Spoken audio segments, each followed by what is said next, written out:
All living things have a kind of glimmer of feeling or sensation.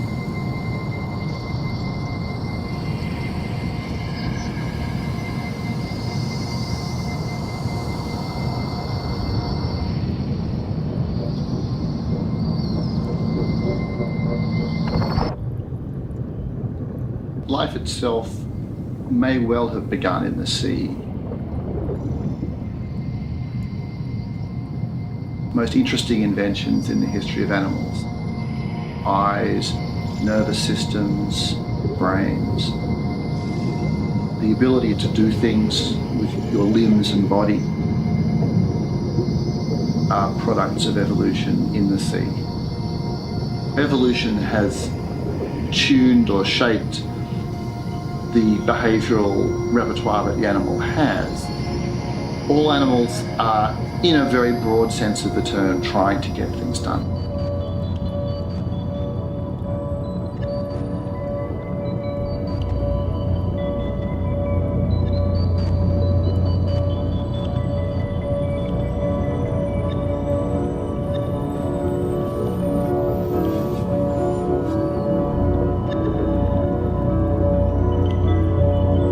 In the case of the crown of thorns starfish, they're behaviourally simpler, they have a more distributed nervous system, a nervous system that has less centralisation. So I would be inclined to think animals like starfish, they're rather questionable candidates for having any kind of feeling at all. But it would be a mistake to be too confident.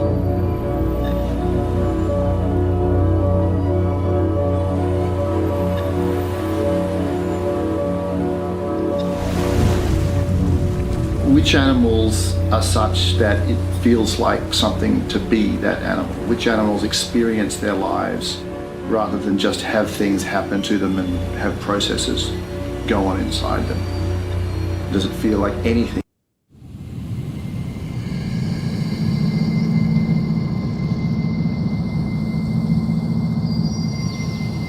All living things have a kind of glimmer of feeling or sensation.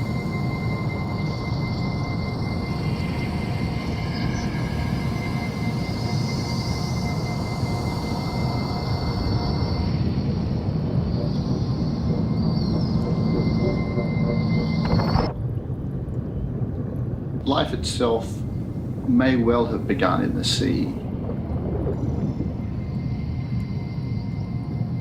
Most interesting inventions in the history of animals. Eyes, nervous systems, brains.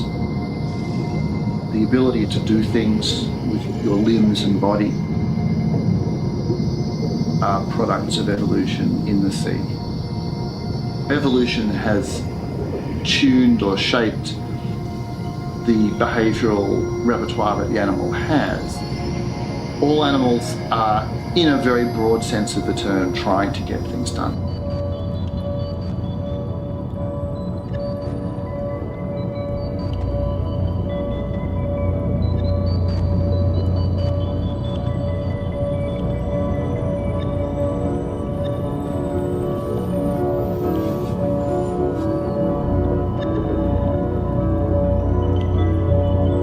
In the case of the crown of thorns starfish, they're behaviourally simpler, they have a more distributed nervous system, a nervous system that has less centralisation. So I would be inclined to think animals like starfish, they're rather questionable candidates for having any kind of feeling at all. But it would be a mistake to be too confident.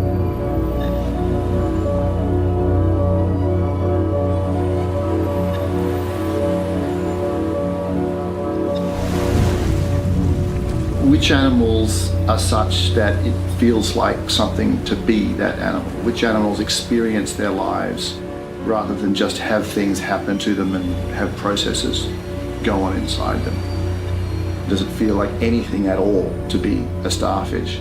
What would it be, the thing that starfish would have if they had a little glimmer of felt sensation, if there was something it feels like to be a starfish? So, where I'm going with the molecule thing, if your brain is entirely made up of atoms. The idea that you have free will implies that in some way you have some sort of consciousness that can influence the laws of physics. There's no reason to assume that we have choice other than your conscious experience. You're just along for the fucking ride more than anything else.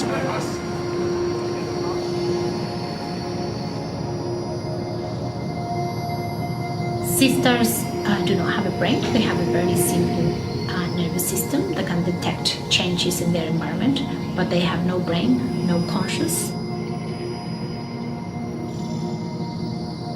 What has happened in the last decades is that there has been these outbreaks. There has been a lot of research about how to control them, and at the beginning, management was really people were just chopping them in pieces and leaving the pieces behind. Pieces became new sisters and then just made the problem worse. That is more kind of a lucky thing than a strategy for them, right? I don't think animals have a choice. Usually they're larvae and their eggs are usually moved by currents. So I don't think there's any decision in whether a starfish will end up here or in a different place. A lot of times it's just pure luck. When trying to work out what's going on inside other animals, we have a habit of assuming it has to either match what's going on inside us or not be anything at all. That, I assume, is a problem, or a mistake of some sort. It's a living thing with a history, with a way of dealing with the world. I think that in the future we should have some way of knowing what to look for in them that need not be similar to what's in us.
The world we live in right now, there's very little surprise, and there's very little having to wait for something.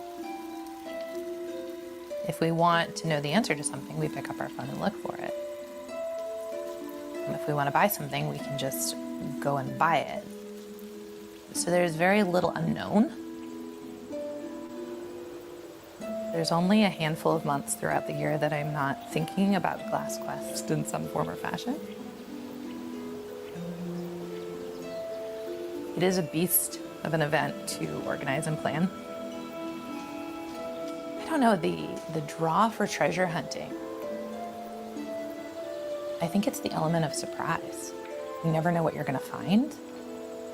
You can walk a trail a million times and somehow there's always something new there. Moss that's grown up overnight or flowers that came up, but every time you walk a trail, there is something different there to be found. This time, you might find a clue ball.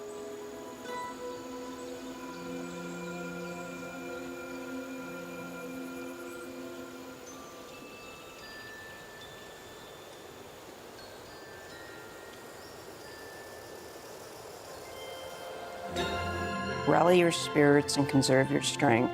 This quest is planned northward with moderate length. A sign of deception may occupy your thoughts. Misinterpret my clue, your quest is in knots.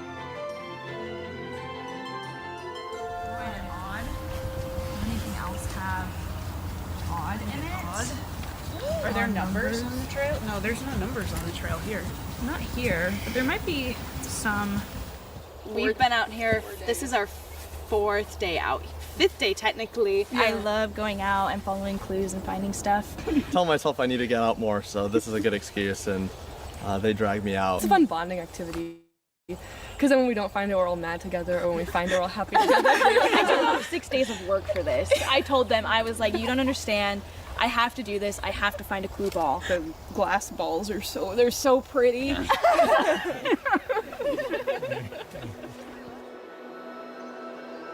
It's really neat to play with them in the light and see what can happen. You get a feel of the artist's creativity in that moment. Not one is the same.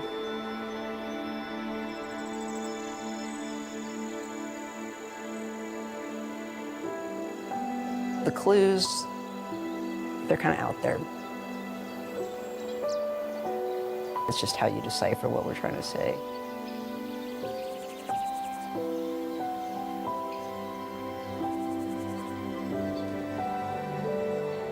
Fog fades to saltwater sand.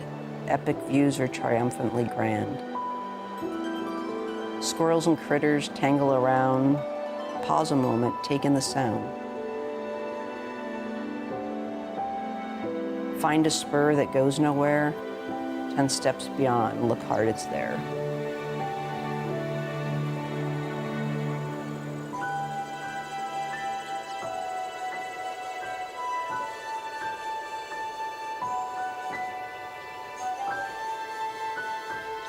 You don't have to go off. Yeah, you're not supposed to go off trail still. So many places where it definitely looks like a little bush. I know. I'm like, were you there before?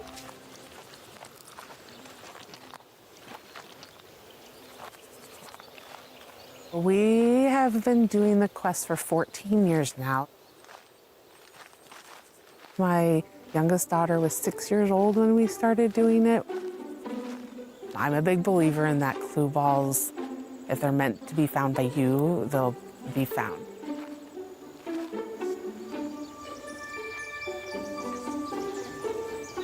Just like when they were kids. And no food. No food. No food until we find a ball.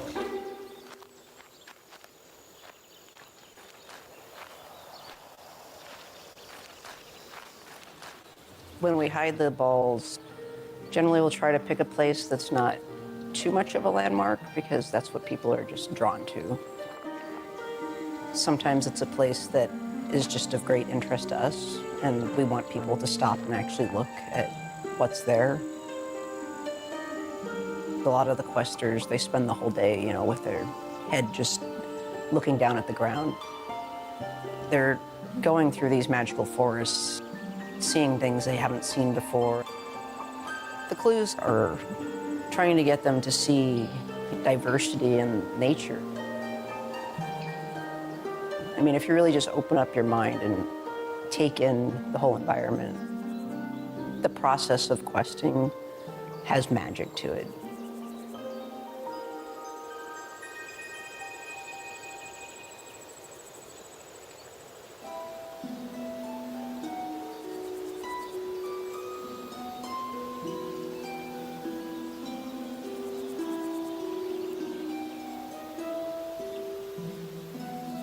We walked around the trails, looking into all the bushes.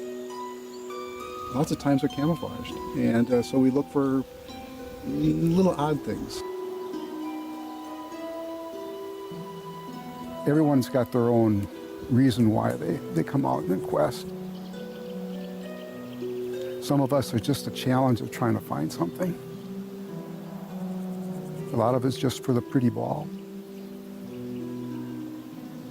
But for us, it's kind of a break from what we do. We have a son with mental illness, and yeah, this is a kind of a release, a getaway.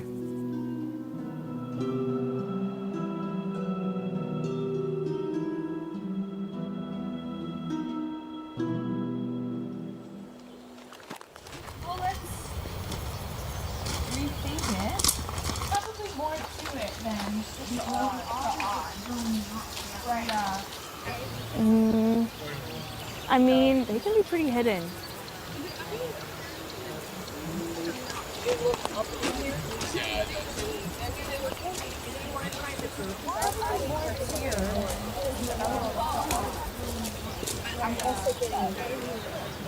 When I was mapping it out, I was like, okay, well, what if it's Freedom Park? FREEDOM PARK. Okay. No, I figured that out. It's not that.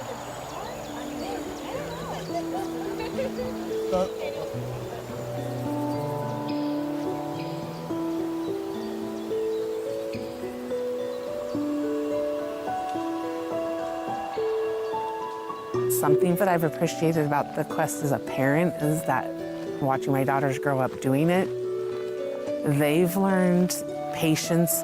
They've also learned that there's no guarantee in anything you're going to do. You can put your full effort into it, and you're not necessarily going to get something out of that, and that's okay.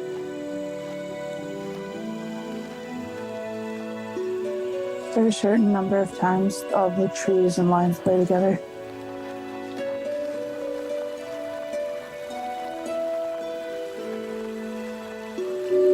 We were on a trail, and I was like, I'm gonna sit on this bench for a little while and just look at the water, enjoy it for a minute, think about the clue that I'm going after.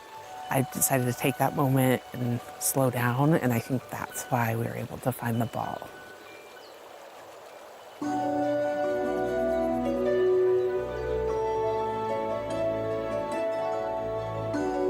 Suddenly it appeared.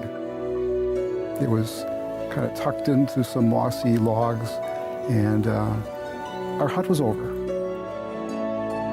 I was like on the ground crawling, looking for it, and then there was like a brown paper, and I thought it was either trash or a ball, and so I took the risk and I grabbed it, and it was the ball.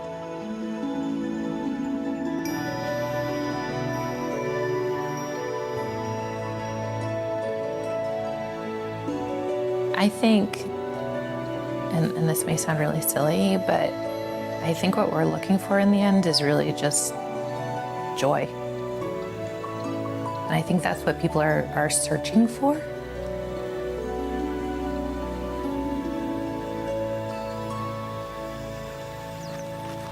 And I think they know that they have to get through what's tough and hard in order to find that joy.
Confidence. No, share. This is not what we agreed. Just give me 2 months and I'll settle everything. 2 months. Thank you. Please say hello to my daughter. Mexican dress, you know, let me go right here already. Have it.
Yes. Please wake up.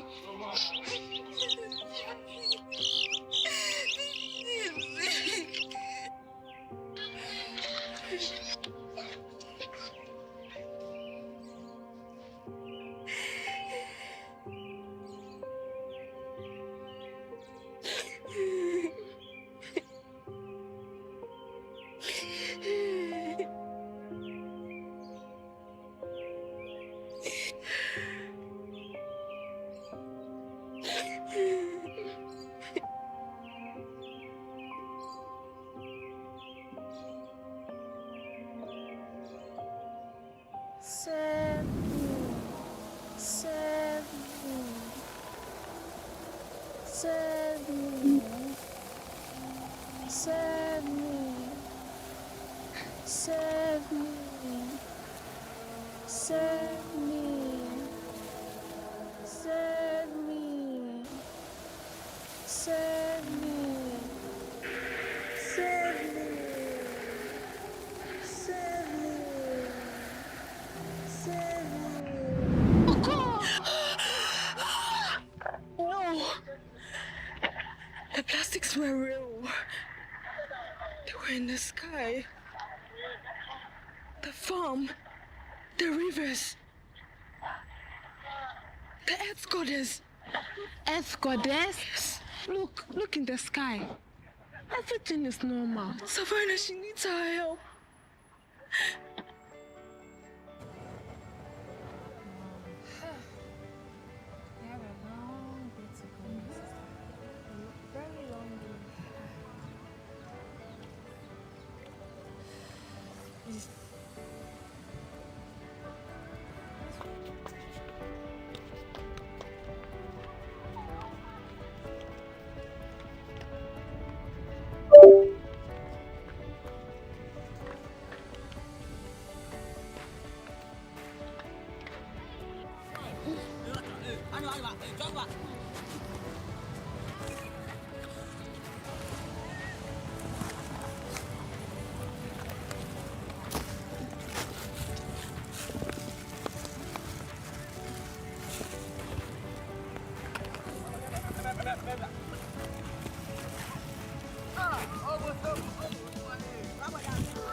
one. Hello, madam. Please have one. Madam. Please take this one. Hello, madam. Please have one. Oh.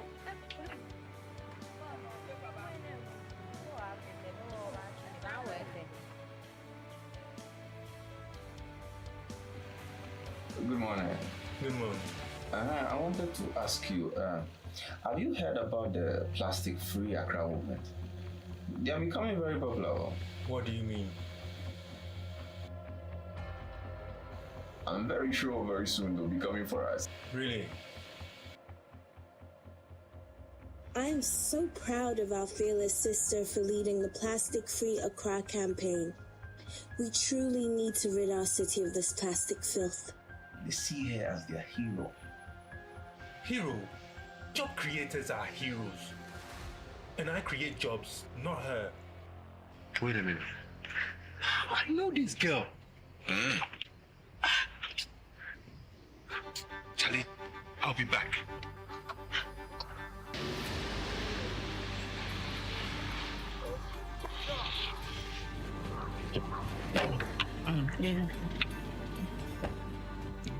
Deaconess. Small Sunny, wow. No worry, you don't pay your rent on time, no problem. But, Billy, your daughter is testing my limits. I'm sorry, I think there's been a form of misunderstanding. I know you're a capable mother. You want the best for your daughter, it's okay. But these bats, honey, put a stop to it before it's too late.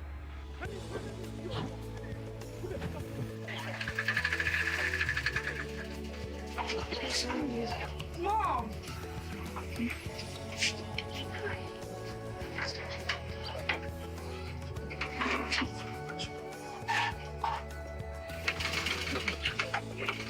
What are your plans with these bats?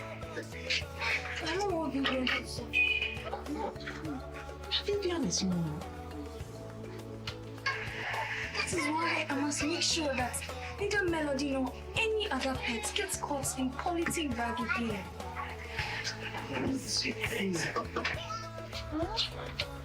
We can find a way to protect nature. But protecting other animals, that is not your battle. It is, Mommy. It is.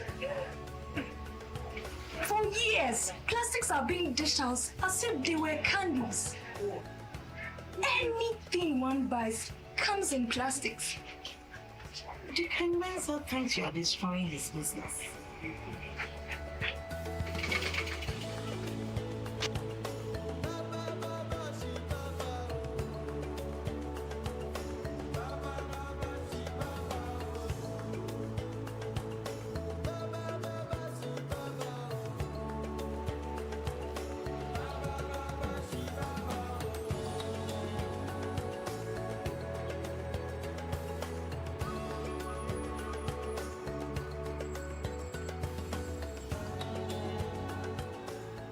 So, what was that?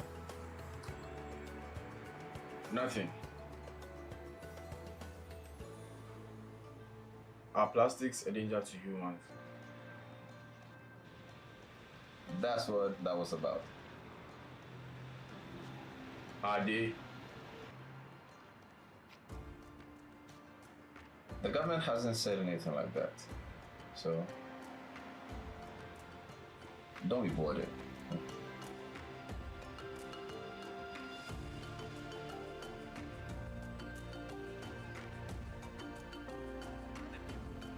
For free.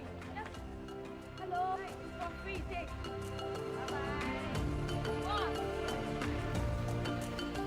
Hello. Oh, mommy. Hey. I want to buy one. Oh, have this one. It's for free. For free? Yes. Oh, nice. Thank you. Can I help you with your stuff? Oh, yes. Hello, madam. Please help save our city from plastics. You can put your stuff in here.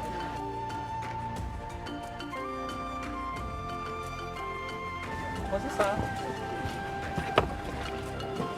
Is it okay? All right. Thank you very much.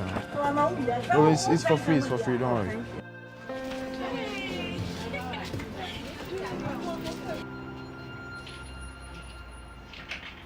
your Sunday afternoon. I'm up to see a church. I'll go. What's the meaning of this?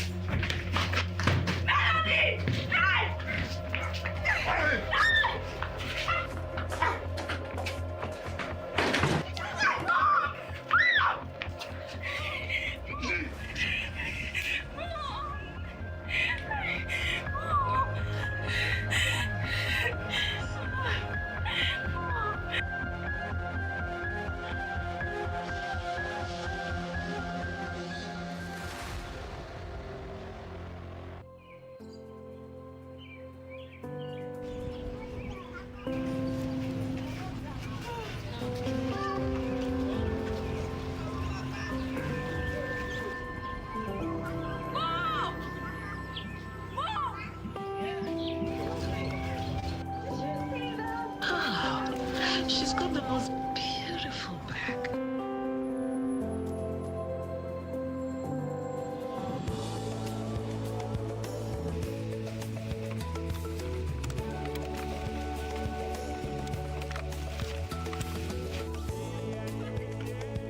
In other news, the schoolgirl behind the plastic-free Accra movement has been awarded an environmental prize worth nearly 500,000 cedis.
You know you can't get enough of Rainier Avenue Radio. .world.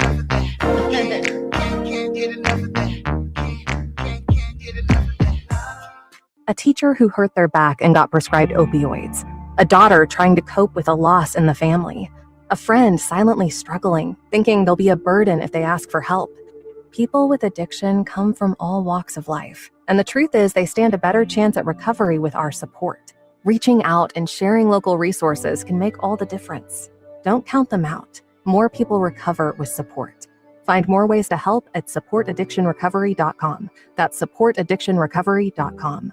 Happy Hump Day. Hump Day. We're excited that you decided to join us for the party. Fresh Juice is live Wednesday night, 9 to 11 p.m. Pacific time on Seattle's Rainier Avenue Radio with the Juice Pack, including me, Superstar TK, Pint Size Patron, and D-Money. We're going to chop it up with some cool people, play some really dope new hip-hop and R&B music, some games, and maybe even a live performance. Lock us in right now on Fresh Juice YouTube page at youtube.com/@Fresh Juice Media or subscribe to us on Spotify or Apple Music. Fresh Juice Calling all entrepreneurs. Evergreen BizLink is your hub for business, technical assistance, tools, and financing 24/7. At the heart of Evergreen BizLink is a free resource navigator connecting you to over 130 nonprofit partners all across Washington state. Evergreen BizLink is a powerful network of business partners partners ready to support you and your business. Visit www.evergreenbizlink.com, empowering businesses to succeed.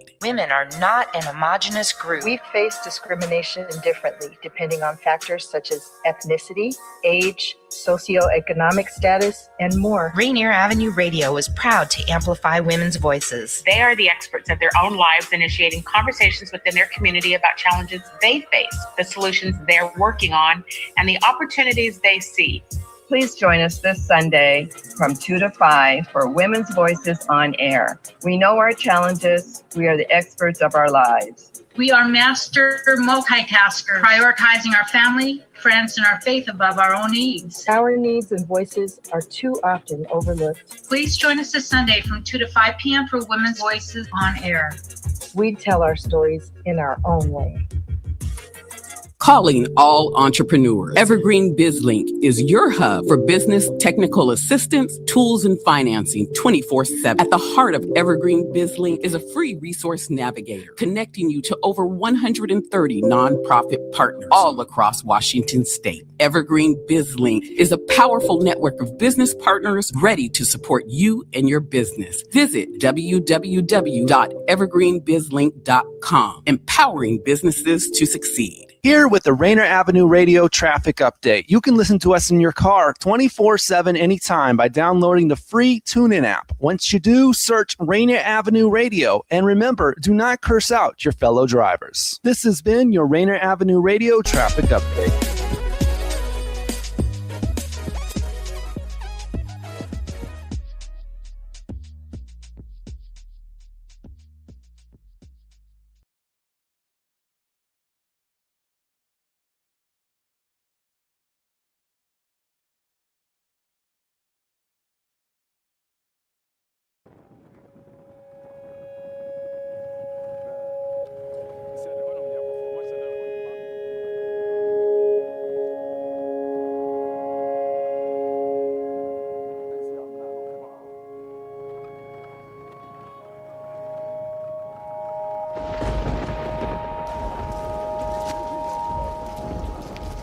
City FM. It doesn't get any better than that. My name is Richard Delaska. The rains have seriously created problems around the national capital. We've heard of houses being submerged.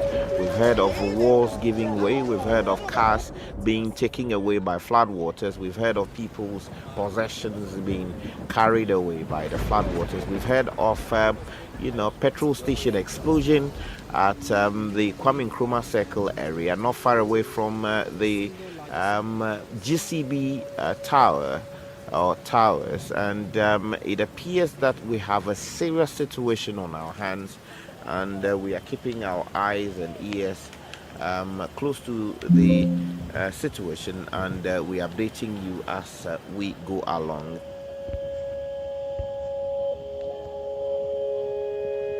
Difficult times for Ghana, 27 minutes past 6 on Thursday morning. It's the 4th of June, and many Ghanaians are waking up to the devastations of nature.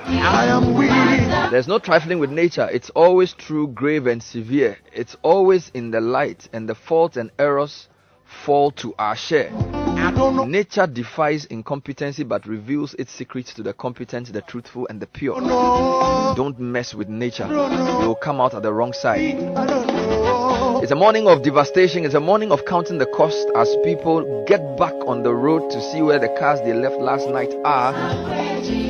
People frantically make phone calls to relatives to account for them.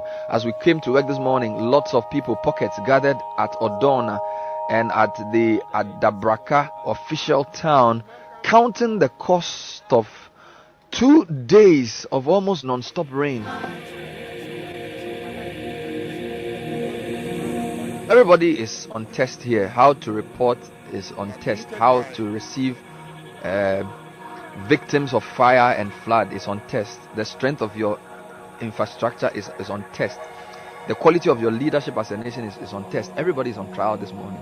How do you play your part to make sure that things work well?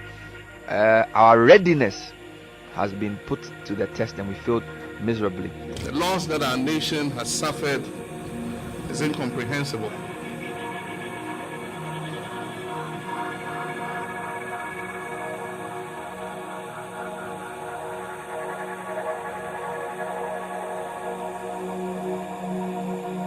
It has been a responsible moment. You know, we have to do the right thing.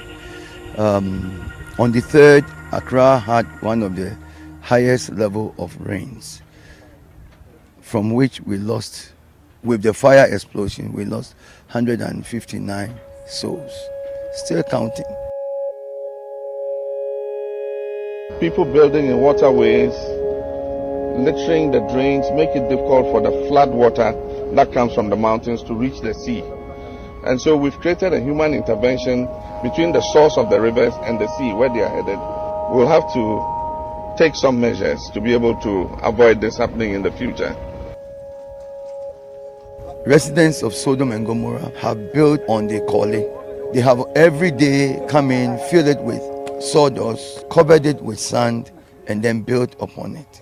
Now, if you can look around, this is what has been left of the Kole Lagoon. Everywhere you are standing here, and everything you are seeing here is right in the middle of the Kole Lagoon.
The president throw you for here. See the police. If they come disturb the people. Police come. English. Tear gas. The bullets, rubber bullets. It start the people back. This rubber bullet. This morning. How it? One of my brothers. It's wound one of his eye. Nti nyina ko sha masalaci no ya baba piye nyina girgirgirgir so na Qur'ani ti shi so ana agunu hum ne nyina ana pa yedi ne ko hospital ya ko woni panie ana ya disika.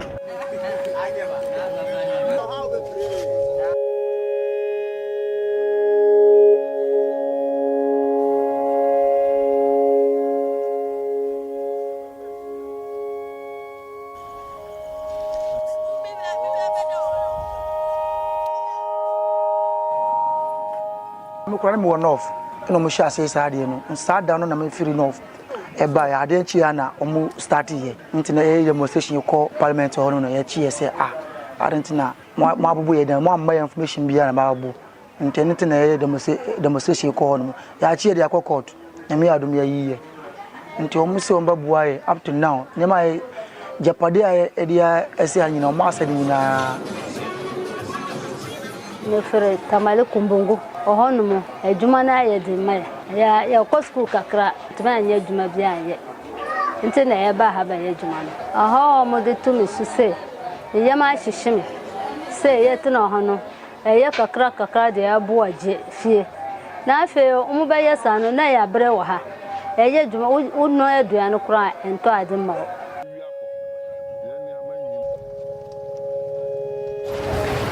aha store me wife nsu ye wo ho and ni fridge 2 and nsu ye wo ho na 500 sachets and na medal no wa no enso ye me ho ansa na me dachi wo aha dan 3 and na wa ha ba ku ne ebunu wa ha bi ne ebunu wa ha aha and na me shawa wo wo mo kase wo be igwata no mu wo an kase wo be bubu dan no nti me kra na mada na mba na baga tem se da yere bubu dan no nam se dan ben no se abrosan ne sie enim honom no MPP fa abrosan in fact ye roche Me pay no, not our cranny see my saying. Me pay nampa, na excavated in a one. Ebubu. Na that time na me bano, bear market wano, no or beko Ghana Telecom. And I wouldn't see a nurse in me. Or nursing school. Ntina was a nina. You're to it in the night, Evertona.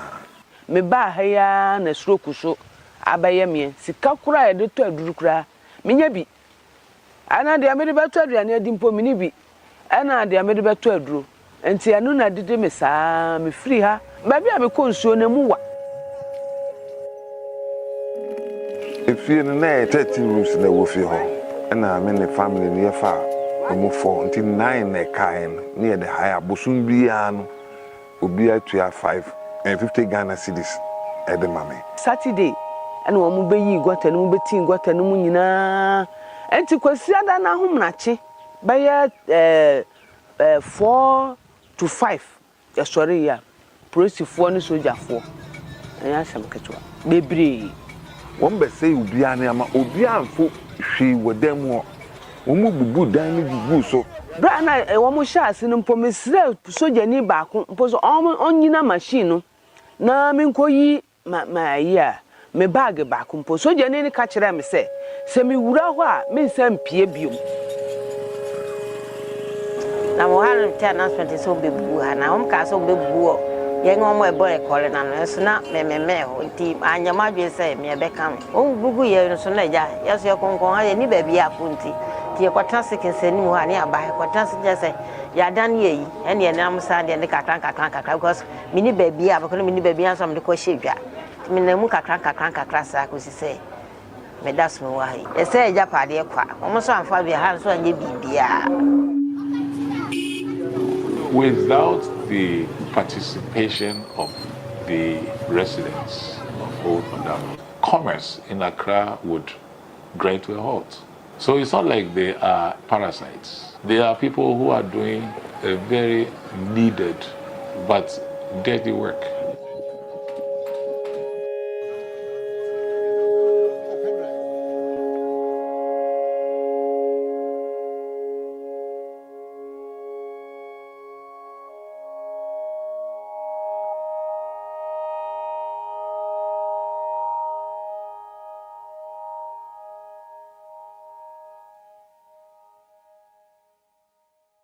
You are listening to Rainier Avenue Radio.world. Don't forget to log on www.RainierAvenueRadio.world. Buying a home isn't just a purchase, it's a legacy move. Maybe you're just starting your home ownership journey, or maybe you're a homeowner who's fallen behind on your mortgage, property taxes, or HOA dues.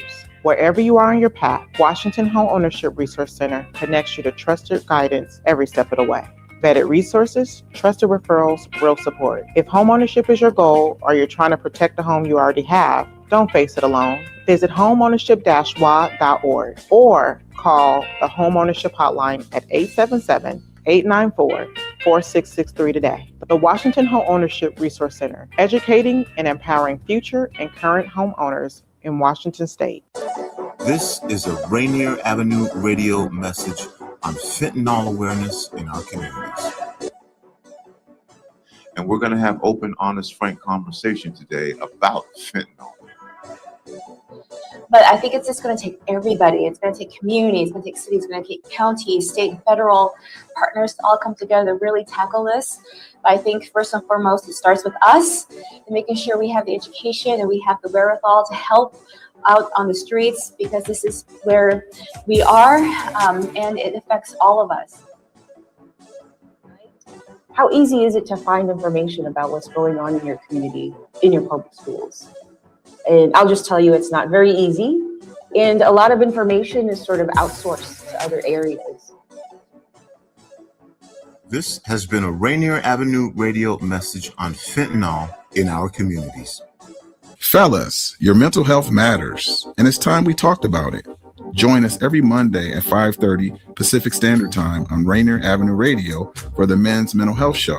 Real conversations, real stories, real tools to help you navigate life's challenges with strength and honesty. Whether you're tuning in from the car, the gym, or your couch, this is your space to breathe, learn, and grow. That's Mondays at 5:30 p.m.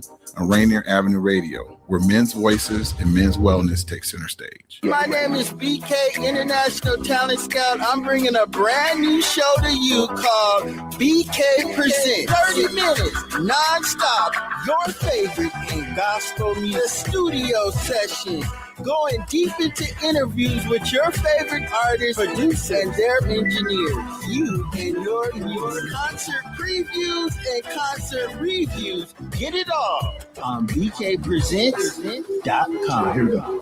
Ladies and gentlemen, Speak Up Seattle. We are RainierAvenueRadio.world, the station that cares. Don't ever forget.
I was able to network with a lot of my friends and asked them for a film on environmental justice, climate justice, and they poured a lot of films on us. It was amazing. We only had very little time to pull this together, and the amount of excitement for an event to play their piece on the earth. I'm seeing a lot of me. Oh, that's cool. We're gonna fix that up. Eventually, I see David in the corner there, and I can't hear you yet. So bear with us as we work on our audio.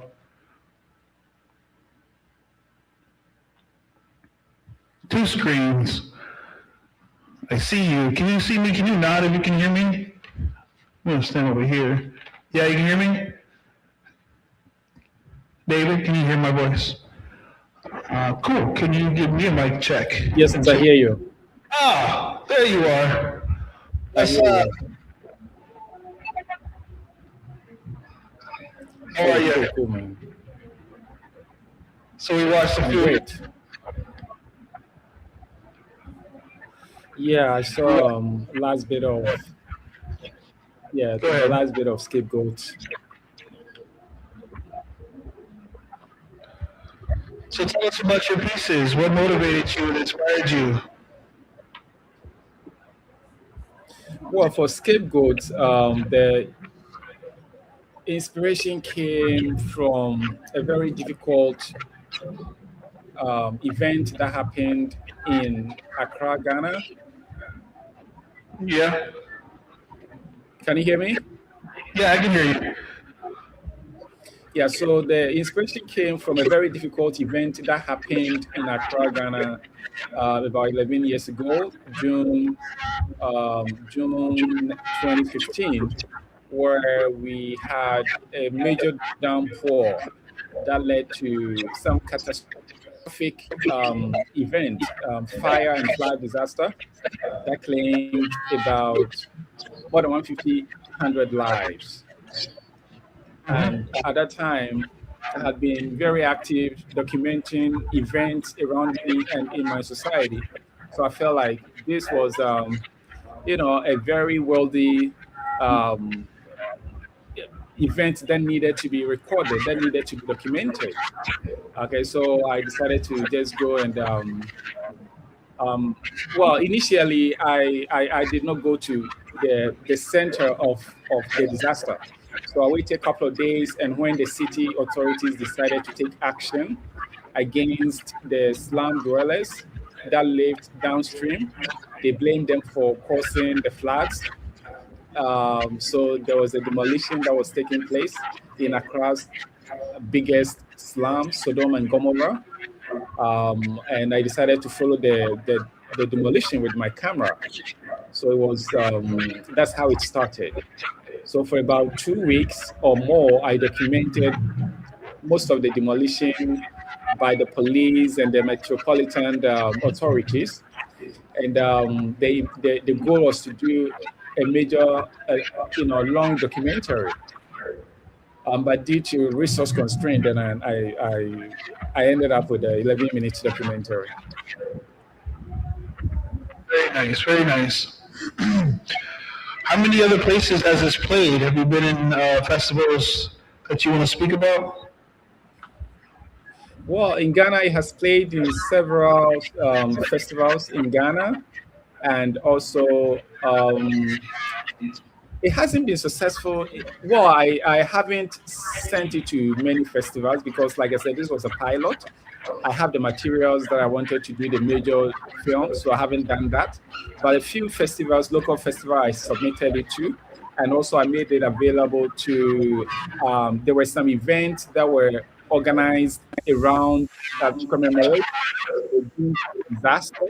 So I made the film available to several of those events where there were screenings of the film and discussions, took place to assess the impact and whether the city or we as a people have learned any lessons from what happened on that fateful day.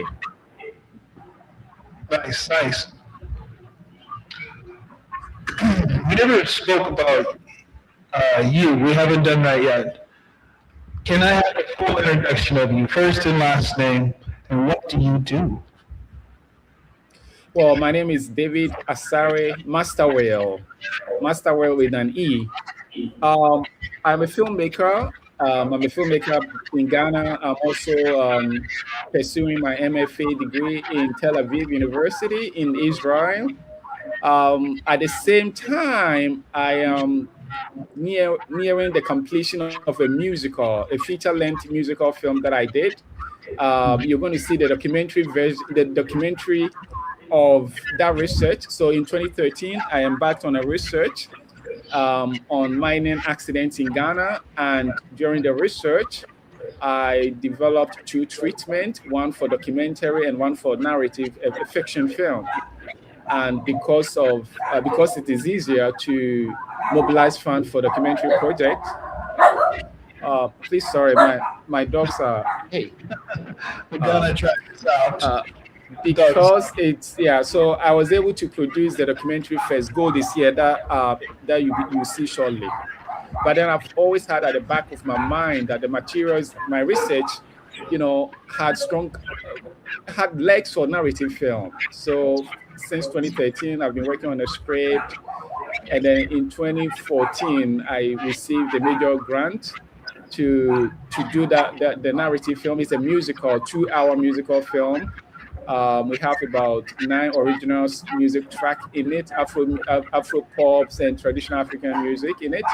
But it addresses at its core illegal mining activities, environmental destruction, and then things that push young people into this difficult work. Nice. So we will come back to this conversation, David. We're going to play your next film. I believe it's Dead Lagoon. Do you want to give us some quick log line? Don't say a log line. Well, too much. Well, Dead Lagoon basically explores a dying lagoon and mangrove forest in the city of Accra. So it was part of a competition about 2 years ago for 72-hour documentary film competition, where we had to come up with a short documentary on environmental issues within our cities. And this is what I was able to produce within 50 hours with my team. And thankfully, we emerged as the winner of the overall competition. Excellent. We're going to play that film, David, and we'll come back to you to talk a little bit more before we play it. Thank you. The time I came here, you can see this is lagoon. Now the lagoon has 10 refuge. It's no more lagoon.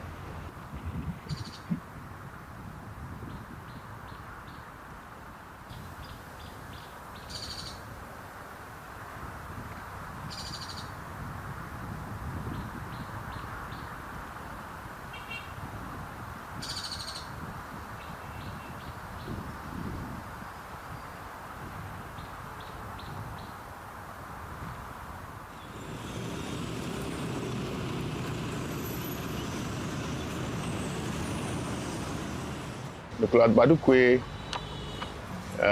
is a potter who lived at the Peshin. He started to learn ceramics at the 1986 to 1988. After that, he started to work at the Nima Junction. One factory is there is called Ofododo Ceramics Limited. He worked there at 6 months. Within 6 months after that, Nicolas stopped work. Then he started to do contracts, work and pay. Portrait, cash and carry.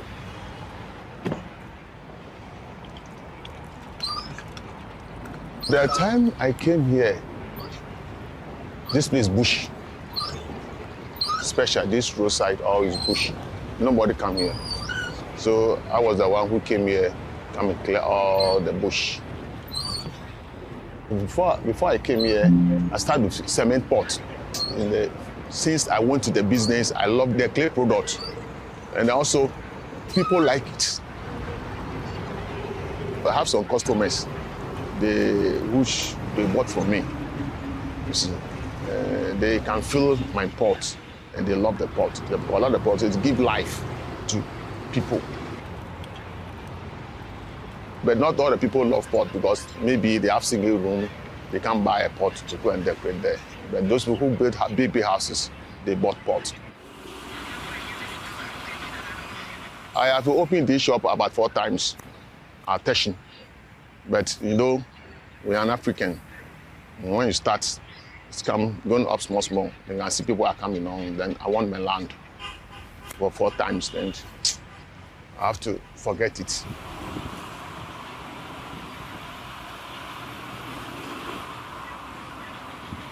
I have peace in this place. Nobody is disturbing me. Nobody came to me. I want the land. Even the municipal assembly never come here before, telling me I should move because I'm cleaning this place to become nice.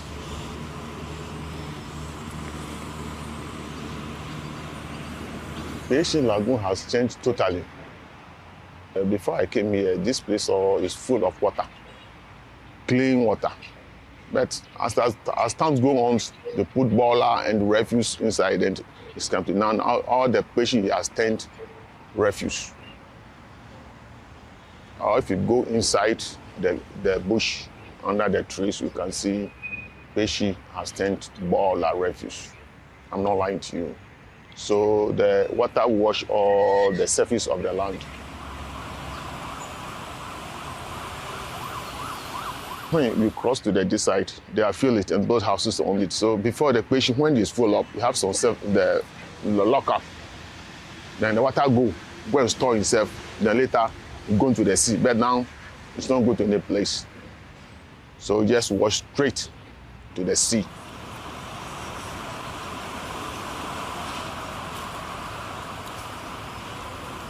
Before the beach is in, now it's washing. Because the pressure of the sea now is high. There's any college, all is part of the lagoon, but now it's covered.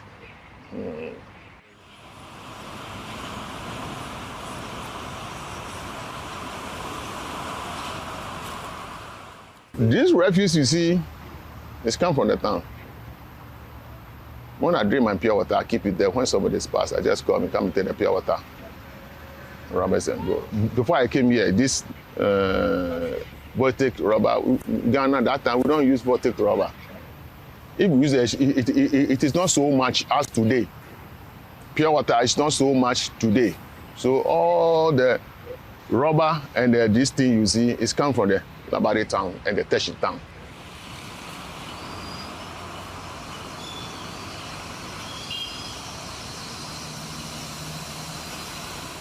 When the rain fall and I'm here, you can see the refuse from Alabadi town straight to the sea. When the plastic went to the sea moved it back again. You see the thing? So those ones which cannot go to the sea, then it remain at the surface of the lagoon.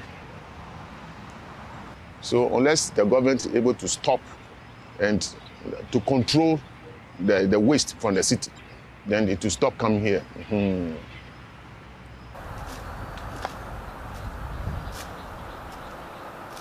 This one is the government work.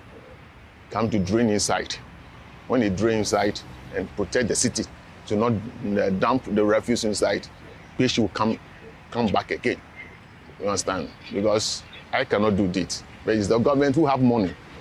It's rich to have machines to move all this fish, this boiler, all to go and put somewhere and protect this lagoon. But no law. Nothing is protected lagoon. So the lagoon will suffer. The lagoon will suffer. Because I don't have that means to protect the lagoon.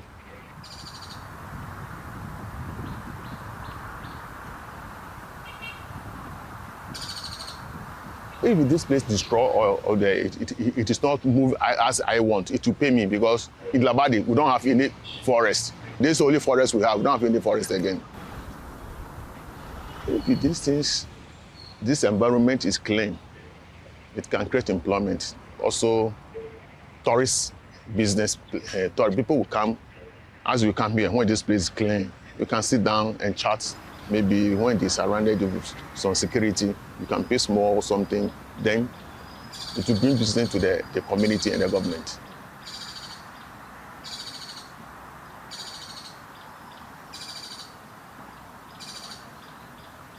If you don't protect it well at this stage, within a short time coming, if you make a cry by your enemy, I believe say yen to me nya lagoon bio.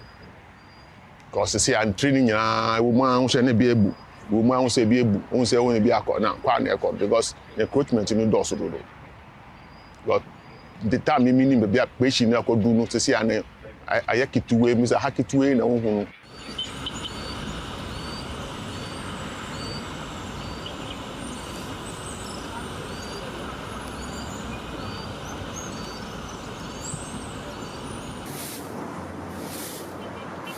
I have some guy, he used to come and collect it. When he's passed, I just come, you see they have gathered some there.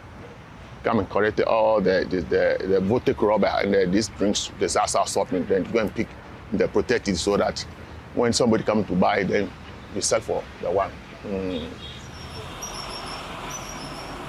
Before, we can take fish here. Those days I know. This tilapia, you can take tilapia. Now you can't take tilapia here. Even the boys that used to take the tilapia from the fish, now they don't get fish anymore. Now the lagoon has 10 refuge. There's no more lagoon. It's a stream.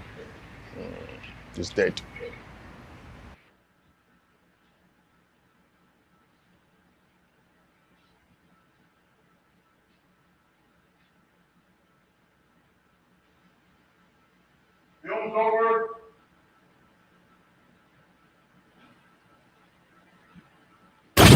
Ladies and gentlemen, are you ready for this? This is Rainier Avenue Radio.world, the station that cares about our community. Right here. Yeah. Hey Seattle, here are some storage tips to love food, stop waste. Onions make potatoes sprout faster. Keep onions away from potatoes. Ripe bananas give off a gas that makes the fruit around them ripen faster. Store bananas away from other fruits. 30% of food in the U.S. goes uneaten. Save money, save food, save the planet. Visit Seattle Public Utilities for more tips. If you or a family member are 55 or over and need nursing home medical care, but want to keep living where you are, check out Providence Elder Place PACE. This program offers healthcare, housing, transportation, and recreational activities. There are no copays or deductibles, and it's covered through Medicare and Medicaid. Providence Elder Place PACE works to keep you healthy and in your home. Call 206-320-5325 or visit providence.org Elder Place. Providence.org Elder Place. On Rainier Avenue Radio.world, look for the Change Your Food, Change Your Life show. I'm Dennis Weaver, your good food guide and host, helping you to feel good and look good, and who wouldn't want some of that? All that and more from the Change Your Food, Change Your Life show on Rainier Avenue Radio.world. Stories, songs, and guests. Begin living the organic good food life, and the rest of your life just may be the best of your life. Thumbs up, baby, to your health. One spring of life brings to you freedom, life, peace, joy, greatness, miracles, salvation, hope, and much more. Life of Jesus Christ brings to him. Listen to Rainier Avenue Radio every Friday at 1 p.m. with Pastor Johnny Goroya. Generational wealth. Generational wealth. Generational wealth. What is generational wealth? You ask our community. And this is what they had to You say. see lots of people who've gotten rich quickly, gotten poor just and left nothing to their families and or the community. That's a big chunk of the piece that needs to change. We need to see people making their investment in their families and in themselves and in the community. We want to build all three of those elements. We want to establish long-lasting family and community wealth, not just people who've gotten rich and squandered it. Those who have wealth will be opposed to our breaking the status quo. So this will be a struggle. All those folks are used to how things have been for hundreds of years, and that's the piece that needs to change. And they need to be able to stand by. This campaign to create awareness to generational wealth is brought to you by the Department of Neighborhood's Generational Wealth Initiative, the Washington Housing Finance Commission, and Rainier Avenue Radio.world. You are listening to Rainier Avenue Radio. Your community radio station.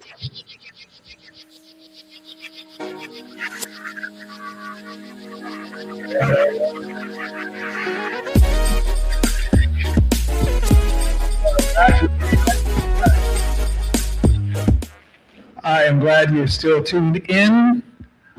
We got our audience still in the house. I'm grateful to be here. Rainier Avenue Radio, back on the main stage. And I got my guy, David, still with me?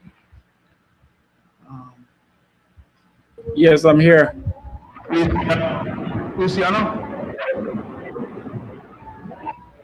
Can you hear me? I'm here. I couldn't see you. Now I see you. Welcome back, man. Man, that was a powerful piece. That was a powerful piece. What does that film mean to you? Thank you.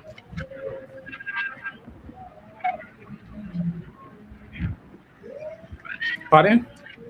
What does that film mean to you? Well, oh, Dead Lagoon to me. Oh, your connection is freezing up a little bit. Or is it me? Pollution is a big issue in Ghana, and for me, anytime I see it, I feel like as an artist or activist, perhaps we are not hammering on it enough, because I started documenting the degradation of our lands more than 10 years ago, and it is getting worse. Right, the issues are getting worse every day. So sometimes I get frustrated. I feel like our voices not being heard loud enough for what's going on. Okay, so example, this lagoon here, it's sitting right in the capital city. So for us to allow it to die, for me, it's a big indictment on all of us, the people living in the city of Accra. Because countries, cities all over the world are investing a lot of resources in maintaining green spaces or creating new ones. And the little that we have, we are not able to take care of them. So I try to do this as a way of speaking to my people and hoping that I can provoke them to take action to protect the environment and then the resources around them. Very nice. A lot of filmmakers have a certain niche where they want to groove into. Is this, would you say, is your niche topic, climate and environmental justice? Or are you the overall storyteller who just likes to tell stories and send messages? What's your purpose? I think my biggest, my main thing is that I get my ideas about the immediate things that are around me. Okay, so it can be, so for example, the scapegoat that we saw, it's the slum eviction, very close to me. I see a lot how the society treats the underprivileged people, the poor people, and I see how society also treats our lands, our environment. Okay, and I'm always drawn to these kind of things. So I use my voice as an activist to shed light on it, to give voice to the voiceless. So the environment, for example, has no voice. So we have to speak for it, right? If you don't do it, it cannot come, it cannot go on the radios and speak for itself. So we should speak for it. Right on. Bless. So what inspired you to be a filmmaker? So I met you, little backstory, when I went to Ghana for my first time, and you were one of the many students that were part of the class that we were hosting. And after a couple of days, we realized we haven't observed your skill sets and what you've done. We just came in like Americans and started teaching like y'all didn't know anything. So we decided to spend day 3 watching your films. And man, we was in a film festival right there. Like 30 films played out for many hours. And me and Dr. Shepard were just blown away with the talent that was in the room, taking their lessons, And enjoyed that. I enjoyed that these superstars, these legends, are listening to us as if we have anything to teach them. Like they already know a lot, right? And they brought a lot, but super humble, you know. So that's how I met you. You mentioned you spent some time in Canada. Yeah, yeah. Was you at the film school or were you shooting a film? What was the story? Yeah, I was in British Columbia. Started on the island, Vancouver Island, in a community college there, and then later on, I found a passion for storytelling, screen storytelling, and for me, that drew me into filmmaking. I realized that in my world there were a lot of stories that could be, told in cinematic film. So I felt like, okay, if I wanted to share these stories with the people of my generation, for example, then I needed to meet them where they go to enjoy stories. And I realized that my generations were not reading as much. We enjoy stories through cinemas. So I felt like, okay, then perhaps I should pursue screenwriting, right? So I can turn some of these incredible stories from my culture into into screenplays for cinematic purposes. Okay, so that's what drew me into filmmaking. Very nice, very nice. Is there anyone in the audience who has a question for David? Anyone? I can't see how many people we have online. Would our admin confirm that we have questions or no questions? Oh, can you say that into the microphone? The question, I'll just repeat it. The question is, what is your next project?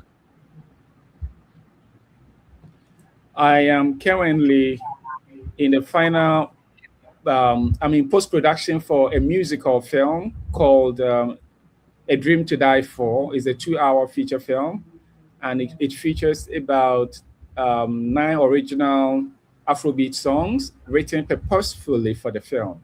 And it's at its core, it deals with environmental issues as well.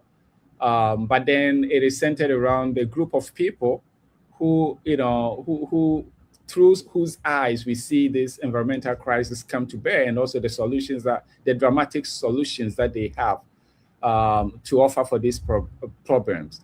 I want to try to get my society to think that the problems that we face in relation to our environment, the solutions can come from within us. So I want to give agency to my people, inspire young people to take action, to take matters in their own hands and find solutions to the crisis that we are confronted with on the environmental front.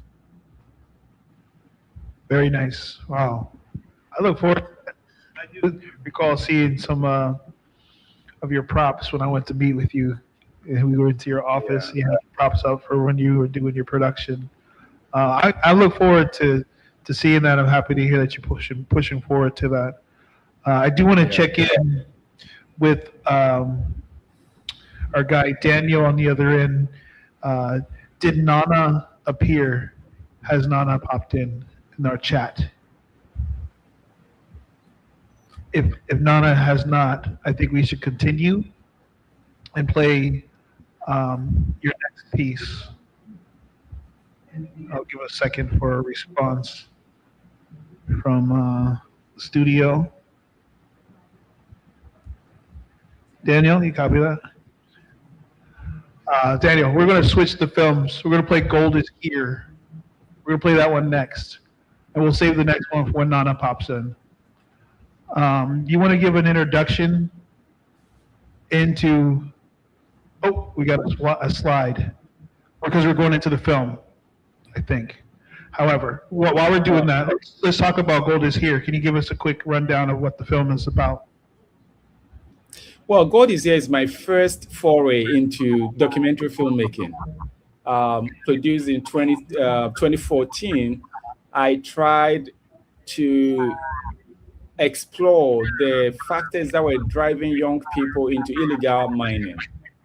So I decided to take my camera and my team, and then we went into the forest belt of Ghana to meet these people, to experience their world, and to see things from their point of view. So after trekking the forest area for several weeks, this is what my team and I produced. About 65 minutes documentary called Gold is Here. It went to several festivals in across the continent, Africa, and in Europe. And I think it screened at some other festivals in America.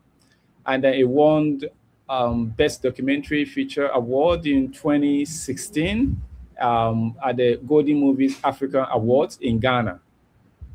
So since then, I have not stopped making documentary films. So this is my first work. I hope you enjoy it. Cue it up. And it is up. There's our warning label. Let's get to it. It is glaring. When you go to these communities, the effect of galamsey is you cannot miss them. Especially when you talk about the environmental aspect, the degradation of land and our forest. When you go there, you see a huge tract of land that has been degraded by these miners. They just go there, dig their holes, take the ores, and once they get their gold, they just leave.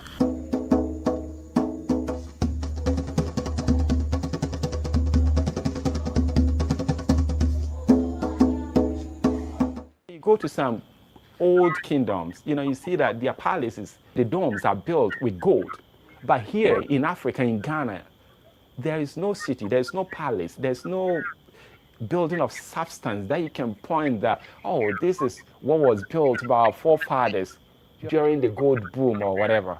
A symbol of unity, a symbol of spirit. Gold is here, gold is where you find it.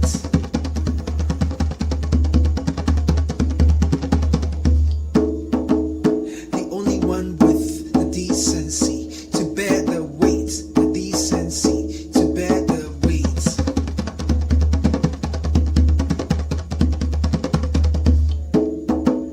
Of proverbs of old, of stories untold, the mystery is gold.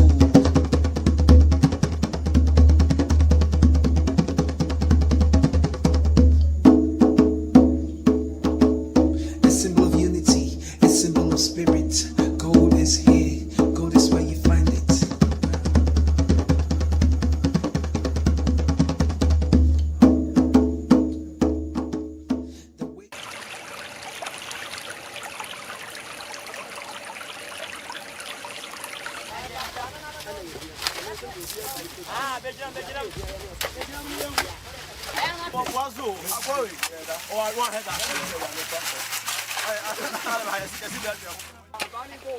Galamsey, gather them, wash them, and sell them using the simplest of tools.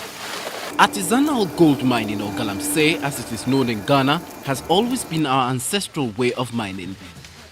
It was handed down to us through centuries of indigenous mining initiative until the colonial government declared our mining method illegal and halted any chance we had of perfecting it.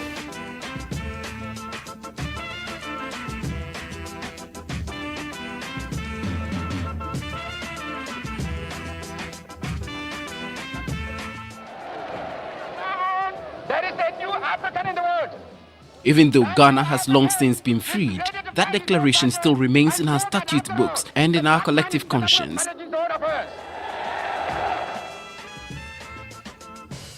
Ghana has produced and exported gold for centuries. In pre-colonial times, present-day Ghana was one source of gold that reached Europe via trans-Saharan trade routes. In the 15th century, Portuguese sailors tried to locate and control gold mining from the Gold Coast, but soon turned to more easily obtained slaves to herald the infamy of transatlantic slave trade. In this dramatic film, we take you to the heart of galamsey mining in 3 regions of the famed Gold Coast, now Ghana, and investigate who really are behind this environmental catastrophe in Ghana. We will also explore the lives of indigenous Galamsey miners and draw attention to the impact of their activities on themselves, their communities, and the nation as a whole.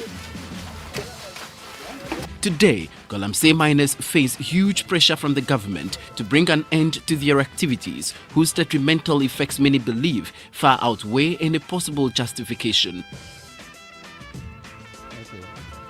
What really pushes them into the belly of the earth? Are the push factors being ignored in favor of populist military-style campaigns?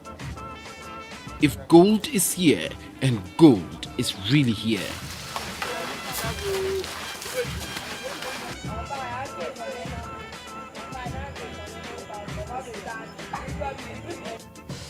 Buried deep beneath Ghana's jungles are billions of dollars worth of gold that for centuries has arguably benefited mostly multinational gold mining companies and a few Ghanaian elite. For the desperately impoverished mining communities, the wealth they host has neither brought development to them nor employment for their teeming unemployed youth. Every day, they see their natural wealth carted away in big trucks on their neglected, pothole-strewn roads. Today, the country must grapple with the impact of its gold wealth in a global marketplace as massive multinational companies mining the concessions battle a large indigenous unlicensed sector bent on getting their fair share.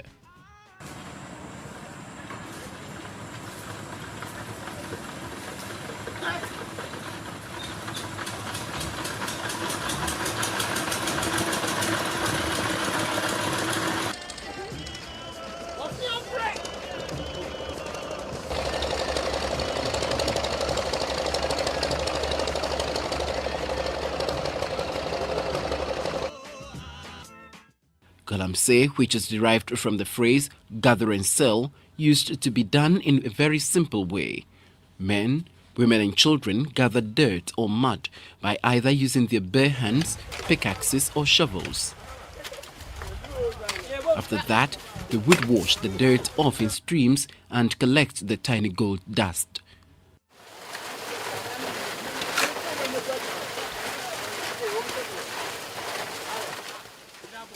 Ashanti gold seekers are known to have panned and mined gold from the quartz reefs of their lands long before Ashanti Goldfields Corporation was established in 1897. Back then, few gold seekers extracted the metal using mercury. This type of galamsey was laborious and one could operate on a piece of land for very long periods of time.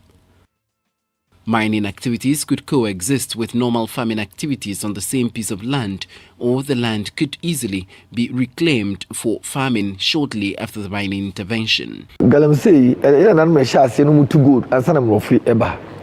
No mu ba mu pe na mrofi be di o man so pe no. Ana afi ye ne Ghana fo na yetumi na no yetwa mu. So ye ne di kwase yetumi o. Enti wo ya na for galamsey illegal. Land no akase ni na ko di company akase no. Our ancestors have been collecting the ores from riverbeds and processing them since the 4th century. But then when the British came, somewhere around 1935, they brought laws and they said that our way of doing mining was illegal, was bad. You know, if it's not their way, our way is not good.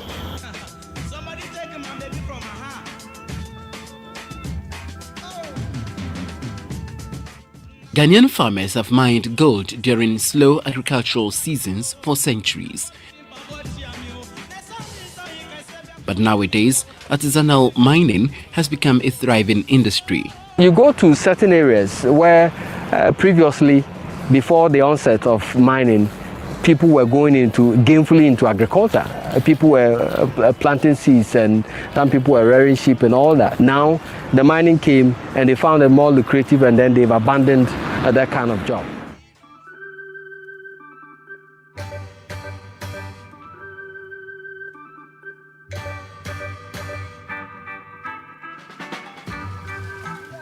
According to the artisanal mining expert Gavin Hilson of Reading University, artisanal mining accounts for 15% of Ghana's national gold production. But because most artisanal mining operations are not registered with the government, technically speaking, their work is deemed unlawful. Because a hit and run. So more, you know, what they can declare is say we illegal person and we into one watching we and once a card walk. It is estimated that artisanal or galamsey mining provides livelihoods for 1 million people in Ghana and an estimated 50 million people around the world, from Brazil through Tanzania to Indonesia. These jobs are especially precious in Ghana's mining communities, where unemployment for 15 to 24-year-olds ranges between 70 and 90% compared to the national average of 30%. By so obra galamsey so Ghana has anya mo nso na akọ school semin ko school na in case of me de me ho ma galamsey ese no na me so mehwe e de ahwe da achim de bi benya bi ahwe me ba ene me yere tinke ye stress an ka ban no ko be ma na ni aba fom be boy galamsey se Ghana hanom se e bra galamsey a de be di kura be den e be se bia akọ school akọ bo degree wa abrochira be tena wo office e sua wa de ebi so obi so nkosa school no sesi am oska me hwese me nua e be ko galamsey. Since the arrival of Chinese, Indians, Americans and other foreign illegal miners in this sector, the old school galamsey mining has been overtaken by heavily mechanized galamsey mining.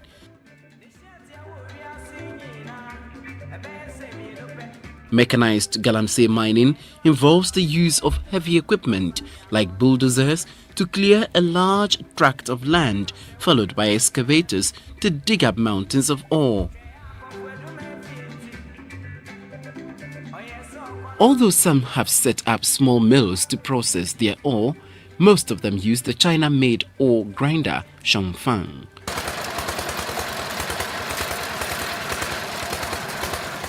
From a garden, if we that no, na me business. Oh, kuma se me tom pa boa. Na eni o man kuyi. O ton yo man kra ento. E mas ka se me e baka. Na me ese ne me ko data na no ma ko di galamsey ka.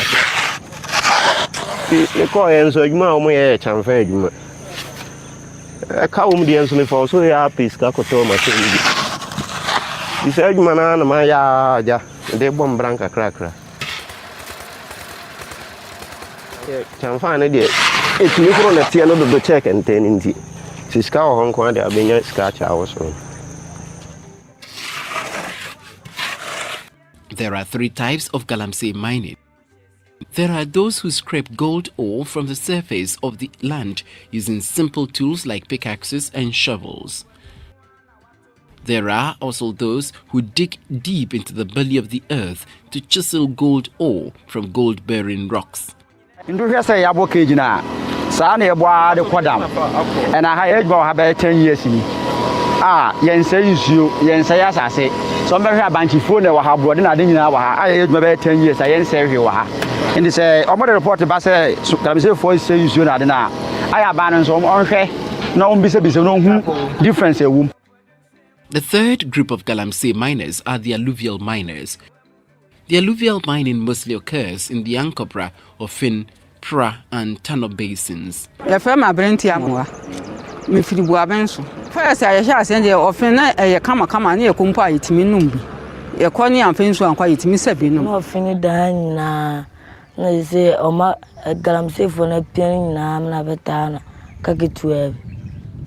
No, no, no, says go with you more. So a man call. Oh, my own no crime, Bensio. Oh, my own chedia.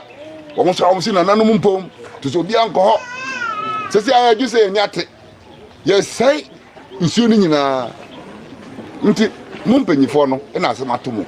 Says I know Beja, a hanum atuhama, Memana more, Mamua more, says India, and there's a mala. These rivers are already highly polluted. The rivers have abnormally high concentration of mercury and other mining-related toxins.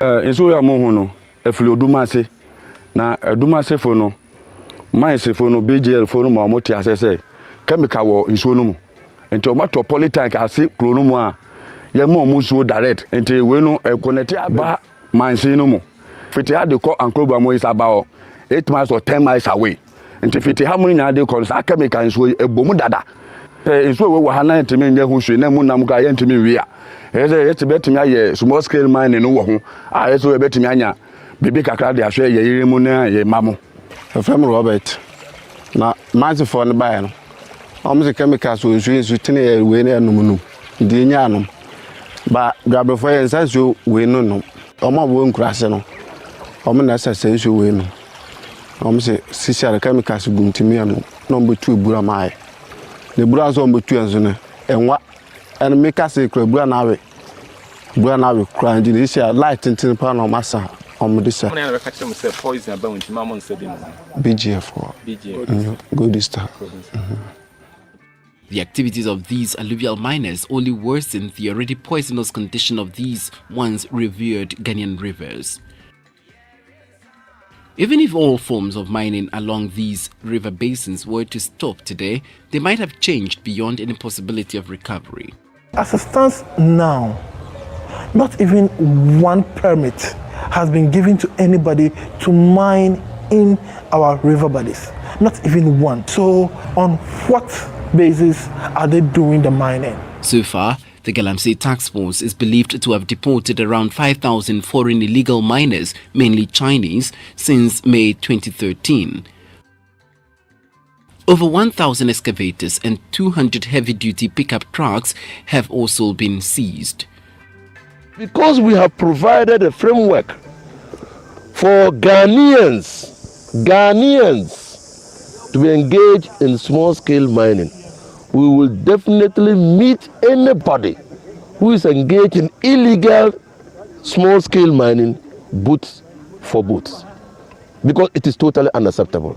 The task force is believed to have successfully prosecuted dozens of Ghanaian illegal miners, some receiving prison sentences of up to 6 months. Though the interministerial task force is working, sometimes there are excesses, and you find out that in some areas they go and they seize petty things like gallons of fuel, food. They maltreat and brutalize the people in that area. The task force will soon focus on a massive reclamation exercise by covering up the trenches, detoxifying the land and water bodies. If the exercise should be strengthened and they should go according to their mandate, why they are there. And so you go to a particular area, you make sure that I came here to stop you, and that is what I'm doing. These are the terms of reference I'm working with, and I'm going to stick by that, no compromise. And they are also to make sure that once they seize the equipment, the bulldozers, the excavators and all that, they make them, they can even force them to sit within these machines and use it to cover the pits they've created. Despite the supposed illegality of Galamsey mining, Galamsey Gold is actually bought by a government-run entity called Precious Minerals Marketing Corporation, which converts these crude nuggets to jewelry and refined gold for export.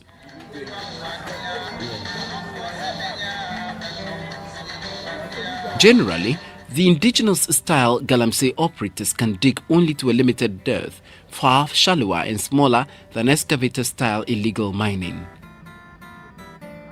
The number of Galamsey miners in Ghana is believed to be between 20,000 to 50,000. They mostly operate in the area known as the middle belt of the country, where there are substantial reserves of gold deposits, usually within the environs of larger mining companies.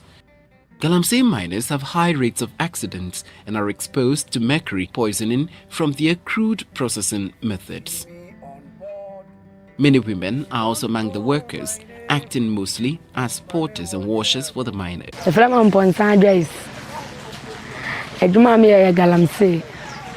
Yeah, 2 years and one of me had show me more flash school. Me wama. Back when we attending college. Or perversity acoustic some. Back on so pieces, or no so master. Or no so a casam. Did I'm sorry, I am a hammer, sir. My son may be a man or move master. Nam so many be the top. It's our beard. You could say Sunday shall many be the quasher. For you, Yamia. My gram say I bear in Fieduni. Me qua no many be a mamma after the near dinam or monso at the Biaco school. Oh, I demand the air. Yeah, actually. And many Fredia. Me ko bo Branaja. Brananya yemba no ana me yedie. Me dey see me 3 rooms.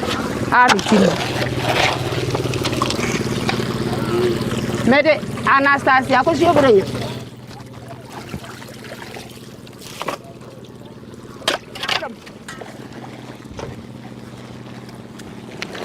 Kasam tinko me ma provision ti me ma na manya bi so ahe.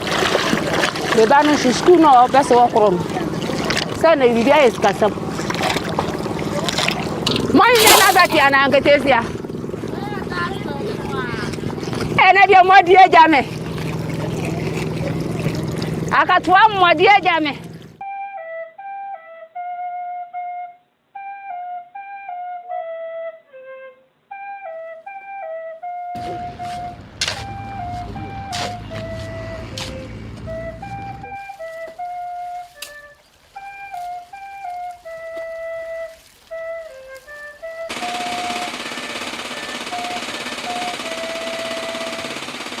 Children do work at Galamsey mine sites.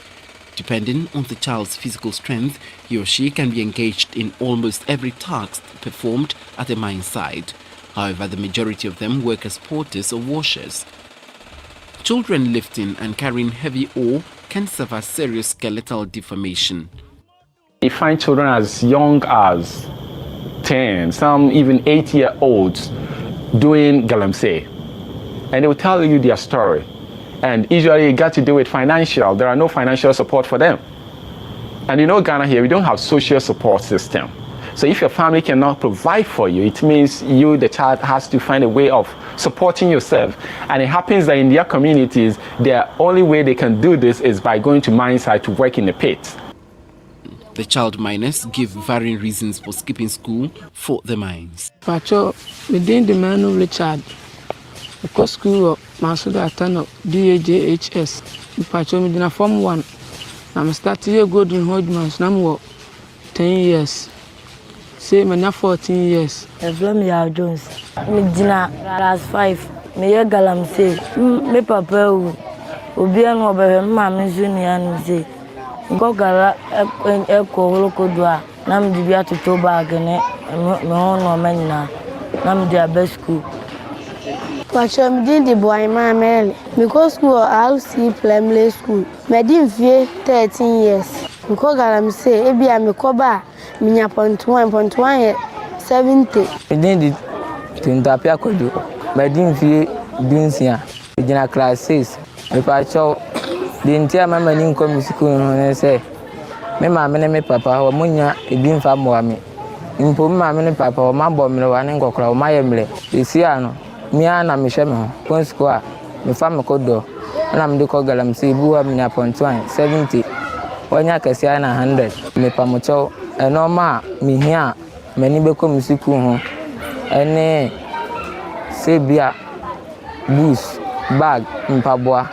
Na de be me nyaji we school me so ne computer laptop we mu nyina aka ho ani madidiem me din de Jedora me na pieces me digara wa show e be to me be kona me nya point 2.1 point 2 no si ayi 140 no menya na ayi 100 ma me so hwe me na papa na hwe me e papa so German e se me de nse me ni school no se me ba me scan to yare ni me say ni bus ntinga me say me bus nanga menya pen nanga me ska ni ka create nanga me be school o hawo wo school no se e kasi en fa bibi mla na se obu okola na o ma me ni bi nso mba for so sa na ebu a ese ntua PTA juice metua for city ntime me kwa akase city se ametua ebiem so ne se ese ye twa Friday we and so metua 10 city aka 5 cities acho ye mfa to bia nto school se nkwala no ntua je se feeding program no nko ape enam se enye government one millennium for the sponsor ye anything no odo na so mo ba o mutua 30 pesos entinu ara apart from mfa levi bia nto nkwala no bia so edini jap mama ata because school 20 o'clock I'll see primary midna class 4 yes and they on me ase and see tana say enkonya ko go slow area by means yande ade trust this yande na say tamchoma mo ent means yande and many pen friends me mo aga na man.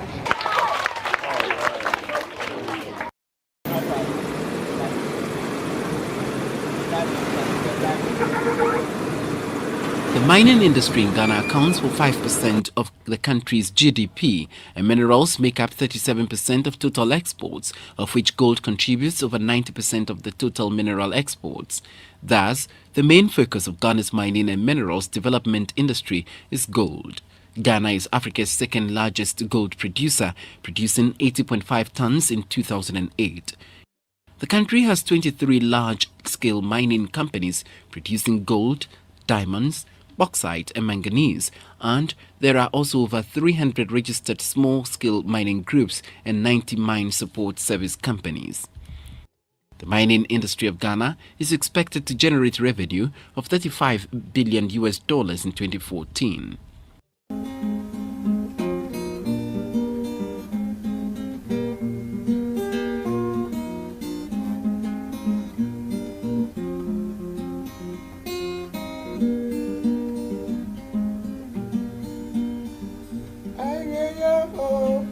Yamino nimo, yamino nimo, yekwaebe, obiani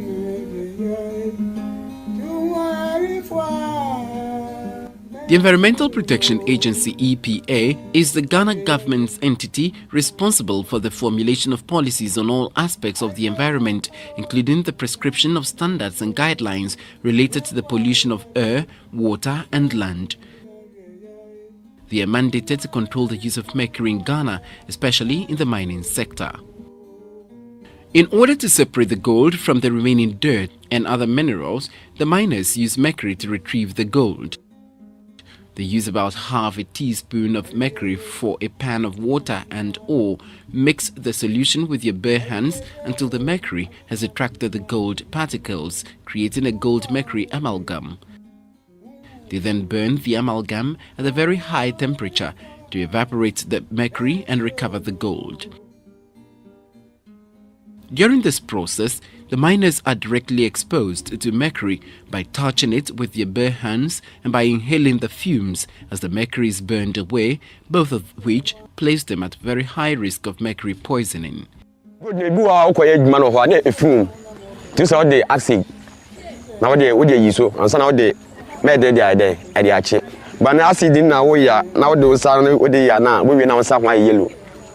It is worth noting that evaporated mercury can travel long distances through the atmosphere and contaminate the world's fisheries. Inorganic mercury quickly turns into highly toxic methyl mercury when it enters into the aquatic ecosystem and exposes all fish eaters of the world to severe mercury poisoning. Mercury is a very poisonous chemical. It is not supposed to be handled by your naked hand.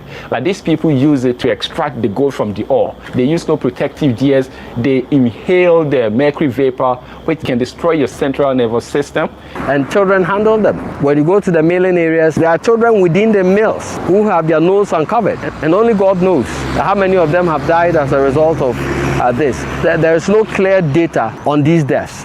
And if there should be, I think the country will be overwhelmed. Exposure to mercury can cause severe brain and kidney damage. It has particularly harmful effects on pregnant women, especially the fetus and children. Tontochrome, for example, they attribute some of this physical impairment to Buruli ulcer. It happened somewhere, I think in the late 1990s in Ghana here, there was an outbreak. But you go there and the situation is still prevalent. And we spoke with some of the health officials and they spoke about the mining water. And the mining water here means the pollution of mercury in the water. The idea of my education, so one casano away in Ukraine. So a piabontia, woman, and my was a crowd area. And I would to us in the consume and Namukudi, some more ten can have crackers and foul. Odigu, Nebia, and Naman were dino above Pino.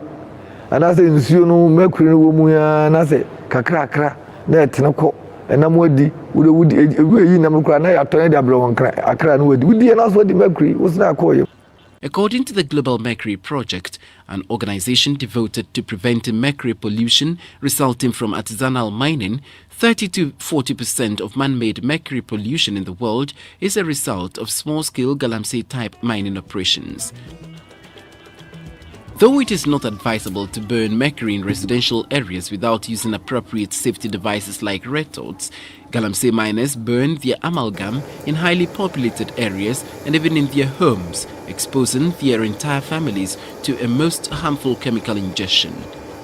There was a child that we met. His father is a gold refiner, and he refines the gold in the house. And you see this child's head is severely impaired. And it's as a result of the mercury exposure. It could have happened when the mom was pregnant and she inhaled the mercury fumes. And if you do that, it destroys, it affects the fetus in the mother's womb. Or even if the child is very young and he or she is exposed to the mercury, whether through the vapor or handling, it also causes some of this physical impairment. An April 2000 research indicated that fish stocks at Odumase, a town in Western region, were so severely contaminated to the point where they should not be consumed, but the locals relied on the fish for nutrition and income. In Africa, Ghana is the second highest emitter of mercury after Sudan. The country's continued failure to limit and regulate the use of this harmful chemical may soon cause a devastating health and environmental calamity for the entire population. In the basin now, it would be difficult to say that people can go to their farms and confidently fetch water to drink just because they have the feeling that it's highly polluted. It is not all well-meaning people who see only the negative aspects of galamsey. Galamsey advocates like Gavin Hilson argue that if artisanal mining projects were legalized, they could qualify for support and funding that might help mitigate the health and safety hazards connected with these operations. But a major problem is that the Ghanaian government has already sold most mineable concessions to large multinational mining corporations. The Minerals Commission, Ghana government's mining regulator, says it has tried to bring galamsey into mainstream mining by setting aside land for them and making the application process more accessible. So far, these sites have failed to draw the artisanal miners away from their usual operations. Either they aren't aware that the legitimate signs exist or they don't believe there is gold there. Some also argue that the gather and sell miners don't have the patience for the permitting processes associated with legal mining. After all, for Ghanaian artisanal miners, playing by the rules hasn't historically paid off. According to Wilfred Lumbe of the United Nations Economic Commission on Africa, in some African countries, close to 100 years of mineral exploitation has not changed circumstances on the ground. Poverty has increased, the marginalization of the poor communities has increased. Spurred on by quick wages, these artisanal miners in Ghana ignore the physical dangers of their operations and take advantage of an indigenous profitable resource to earn a decent living where large-scale foreign mining firms wouldn't employ them. Illegal or not, this kind of local entrepreneurship built on indigenous initiative, organization and self-sufficiency shows hints of how the continent might be able to buck the trend of resource exploitation. In a region where the profits of rich natural resources have rarely reached local communities, the best route may be the most direct one. Prestia is a town in Ghana's western region, and it sits atop land which is rich in gold. It's been a mining town since at least 1878, when the first European company came to town. Ghanaians had been mining gold for centuries before that. The Prestia gold property has now been dished out to the Canadian multinational firm Golden Star Resources, and it is yet to reopen its abandoned underground mine. Though the town has seen gold extraction unabated for over a century, it has no pipe-borne water and the roads are simply impassable. If you see the water that these people are drinking, not believe that they are also living in 21st century. Golden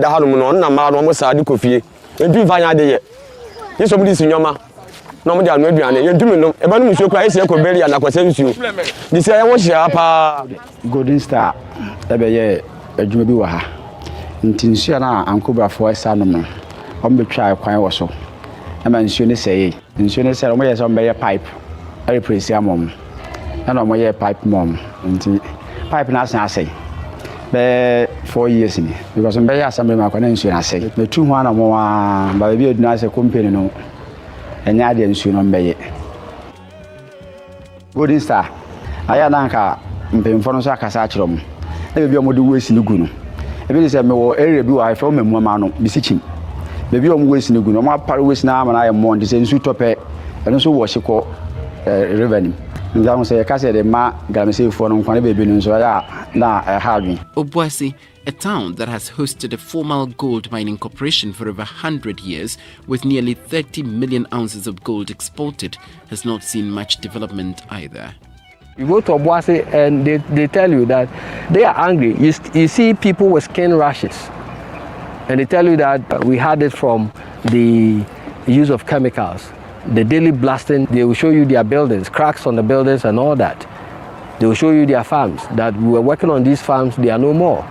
Now we don't have any job apart from this. They are not employing us. So if we sit and watch our dilapidated buildings, the roads are very bad, we do not have potable drinking water and all that, then it gets us angry. And so we also want to get our share. And so sometimes you see that they get very confrontational.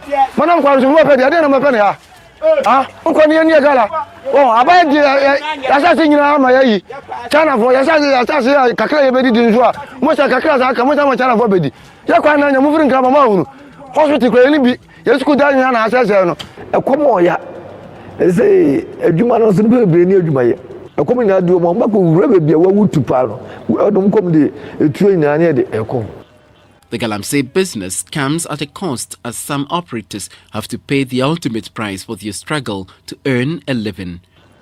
At one particular instance, I found out an abandoned pit where people were mining. They tie ropes around the person's waist and then they lower him gradually into a pit that is several feet deep. At a point in time when he reaches where he wants to dig, he jerks the rope and then they let him go. He starts digging, and about 2 hours after, when they are not hearing from him, they jerk the rope twice, and if he's not responding, it means he's dead. So they lower him back into the pit. These stories are not told by the miners. When they die, they just die. Miankasa odro akentam tosu mienu. Bedi ade mefanse na wotwe miensam ani. Ena asem kese ya atumie nti na mamekra no nso mafede ayesa mani abrepa yi. On November 12, 2009, a collapse occurred in an illegal privately owned mine in Dompoase in Ashanti region. 18 workers were killed, including 13 women who worked as porters for the miners. The belief is that when people die, it brings in more gold. They believe that gold is a sort of god, a demigod. And so the more you get blood into the system, you find people secretly going behind to mine. In April 2013, at least 17 people were killed while mining at a disused gold mine in Ghana's central region near the community of Chichirure. This mining company has secured the land. They've dug pits. They are supposed to cover the pits as they go on. But they did not cover the pits because they went into an agreement with the local miners. And so whilst they were digging under the pit, it caved in on them. And the pictures you see are gory. Young men and women lying down dead in their numbers. Those who survived, you could see people who have their backbone broken. You could see people with thigh bones broken. They were primary honum, 7 coffees no honum. And a teacher need to be said, I done the day honum. No, say, yes, or mamma call Galamsino, or Mamano Abu Akum, Ebinum, Entina Ebisunu. ɛhɔ na me sɔre sɛ me se me maame ne me nuanom ɛwɔ hɔ no mi na me sɔre bi gyina me ko bisa sɛ ebu akum nkɔfo wɔn se akum nkɔfo na me yɛ sa dan na metu mirika ma kɔ hɔ na akɔ akɔhwɛ ti me di mirika kɔ nyina me ko duru hɔ na ma me sister pinyin ba akɔ na me hu no maame no mu aya yɛ sɛ emra no abu akata wɔ mu so.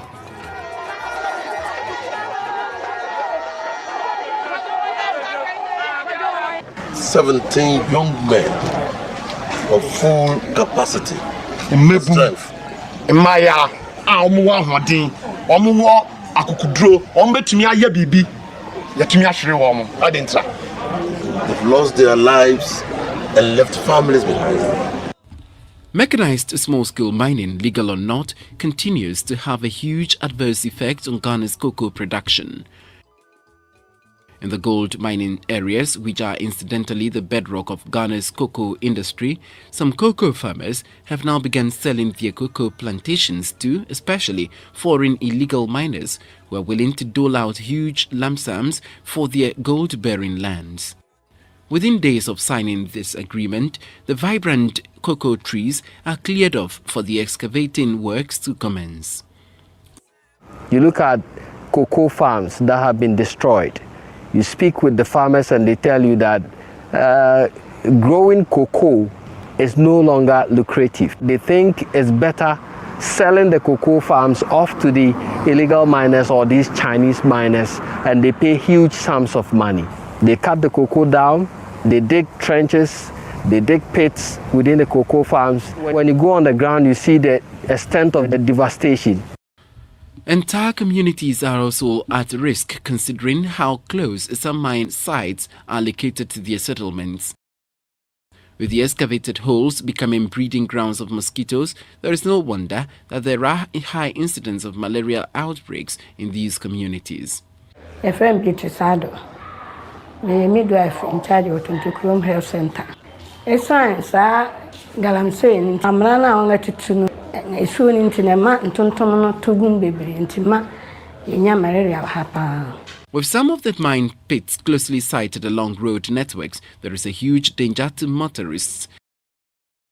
In the past, where a simple veering off would have left one with little scratches, now there is a risk of the vehicle plunging into a mining ditch, resulting in a greater degree of injury to the occupants. As children as young as 8 years choose the life of a miner as against education, there is a threat to the communities and the country's future human resource development. But what really pushes people into Galamsey?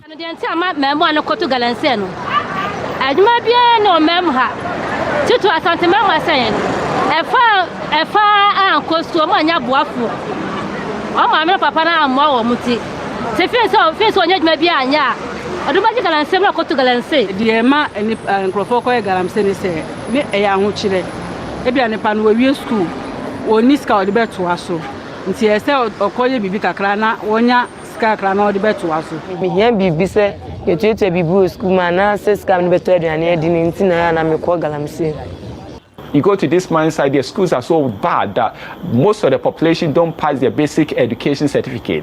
And because they don't do that, they can't progress on the educational development. So they all end up in Galamsey pits.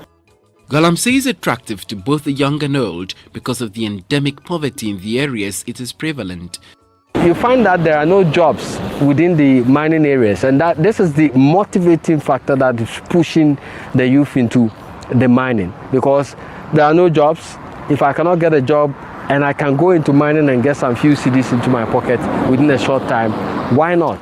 Living with no gainful work is difficult for these people, and in order to survive, they turn to the earth, which provides ready source of income. And because many of them lack education, it is easy to get roped into the booming business of artisanal mining due to the fact that there are no jobs that could accommodate their kind. It also goes without saying that the people in these communities are now becoming proactive, vowing to take charge of their resource endowments instead of leaving them to be exploited by foreign multinationals and their educated Ghanaian cohorts. If you witness the recent clash between police and people of Enyinam, for example, they have been enjoying free power from Anglo Gold Ashanti for some time, and now Anglo Gold says the transformer is weak and cannot provide them with the daily electricity. And they are saying that, well, you have benefited so much from our land, so if you cannot provide us with another transformer and help us get the power for free, then get off our land. So some of these things get people very, very agitated, very, very angry. Social responsibility. Then ask yourself, they pay royalties, the mining firms, so you cannot blame them too much. Where do these royalties go? Traveling across the Manson land, you see a lot of former mine sites there, but there was no single one of these communities that we can single out as having benefited from gold in their lands. You look at their roads, they are so bad, so bad. They don't have drinking water. Apitikoko, no water, long time, long time. No water, no water, no water here. No water, yes. Is government providing solutions to the people's problems as a result of the mining they witness on a daily basis? So they are living with the mining firms. They get the blasting, the effects of the blasting every day. They get the effects of the cyanide spills and all that. So if we are not seeing any development in our lives, then we will also go into it now. Let us all mine. What do these people take us for? Do they think like we are just ignorant people, that we don't know the value of gold in our lands? How much does it cost to provide proper boreholes to these people? You know, to provide classrooms for the people, kindergartens or libraries to these communities. The first one is the preschool canteen, where the teachers, they cook for them. This is our kitchen, our cooking stove. At the same time, our dining place. After cooking, the children come here, they wash their hands and then they eat over here. So we are appealing to anyone who can help us or the government to have a second look at our place for us. Clinic kitwana. Any idea how I didn't see it? To be about bossing you. So you say about boy, na brought to Sudan. So boy, they see sacred. Galamsey sustains the lives of the thousands of people who engage in it. Me site no make it workers 150 workers. I Galamsey workers are medium mo adwuma. Ya tua mo ka 3 weeks. In the 3 weeks no, one gang get me nya sika about 150 million na 100 million. Nipa 5 no ma mo so mo ye dey. Omo che. O hwe pisi adom do mo ye sa manini. Na se ko ba se ye pomo mu nyina nkwa. Nse ba hadwen. Ba ma amo be saba.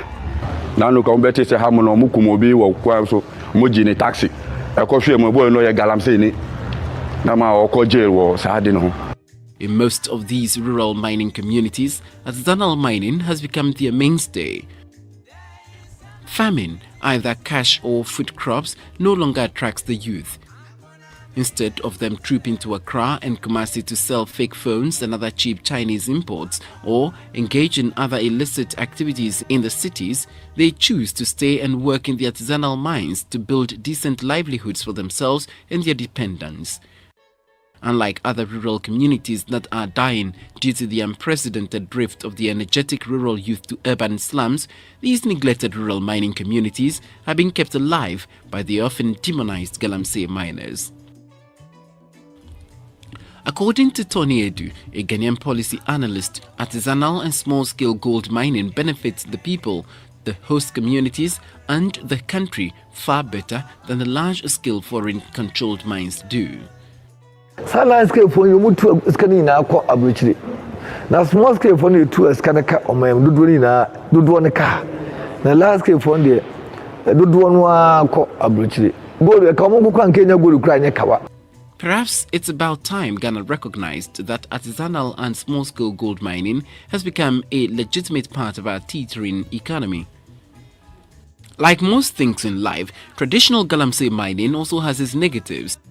Galamsey leads to land degradation, deforestation, loss of biodiversity, and massive water pollution.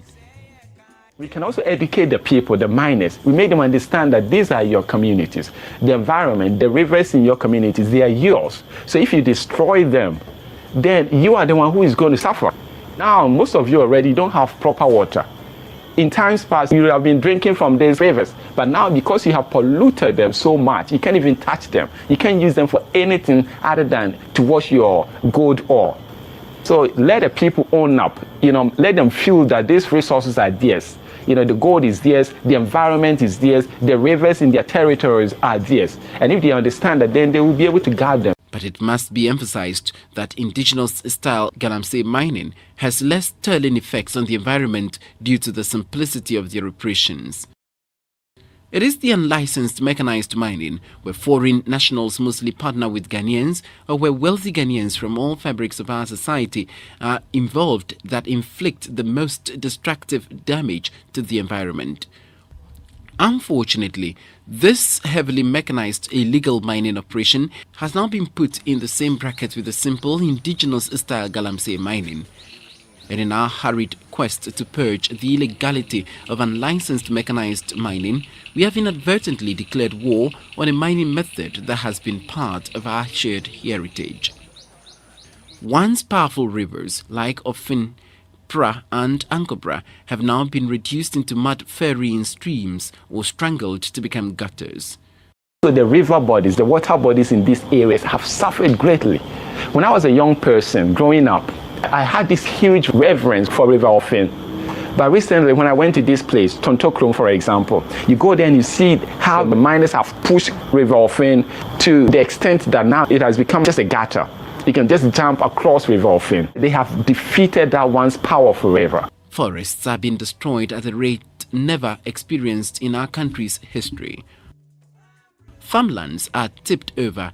Community drinkable rivers are severely polluted by chemicals like mercury, borax, and other toxins used in their illegitimate mine fields.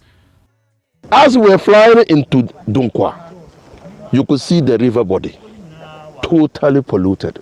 Can you imagine what happens in this community? That water now becomes so an essential commodity, whereas they have rivers and streams available in the community. And yes, small scale mining for they say in Swono. Now, BJ, no, you never be almost connected with district water. No, there are two in Swono, ever drabby. And in Sonagasa, I be free home of Bano. In Sonagasa is already polluted. I won't tell me that day. And to me, no. I have to go. Insua at Babu any AG Damono. I say in Swono. A Sutini, a tiny echo bones to Cassium, ever I see home. A number a word in Suimu, Nina Ewu. The Cassian Swan, a war homo, are in shoe with Nico Boom, Munamina Ewu. And Nam Kamekana, a free Senate Nesso, a day Ebba, Nababun Sudamutino. A ma in Suono, number woman in Ewu, I'm in Suono, so and Osa. Now, Cassa, Odi, Gu, be away a nursery be Udi Gusua. In Suono, a shit. According to the International Labour Organization, prolonged exposure to dust from drilling, handling and crushing the ore may cause lung diseases. At Konongo, in the Asante Achim North municipality, you go into the various mills, they grind stones to process the gold. Because they do not want to pollute the environment with dust, fine dust coming from the mills, they have barricaded the whole milling site, and they are inside it. So all the fine dust that should be going out is coming in, and they are inhaling it. People are not wearing masks, and they are inhaling the dust.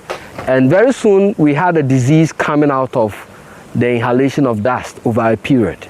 It's called silicosis. It affects the lungs. And so it hardens the lungs, it creates lumps within the lungs. And you see these people who have silicosis as a result of long inhalation of dust. And you see that they look like corpses already, and they are dying.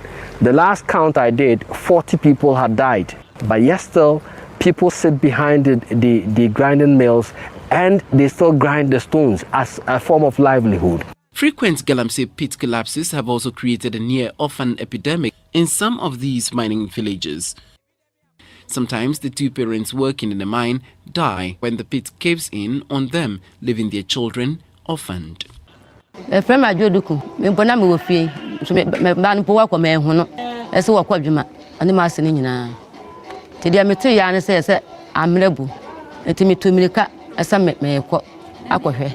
To me do come bu sample ayenka bibia mpo nkyere me akiri ansa me te se yesa me ba ne masene die wo mu nyina ya nsore Abena mantebea.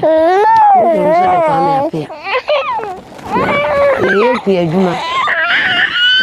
No ye na ho kira ba no se kwa akoye nze akala na ye nya bidi after be ni. Ngo de ko wura mu be na wo twe na na. Sasa mu ni si ye. Sasa mu si ye so na ma wo da de. Ndi aho kira bebre. Didi adwa bugdi. Ba che ye firi amoafo. Ye firi boko bonduri. Na betna anam. Na be ya sase. Na ye ne kakala. Nti ye gusu aye no. Nkola ni ko school. Ko ba se me papa ni bi. Ma me ni bi. Omo de be hwe. Ti mi na me ye peyi. Ma nko bi. Nti na me se me bua me ma mo na ye de hwe nkola na omo ko no. Ti ye sole adwuma bi ani hanam. Le galaba kakala na se ye de hu jim kakala. Ndi akwana ngakala. Na mama akwa na menu abe ma ba ko bai. Na skani wa yo de be ma na akọ. Na se ne won go bua na nya kakala. Mbo an no mfa nko. No ka ye ho na ye nyina ye ko e. Ene me sister ba ko. Ye nyina ye wo na ma na ja. E se hunhun bi na be kasa kire ye na me de me pie. Ti me pie na me da me ho se ye se me ba na. Na de ni James ti me tiem se bo ma. O mo die so mo die mi di Canada wo ne toy. Te toy ya na egu o mo so. Me twa mani me hu obi ya. Me hu me bla hu me ma me. Na me die mi di ka ko fle me papa. Me papa so ba e wo no so atomu. Sim ka ke pia fu pensi.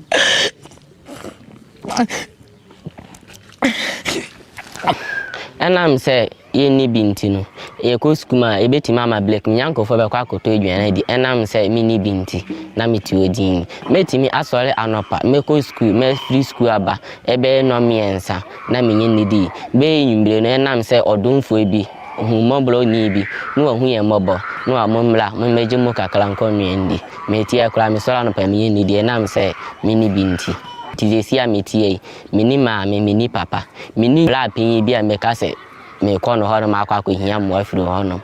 The pain is a double pain. So Yahweh akoye impremienu Yahweh yedi. A pain to us because that activity ought not to have happened.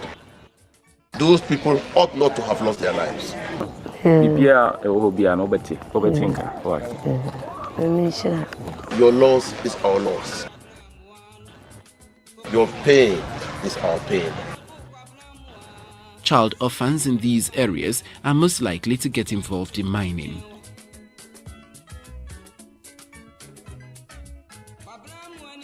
Asemi bai ye be break kan say ye memenda no kwasiada say memenda no kwasiada anka su nkola nyina because omokobi omo hadi adanse mi am to me ko ekọ mo e mo ba me nka na tenten e ya na ekom kan nti mesh stress mama school feeding program bi ewa.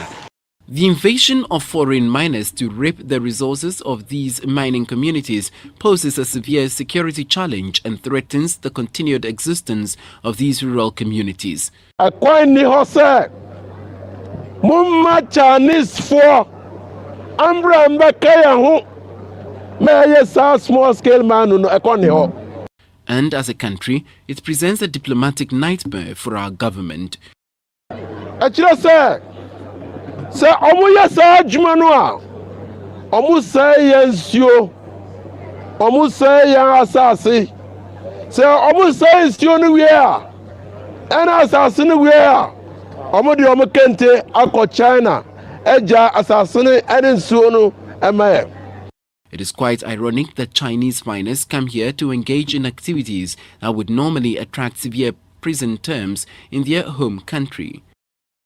Sometimes the glaring destruction of arable land and drainage system results in clashes between the foreign illegal miners and the community youth who team up to stop the reckless destruction of the ancestral lands.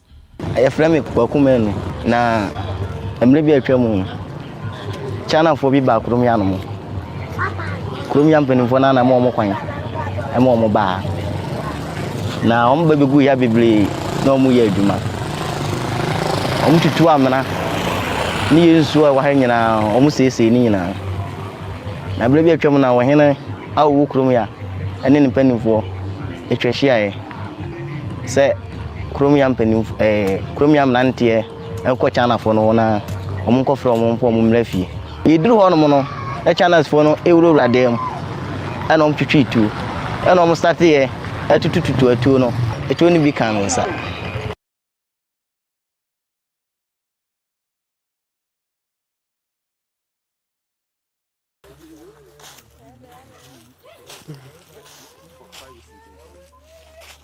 From Kofi Bobie bifiri manso abodom na China fo ne ya adwuma ya wada no ene wo hene ne ka se yenkofo omumla ne ye boys ne ye doso omunim se ye bewia wo mo ene omo dane ituo no gu ye so.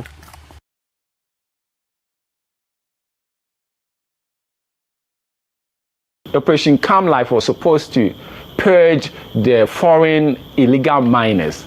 But you go to these communities and you still see they are still there. And according to our law, yes, foreigners are not allowed to be involved in small-scale mining. For them, they come and they don't even go for license because the law will not even allow them to get the license. So they just attach themselves to some Ghanaians and they go into Galamsey. Some of them are still in the system anyway, illegally, and they are being harbored by our own people. Some of these people are even MPs, some are presiding officers in the assemblies, some are assembly members, some are even teachers. Diania Ghana for one, you call your Omodomo and now I know more into more licenses. It's as when Jessica now on Unifidin into no than Hokobo Chada follow. How can we combat the urgent challenges posed by Galamsey operations, especially the unregistered mechanized mining, and encourage responsible artisanal and small-scale mining for a sustainable grassroots development? Ghana may idea gold in a number of Hojumana Abedunde. Idea on a number of Bias Abamojanu. There was a Juma who cried, dear or memo. Omojo Kampa between Abua. I'm a bold to small-scale mining. Kwanya beda ho magana foni nyina na nsase akodi last scale fo bebre ho no ye be hwe na tete so na ba bi ho a kura last scale fo no omoye mine no munru ho ye prospecting license omo jeje asase na boss bebre omo na ma illegal no kwakos bebre omo je ato ho obi kura onye ready si wotu ni yes no so no asa ko renew license ti bi nko ekọ boase a ye wonsuo bi dida ho a aluvia bia umututu sa aluvia umututu no last company no munye no hodwuma mo se nkofo de channel foko wo no mututu basa de amra gugu ho ba bi tisese no etumi trase chamber of small scale mining chamber of large scale chamber of small scale chamber wo dwan kase wo dwan ketwa yi ne betu ahyebu ba ko na ntwe ne ba umutu ahyebu ba ko ande ye ne ntumi ntrafa ko ne hu se ne minuanom nketwa ye boa mo bia hai. Militarization will not solve Galamsey menace. It is only going to harden them. You push them against the wall, there is going to be a day that they're going to fight back. They're going to turn these Galamsey areas into the Niger Delta. As mining of any kind booms in Ghana, it is the environment, our health, and our social cohesion that suffer. Perhaps we should look at accelerated rural development, especially in these desperately impoverished mining areas. If there are cleaner, safer and healthier jobs to absorb the teeming unemployed youth, majority of them would not choose Galamsey. The mine at Obuasi, for example, has been in continual production for over 100 years, and the remaining probable reserves are estimated to be around 20 million ounces. If 1 million ounces are produced per year, it means by 2035, the Obuasi mine would have been fully mined. What would be the legacy for 140 years of continuous gold production? You look at the rivers, River Pra, for example, and other rivers and streams, and how murky they've become with mud and all that. And you see the deaths that do occur on a daily basis, the ones that have not been reported, the bodies that you see, you witness with your own eyes. And then you see the kind of diseases that people have had as a result of mining, silicosis, skin rashes, and all. even amputations as a result of mine collapse and injuries in the mines, then it tells you that something should be done. This land is really sick when it comes to taking care of its resources and what goes on within it. If gold is here, then sustainable solutions must be found quickly to halt the looming environmental and social Armageddon. If you really are serious about tackling this issue, the first thing we got to do is to tackle it from the source.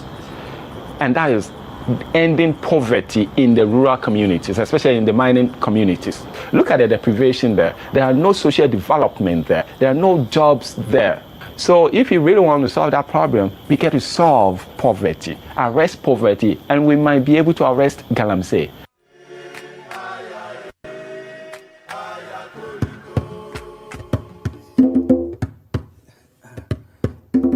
Hear the voice of the warrior king, the voice that quakes the Mediterranean and echoes through the libraries of Timbuktu.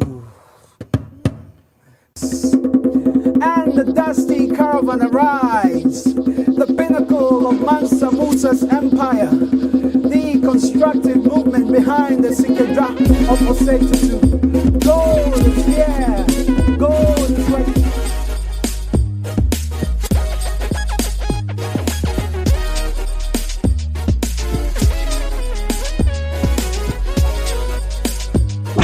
Ladies and gentlemen, are you ready for this? This is Rainier Avenue Radio.world, the station that cares about our community. Right here. Yeah.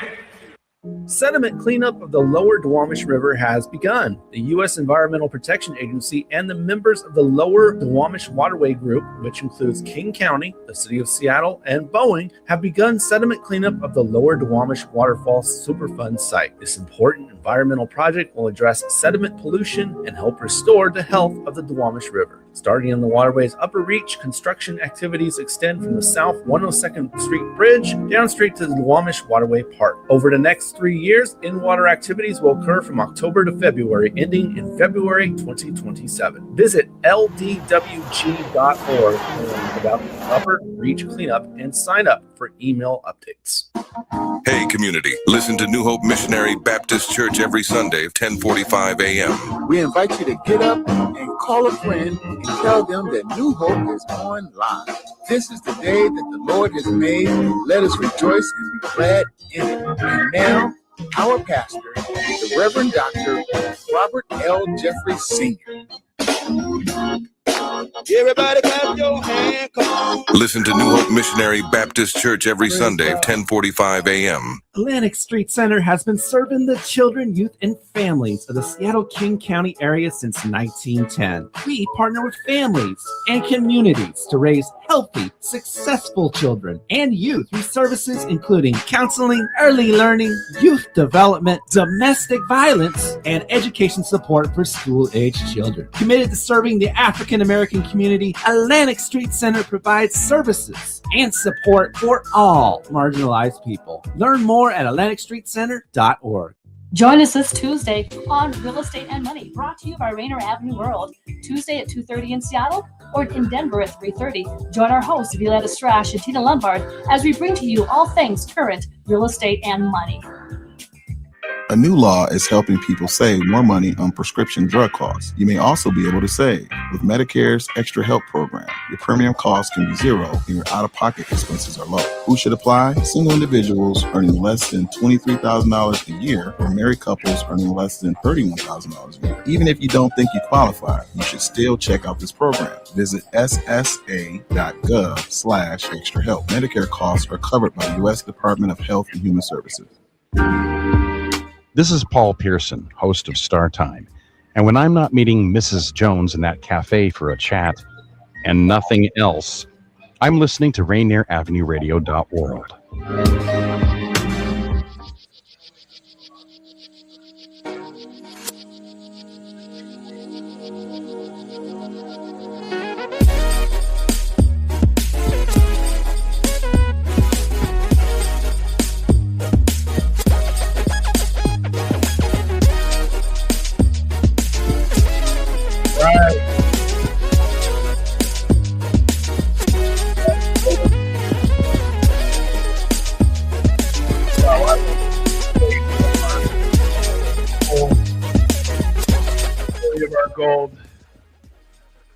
Wow, that was amazing. That's super deep.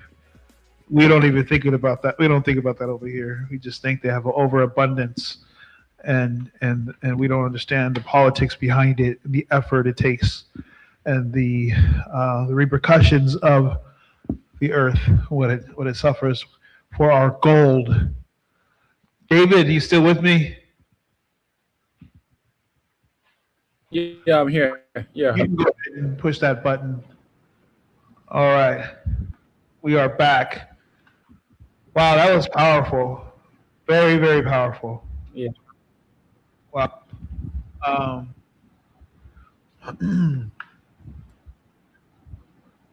How you feeling? I'm good. I'm good. Yeah, man. So how did this project come to be? What inspired you? What got you out the door? Well, in the early 2010s, there were many incidents of mining pit collapses in the illegal mining site, and every now and then you would hear that there had been a pit collapsed and had claimed, a dozen lives or so, and it was very frequent. And the discussions in the news, the voices of these people were missing. The news media were always, demonizing them. So I wanted to find out the truth behind this, because I know it was deadly venture, and if it was killing them, why were they still doing it? So I set out to go and investigate, to probe into what was really pushing them into this difficult and dangerous work. That's amazing. Did you go out there with the crew? Were you by yourself? Like how did that? Well, the research stage, I went there, but I went around the area by myself. And in those days, the Ghanaian government had set up military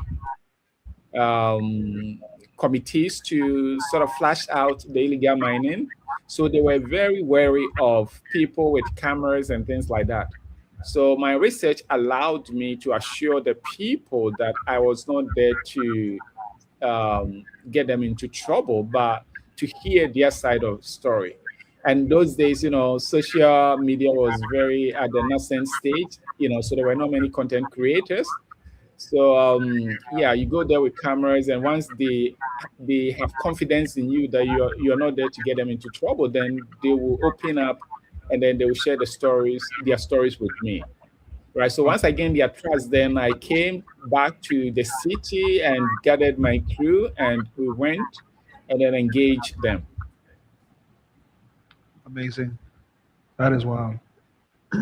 Always a challenge to go out and capture something in very extreme environments. So I commend you for that. That takes a lot. Thank you. I think there is a question in the audience. You ready for that question?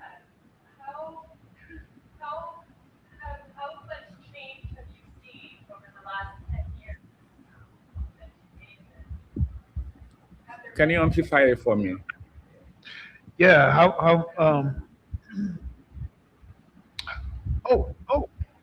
Yes. Introduce yourself. Hi there, my name's Karen. Hi, Karen. I'm curious how much change you've witnessed since you made this film. Have there been any actionable changes in those communities that are affected by the Galamsey? Sadly, to disappoint you, the issues have gotten worse, more than doubled. The destruction of the environment, the pollution of the rivers have only gotten worse. Right, so more people have gotten into the mining, more excavators are tearing down the forest. Over the past decade, 12 years since I did my film, it's gotten worse. It's gotten worse. Now it's kind of out of hand. It's become so normalized that the state Ghana as a state Set up an agency called Gold Board, which basically is now officially buying the gold that the illegal miners produce. So sort of giving them a bit of legitimacy, right? So the issue is getting worse. It's getting worse.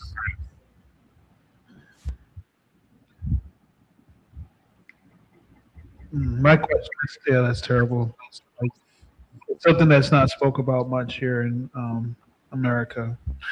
We seem to have other things on our radar, which is certainly not talking about the environment and what we're doing to this earth, right? And so I appreciate this event, this summit here, because it's really a hot topic, no pun intended. We have a lot going on, and we see what's going on around our environment. We have a documentary that we'll play later about the Duwamish people, and we talk about how the ecology and the lands have changed since industrialization here in Seattle. Right? They had to restructure rivers to flow so they can move timber from one end of the world, the city, to the other end, and it just destroyed our environment, and, our wildlife. My next question is, what was? Oh yeah, how long? So we know that it was done about 10 years ago, but how long was it since you started rolling to when you got your last shot? The filming, the research was about 3 months, including pre-production. But the production itself, the recording itself, was about 2 weeks. So 2 weeks. Myself and my crew, small crew, I think we're about 6 or so people, and then we were on the road, traveling across several regions, deep in the forest. We faced a lot of challenges because there were a lot of roadblocks, and because of the military operations in the mining areas. But thankfully, we had a letter from the National Security Agency, that we encounter the roadblocks, they should let us through, But some would question the legitimacy of the letters and stuff, so they will give us a bit of trouble before they will let us go. But all in all, the experience was quite rewarding, because we were determined to capture these stories and bring it to the national attention. What we were hoping that there could be some actionable resolve the issue or to mitigate the distractions. But unfortunately, that did not happen. That was the biggest disappointment for me. Maybe I expected too much too, but we keep fighting, hopefully someday will come, and then Ghana as a nation will wake up. And then because Ghana, we have a huge portion of our population that depend directly on the land, on the environment. But sadly, we are not taking good care of the environment at all, right? So we need to wake up to the reality. What's going on? Lost our image. Stand by, but keep talking. I want to ask you another question because we can still hear you. Daniel, we're going to keep rolling because we can hear each other still.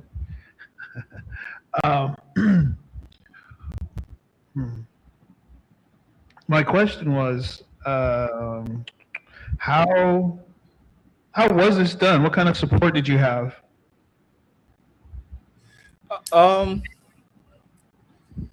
We got support from a small grant from, at the time, there was a funding agency funded by the Danish embassy in Ghana called Ghana Denmark Cultural Fund. They came in and gave me small, after submitting my proposal, they gave small grant. I think it was about $10,000 equivalent at the time, and that enabled us to execute what we wanted to do. yeah, funding has become the major obstacles. Here, I know funding for creators, filmmakers everywhere is, especially independent filmmakers everywhere is difficult, but it is particularly hard here in Ghana and across the continent. So sometimes the passion is there, but the resources are limited. So, you're not, yeah, but we do the best that we can. I was lucky to have been, to have gotten that grant from the agency that allowed me to do this. And it launched my career as a documentarian. So, yeah, I'm very grateful for that. Amazing. Any other questions from the audience?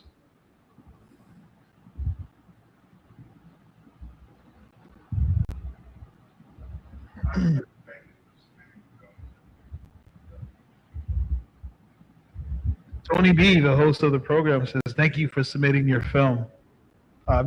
Thank you, too.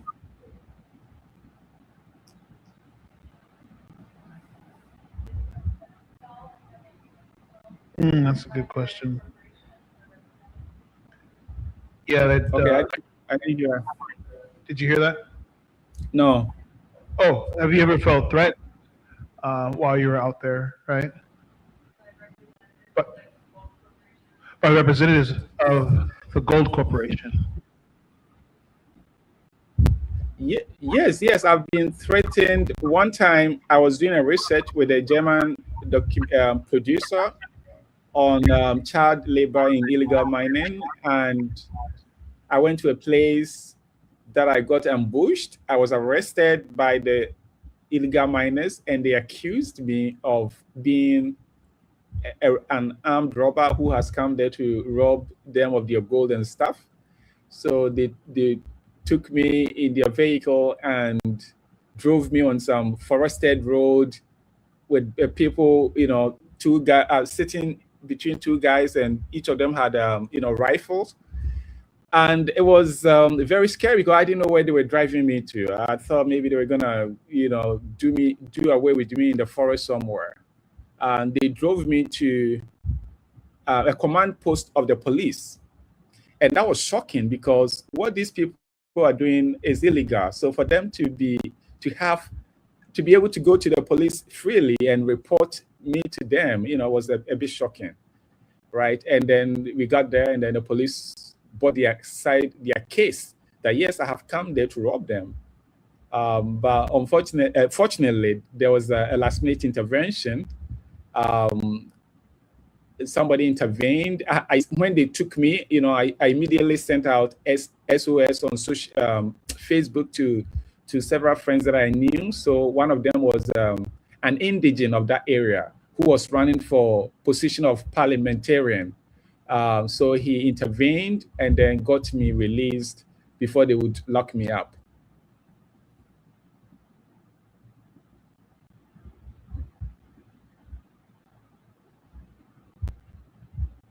Do to help support you. How can we help? How can we get the word out? How can we find you? Well, I'm on social media. I'm active on Facebook, Master Whale. So I see written Master Whale. It's W, not V. Master Whale. Master Whale. Facebook/Master Whale. My email address is md@adomibridge.com. And Master Whale, not Master Willie, Master Whale at Gmail. Sorry about that. Yeah. So you can find me in these channels. I also have I have a musical, a feature film musical coming. A very powerful film that especially the lovers of Afrobeat music are gonna love it. So I hope you all will be watching out, and then hopefully there will be a time for me to come and screen it in person in Seattle. Yeah, we would love to have that here. We're going to do screenings like this quite frequently, and I look forward to the musical festival. I think that will be great. Have a bunch of music videos, musicals. Musical films. Yes, musical. Yeah, music. The first musical from this side. Nice. All right. I really appreciate David. Thank you so much. Is there anything else you want to say to the audience, to the world, to those that are listening? Well, I thank you for taking your time to watch my film. Watching three, four of my film. That is a great honor. Yeah, we will continue doing what we need to do to shed light on important issues affecting our society, because I suppose most of your audience are African Americans who see what is happening on the continent as something that affects them as well.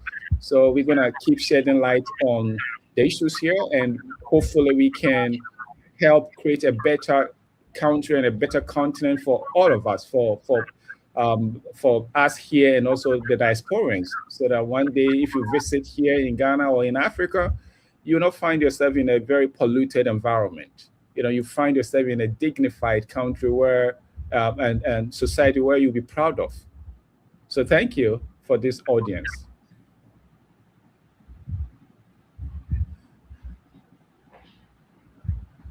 Thank you, David. Thank you so much. We are applauding. Everyone is standing ovation right now. I couldn't get the word out because it was so loud in here with people standing up in ovation. So I just want to say thank you, brother. Appreciate you. I will see you again. Gilda's going to be there in a few. Actually, she's going in mid-May. I'd love to be there, but I don't think I'll be able to make that trip mid-May.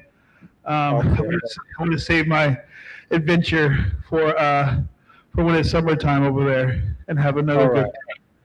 Yeah, but I appreciate you. I'll let you know when we do our next festival, and let you know when I'm in town. Okay. Thank you so much, Anthony. Thank you. God bless you. All right. Bless you too. Let's move on to our next piece. It's a piece by Ebby Ekenezer, who unfortunately, well, it's fortunate. Her birthday's today.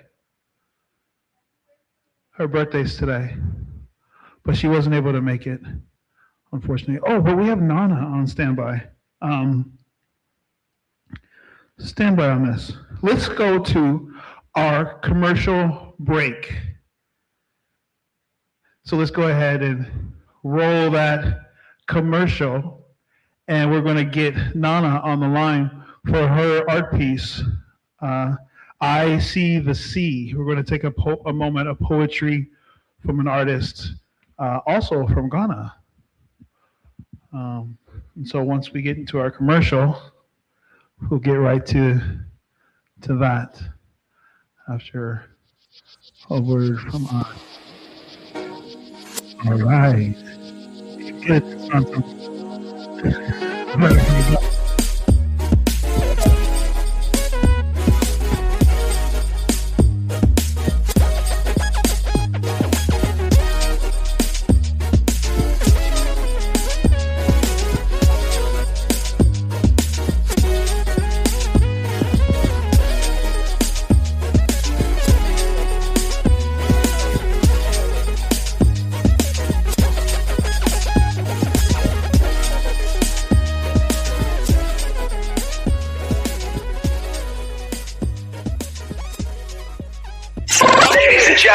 Ladies and gentlemen. Speak Up Seattle. We are RainierAvenueRadio.world, the station that cares. Don't ever forget.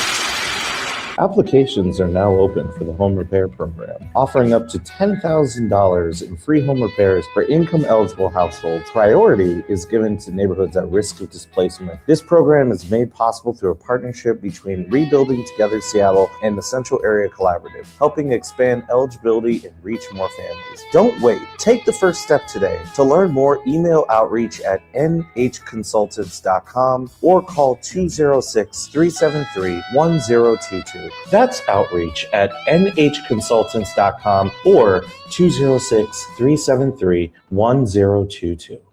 This is Big Poppy, host of Jazz from the Cabinets. Join me for a weekly eclectic journey through the past 100 years of jazz.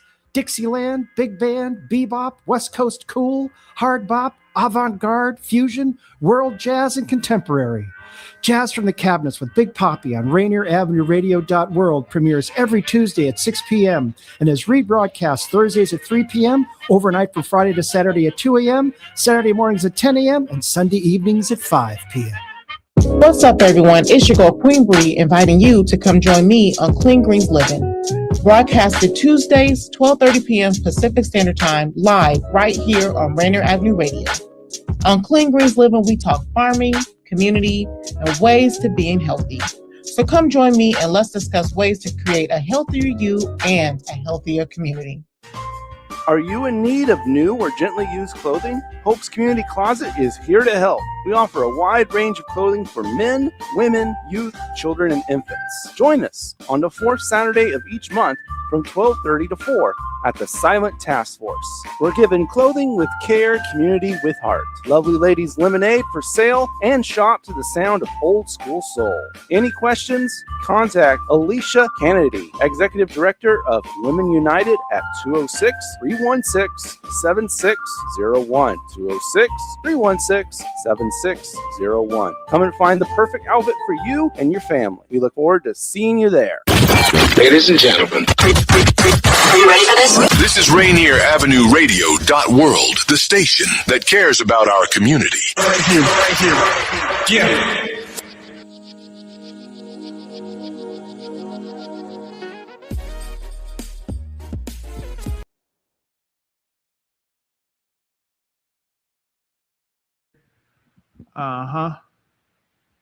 Oh yes, on the screen. Oh, Luciano, can you get the live screen going? All right, and so we should have Nana here. Can you hear my voice, Nana? David, are you still with us?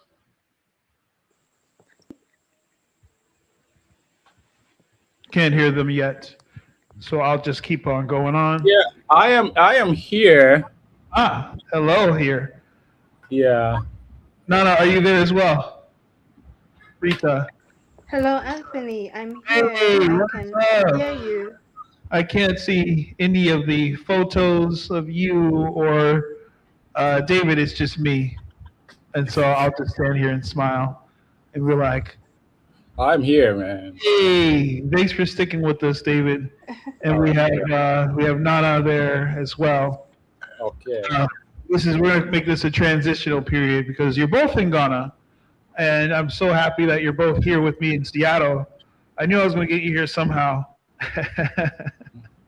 and so God provided a way, and we made it work. Yes, yes.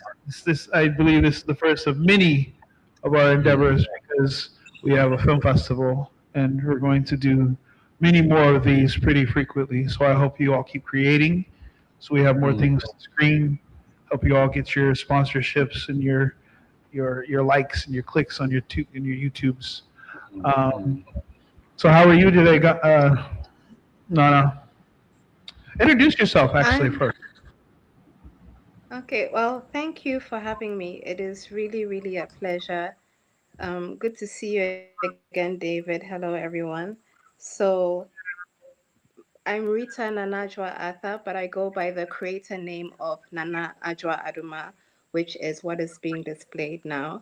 I'm a storyteller, filmmaker, poet. I think that's how I like to describe myself. And I'm fortunate enough to have one of my films be part of the lineup for this great initiative. I loved what I saw of David's film.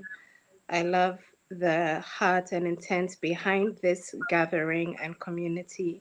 I think it's wonderful to see people using creativity and quote unquote entertainment to bring light to very important issues that affect people on an individual, communal, and global level. So it's wonderful.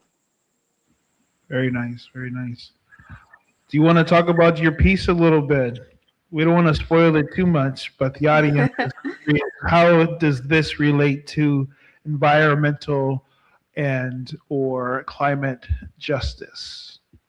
So I see the sea, I would describe it as a poetic walk through issues that affect the west coast of Africa in mostly negative but also positive ways. So you'll see that as the film plays out, where the positives and negatives come in, but it's all tied together through the form of a poem. So, fun fact, I have a degree in marine and fishery sciences, but I've never really worked in the field. My In a technical capacity, my involvement in anything marine or climate or meteorology has always been from a creative point of view. So that's been interesting, and I'm glad that I've been able to tap into that part of my experience and journey using creativity. Yeah. It's very nice. What do you think, David? I'm here, yeah. How do you feel about that? How do you feel about that, being over there? Oh, great, great. I'm looking forward to seeing what Nana has to offer. Yeah, me too. Me too. Hey, let's get to it. David, I know what time it is over there now. It's probably 11 o'clock. Yeah. And so you can stick around if you want. We're going to roll into these films, and then we're going to have a Q&A with Nana. And so we shall continue this. Thank you for being here, David, in case I missed you on the way out. I'll see if you want to stick around. You can ask some questions if you want. And let's get to it. We are ready to play. I see the sea.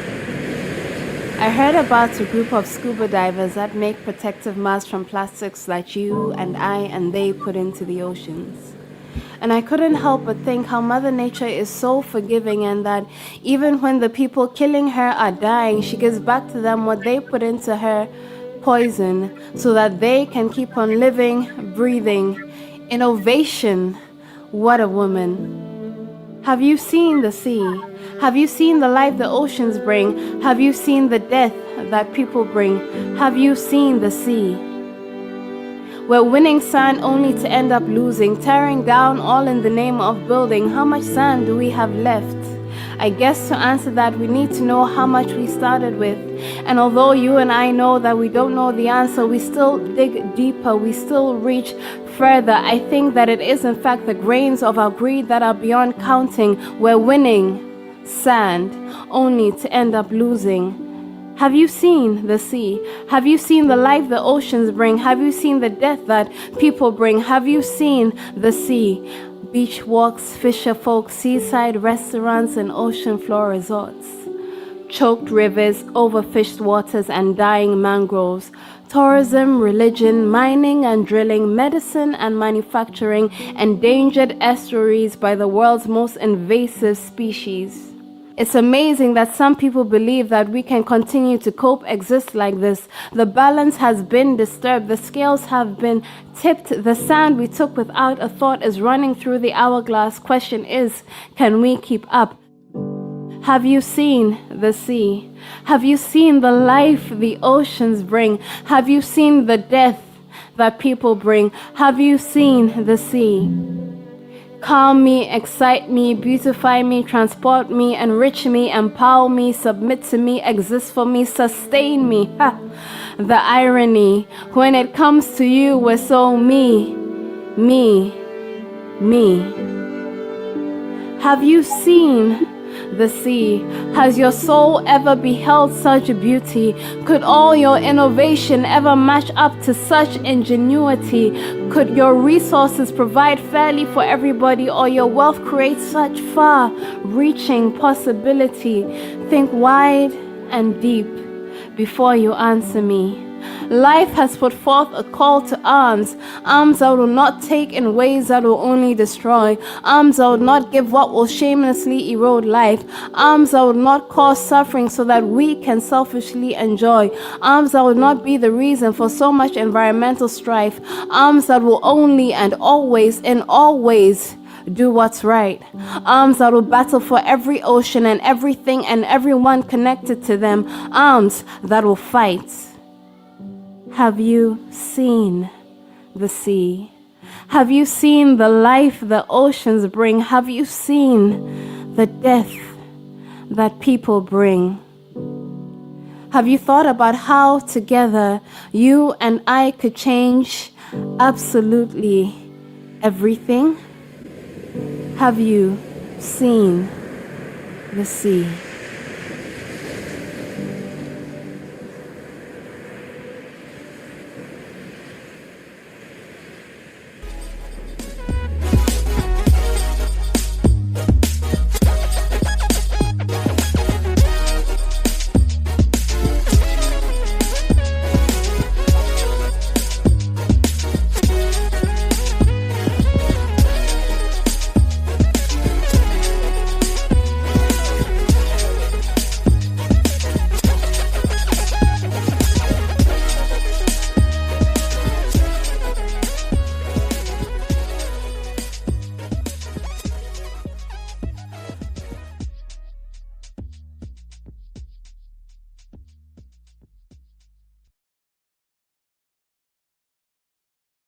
Beautiful. The work was amazing. I just love seeing all the imagery of beautiful Ghana and with such poetry. Are y'all still with me?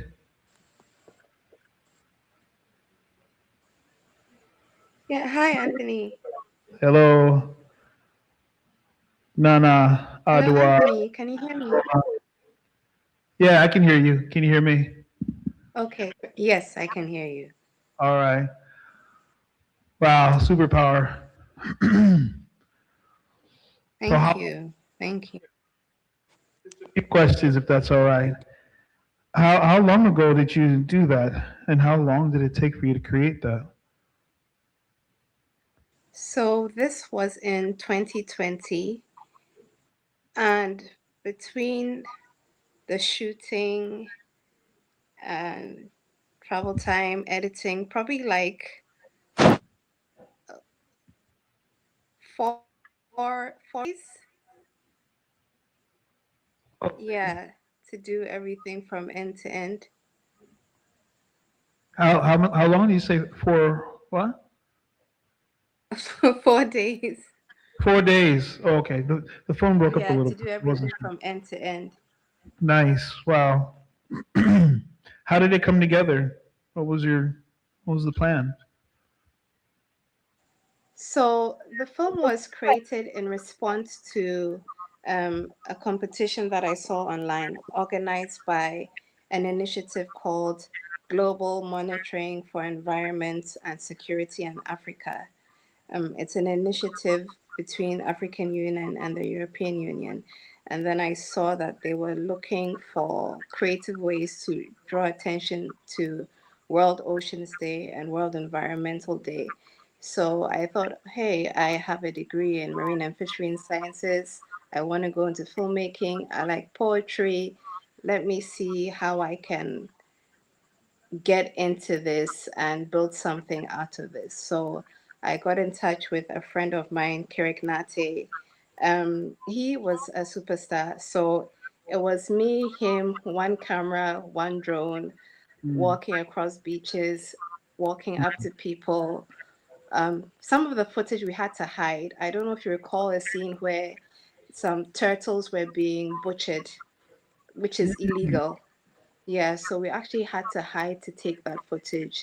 And there was another scene where people were packing beach sand into sacks for building, but they were doing it illegally. So that we had to hide as well.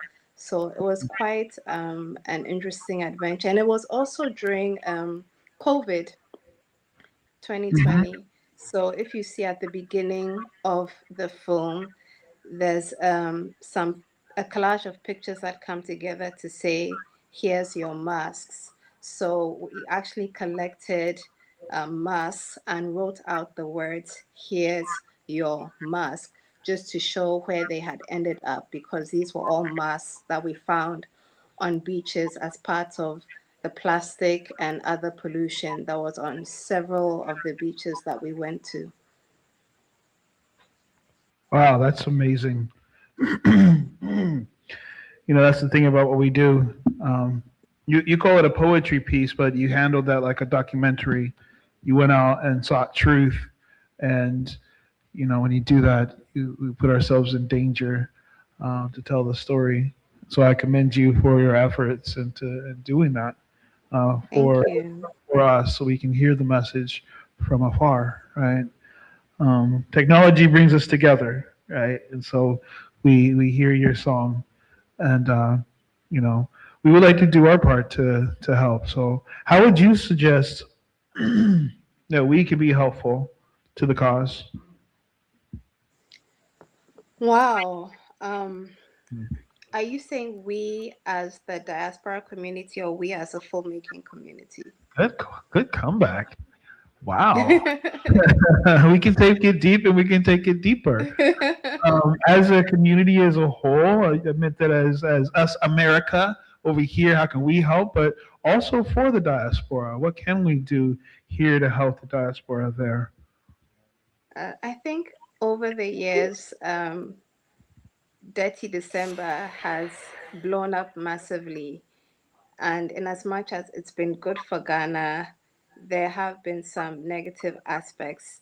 And I think that it's something that the government has really sat up and paid attention to. So if there are united messages coming from the diaspora that we would want to come and experience cleaner beaches, cleaner roads, cleaner environments when we are there, that is something that they would take seriously. So I think that would be a great way to help. It's wonderful to have so much attention on the country and our beaches and the life here, but I think that if it's all about the fun and the festivities, a lot of the issues that people live with when everybody goes back home are so easily overlooked.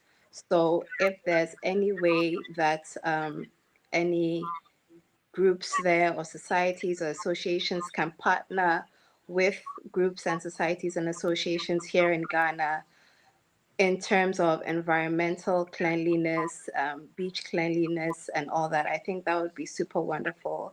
But also, I mean, if there's any support for the filmmaking industry that you can offer, especially for those who are drawing attention to issues like this, whether it's financial or equipment or mentoring or training, I think that would be wonderful as well.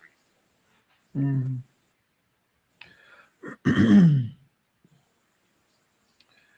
So let me ask you this. How can we support you? Do you have a webpage, fundraising campaign site, or anything that you can point us to? I could share my email address and I'll be happy to have a conversation with anyone who wants to know how we can build something and move forward. Um, I don't know if I should message that to you and you'll say it later. If I can say it out now, it will be displayed. Why don't you read it out loud Okay. as you type it to me? And I'll So- send it to our text so they can add it into the Okay. video. Okay. Okay, let me put it in the chat as well. So Yeah. it's, yeah. And I'll check in. David, RIT. oh, sorry. Let's back up. What was that again? No problem. RITA dot ADOMA dot ARTHUR at gmail.com. So I've put that in the chat. Oh, did you do the chat WhatsApp or? No, the stream chat. Okay. Well, I'm sure Daniel saw that and he is doing that now. We'll keep talking until that. Okay. Is David still with us? Is he still on? Did he roll out? Oh, someone from the audience is asking about your social media handle. for both of you, actually. We'll go with you first, Nana.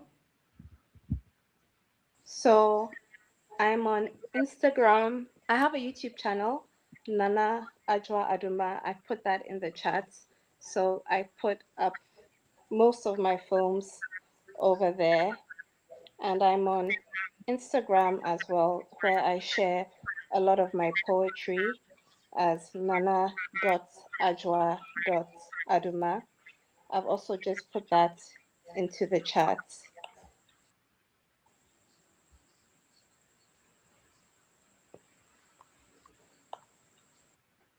Any questions from the audience before we transition? Oh, before the questions from the audience, David, did we get your social media handle? Yeah, I've put it in the chat.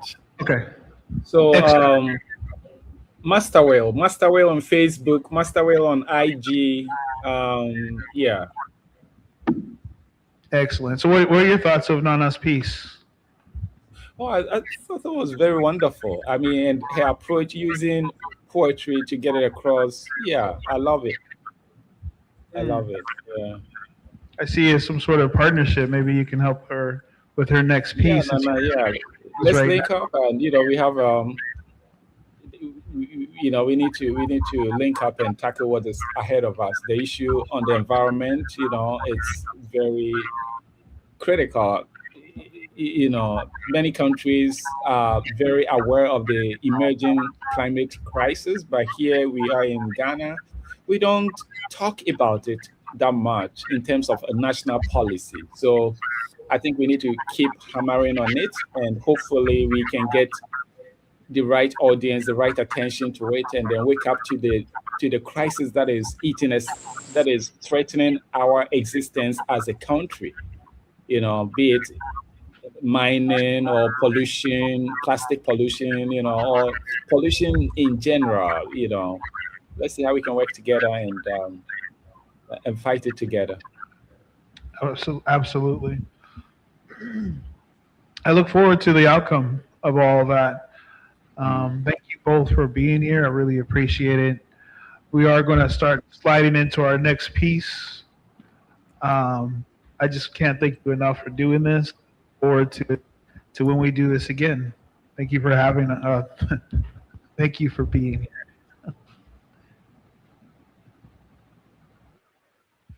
So a little description of what we got coming up next. So Ebby Ebenezer is her birthday today. Happy birthday, Abby. I sent her a link, so I'm going to assume that she's watching, and we're now going to sing happy birthday.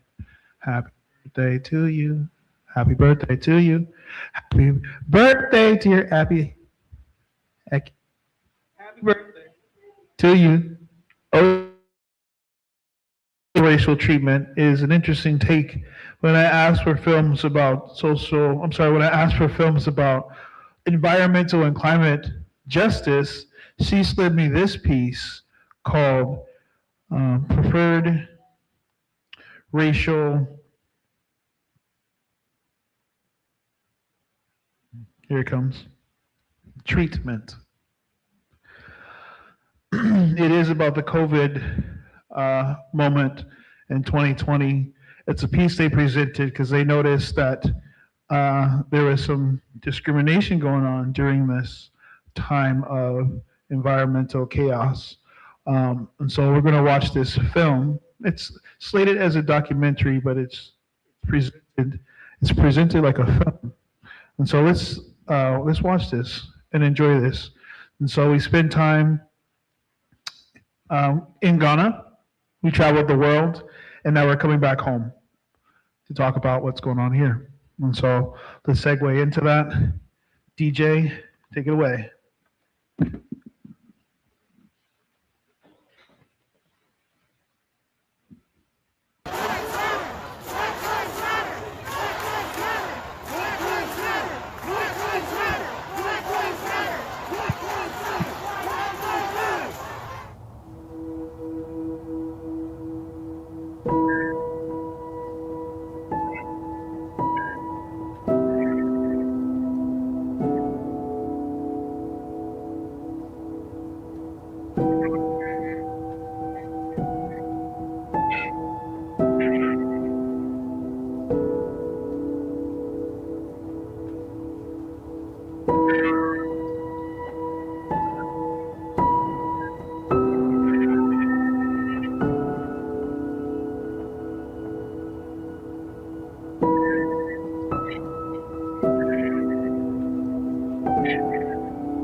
fired?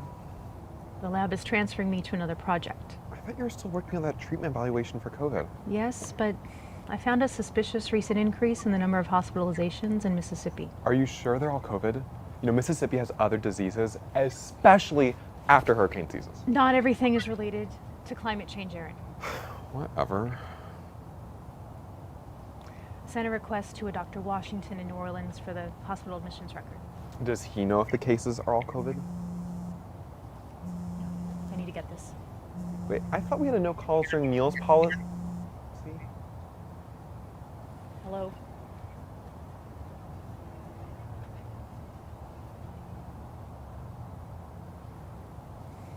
Someone is bringing over the hospital records. Why don't they just mail them?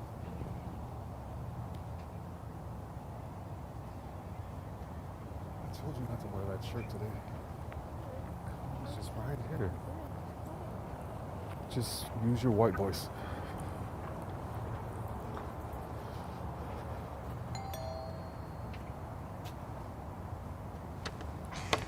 Yes? Dr. Nugent, Yes? I'm Cornell Washington. I brought you the information you requested. Oh, why are you here?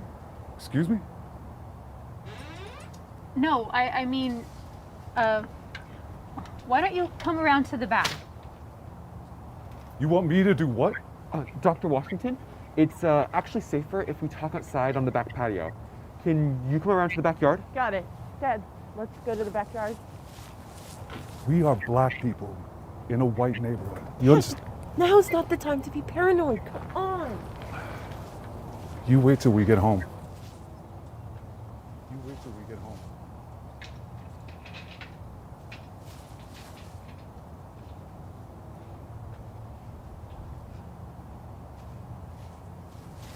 Please, sit. I just made some coffee. Would you like some, Dr. Washington? Oh, thank you. And? Oh, I'm Lakeisha, Cornell's daughter, and I'd love some coffee. Thank you, ma'am. I'm Aaron Nugent. Nice to meet you both. Oh, COVID. So, what brings you to Seattle? Lakeisha's going to law school here, and I'm visiting my sister in Renton.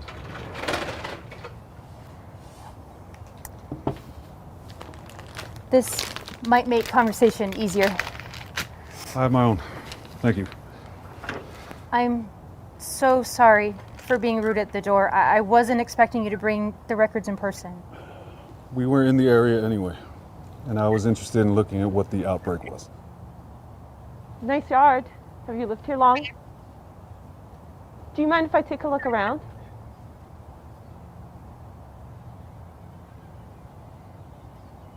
It's so green here. I've never been to the Pacific Northwest before. So you're a law student? I will be. Are you a student here? I'll be a student at the university in environmental science. Is your mom an epidemiologist too? She worked for Big Pharma on a COVID treatment, but they want to transfer her to another project. Probably because she's looking too closely at the data. You think something shady's going on? So, while we were driving up, I heard that there's going to be a Black Lives Matter rally today in Seattle. I was thinking about going. Sure, I was planning to go. I keep hearing about other cities having more violence from the police. The mayor promises that the police will hold back as long as the protests remain peaceful. It's going to take some convincing with my dad. He didn't even want me to come to Seattle. Because it's so white? There's definitely a lack of diversity here, and he wanted me closer to home. We definitely have a gentrification problem, but at least we're kind of controlling the virus. Yeah, well, control came kind of late for us. My mom died of COVID-19 right as it was declared a pandemic. Oh my God. I'm so sorry. Yeah. Well, let's go to the rally. What better introduction to Seattle itself? I'm not seeing the usual respiratory and fever symptoms here. No, because they weren't admitted for COVID-19. What was the diagnosis? Those forms don't say, but based on the symptoms, my educated guess would be West Nile virus. But That's arboviral, a mosquito-borne disease. So a climate change problem. I didn't realize that West Nile virus resulted in so many hospital admissions. The more serious form of it, West Nile neuroinvasive disease does. Hey, Mom, we're gonna go to the Black Lives Matter rally. Wear your mask. The demonstrations are mostly peaceful. Mostly. There's no way you're going to that. No, you're not going to that protest. Something might happen. Dad, I'm in law school now, which means I have a good head on my shoulders. Thanks to you, I can take care of myself. Dr. Washington, I know how to stay safe out there. We'll stick together and we'll be back before dark. Lakeisha, the only way you get to go is that you check in with me every 30 minutes. Do you hear me? Stay out of trouble and just be careful. And Aaron, just look out for her. Definitely, Dr. Washington. We can catch the light rail. Thank you, Dad. I love you.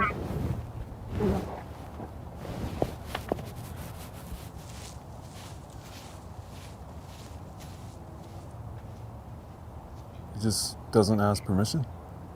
I mean, these protests make me uneasy. Well, he's in college, and he's only here right now because the campus is closed. There must be a lot of West Nile virus to have so many serious cases. Why haven't I heard about this? Maybe because West Nile cases occur in poor black communities. Local governments routinely ignore them because they're not trying to fix the underlying causes. Why did the Mississippi Health Department classify them as COVID? Well, I thought you could tell me that. Why are you so interested in hospital admissions? I work for Genesid Labs. They want to see if their COVID treatment lowers the hospital death rates.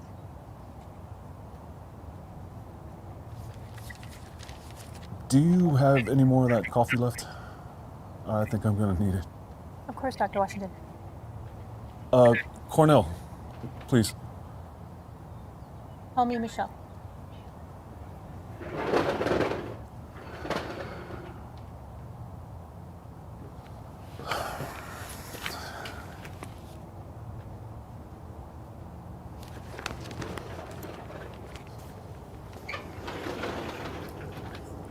Thank you.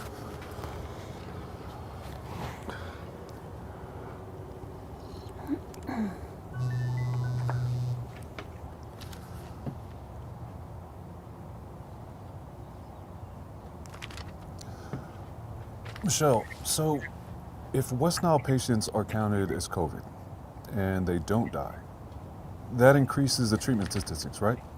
Right. Fewer patients dying relative to the number of hospital admissions is one way they measure the treatment success. Even if they're not COVID related?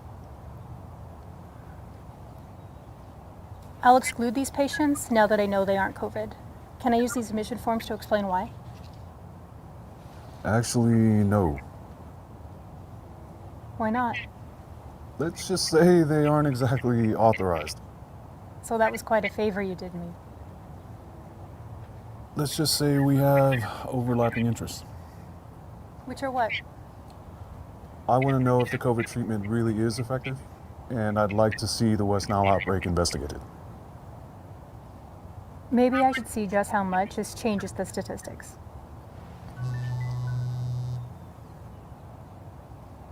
Black Lives Matter! Black Lives Matter! Black Lives Matter!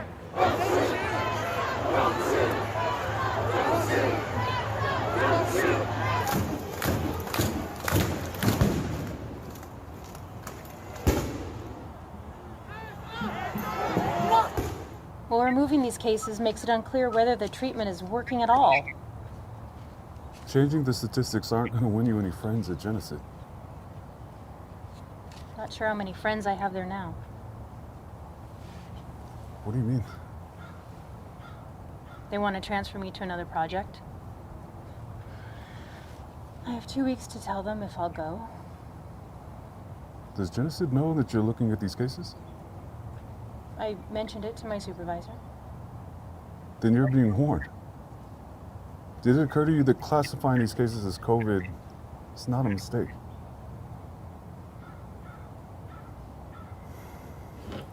Shouldn't they be back by now? It's getting kind of dark. Try calling Lakeisha. Hello. Oh, hi, Rachel. When? He was with a friend, Lakeisha Washington. Can you check on her also? Okay, call me or text when you know. Okay, bye. What happened? I thought you said they'd be okay. That was my lawyer friend. She's an observer at the rally. She saw Aaron get arrested after they fired tear gas. Tear gas! The mayor promised that they would be okay. So he lied. She. Actually, the chief of police overrode her, citing an emergency. So we have a racist white guy in the White House and a racist white guy for the chief of police. She's actually black. What? The chief of police is a black woman. Michelle, I knew this was a mistake. Rachel has experience in this. She and the other lawyers will get the charges dismissed, or at least reduced, and bail them out. So what am I supposed to do now? Hi, Rachel, what's happening? Did you find Lakeisha also? Thanks. Okay, bring them both to my house. When will they be arraigned? Okay. Well? They're charged with failure to disperse, which was reduced from resisting arrest. They'll be arraigned tomorrow, and she'll bring them here after. Tomorrow. Michelle, is my daughter okay? Yes. But she got hit with a baton, and it's kind of bad. The protest medics treated her, but then the tear gas started. So the cops went after a black, right? Why am I not surprised? I'm so sorry, Cornell. I had no idea they would do that.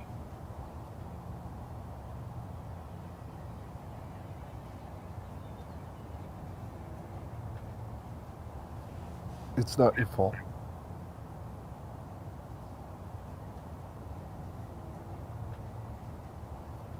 I haven't gotten any sleep.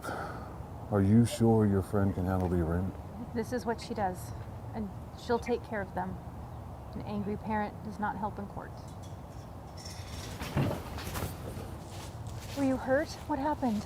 The mayor is taking a lot of heat for using tear gas, but she dropped the charges to failure to disperse, and we won't be arraigned. I'm so worried.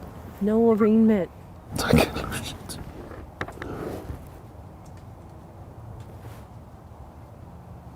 I'm just glad that you're back, and at least you won't have an arrest record when you apply for the bar.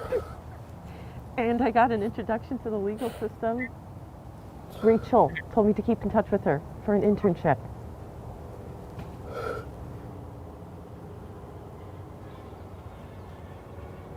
So, are you guys making any progress? Dr. Washington thinks that the surge in admissions was not from COVID. So why was it marked as COVID? Well, the government is paying the drug companies a fortune for COVID treatments. But why pad the COVID admissions? Well, to improve the treatment statistics and make it look more effective. It appears there may be some kickbacks to local politicians. How do you know? I talked to a friend last night. A leaked email suggests that one of the more corrupt politicians gets a tidy sum from Genesid if this treatment program goes through. And Genesid gets a huge bonus for fast delivery. Well, that would explain why my supervisor wants this wrapped up, errors and all. So what will you do? If I drop the issue, I get to keep my job. But people get hurt. And if you don't? I lose my job, but keep my integrity. You could go to the media. Yeah, Mom, you guys should break the story. I don't know.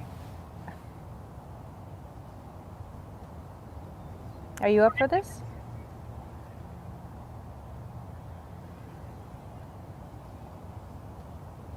Okay, I'm in. Why not go out with a bang? I'll write about Genesid padding the admissions count to make it look like their treatment is working. Which means ineffective treatment for COVID in Mississippi. And I'll write about the corruption and neglect of West Nile virus cases in Black communities.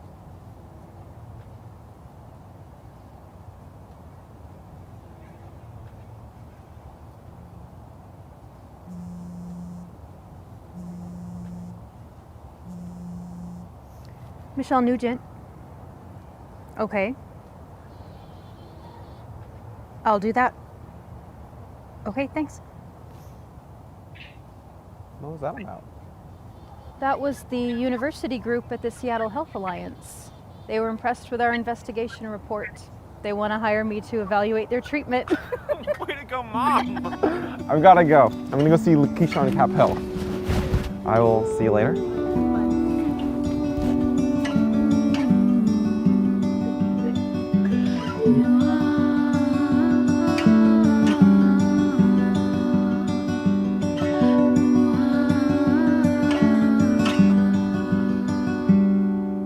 Check. Hello. Hello.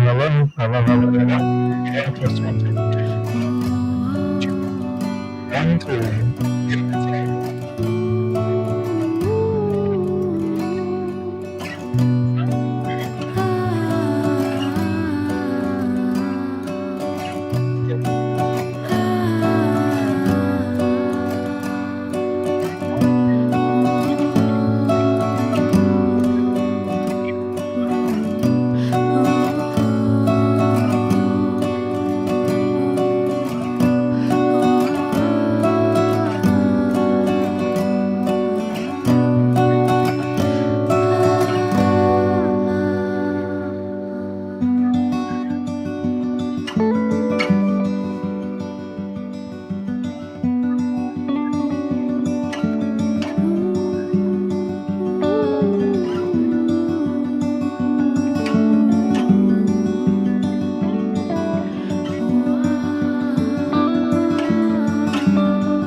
Here is about environment, it's about atmosphere, it's about climate. It wasn't that quite the climate of COVID. Some would look at this and say, well, what does it have to do with weather, with environment, with the earth, on Earth Day? But we have to remember this is COVID, right? A pandemic that affected the globe. And what we learn in pandemics is how divisive our governments become, right? We were in Africa, we've seen that racial disparity. We all know that it only happens in black nations where they treat their people like that. And then you come back here to America and you see that right on our backyard, right, with this whole COVID scare. I think it's all relevant. To take it further, we go into our next piece, which is another piece on environmental justice. This piece called A Promised Land. It will be, it's a story of the Duwamish people, of the Chinook people, and their fight for restoration from the treaty rights that they've been long denied. So in the story, we're going to examine the problem in a way that the government and society still looks at at the tribal sovereignty, right? And so we take it back home. We take it back to where we're at, where we are now, where we aren't seeing our justices due. And so we play our films just to speak on that here at the summit. By the way, if you want to get a hold of Abby and support her, her film, her company is babsek.com, BABSEK.com, or you can find her at Instagram at BABSEK79. You can support there with their campaigns. They're always looking for fundings for their future works, and they're also looking to continue the conversations beyond the film. And so meet up with them in Facebook and have that conversation. Reach out to our other filmmakers previous, and let's get ourselves prepared for The Promised Land by the Salcidos family. And so we'll take a moment to pause as we cue up these clips. Enjoy the show. This is our marquee, our 90-minute film. So grab your popcorn, get your slippers on, put on your robe, and relax.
The struggle for identity is not to regain it, but to be able to claim it openly.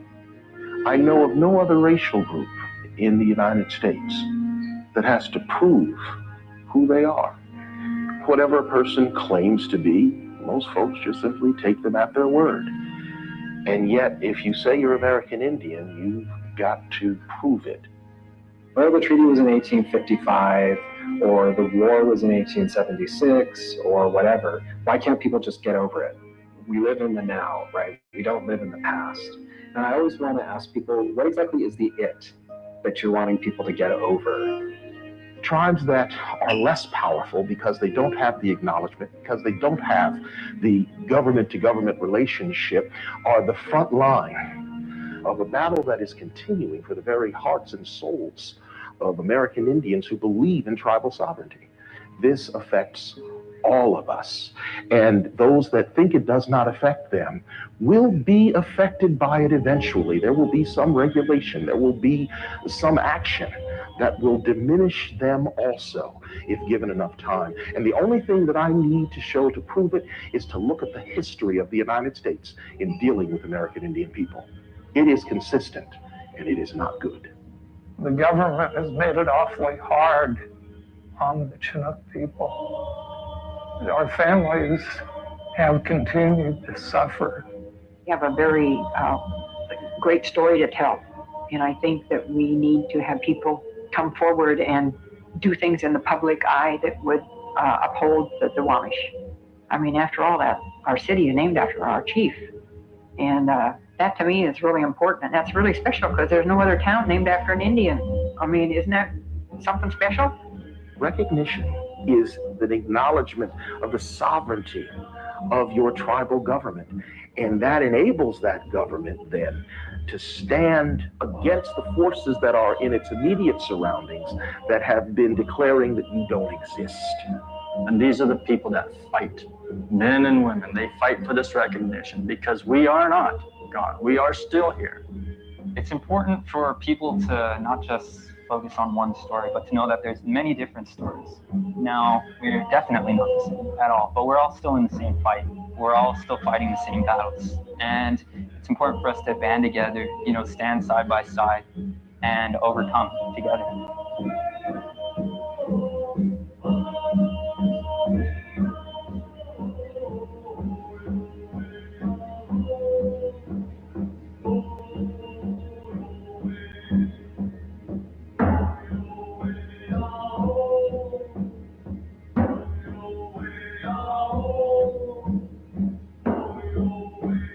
They say, well, where are your people? Well, the promise of the treaties was never given to our people. But I have to tell you that I'm so proud of the people who still hang in there and say we're Duwamish. And I say to anybody, our people are still here. Even though you don't see them, we're still here. As a Duwamish, I'm back on the river, drawn to the river. So when we look at this island behind us, this is on original Duwamish. And so just up from where we are, you can see an ancient village site or remnants of ancient village shells and all of that stuff. And so they're all still here. All the ancestors are still here in spite of all the industry that you see here behind us. The river still flows. The people are still here. We're in the city of Seattle, which is one of the largest cities on the West Coast. We are a large freight portal and the major city in the state of Washington. And the Duwamish River is the industrial base for the city of Seattle.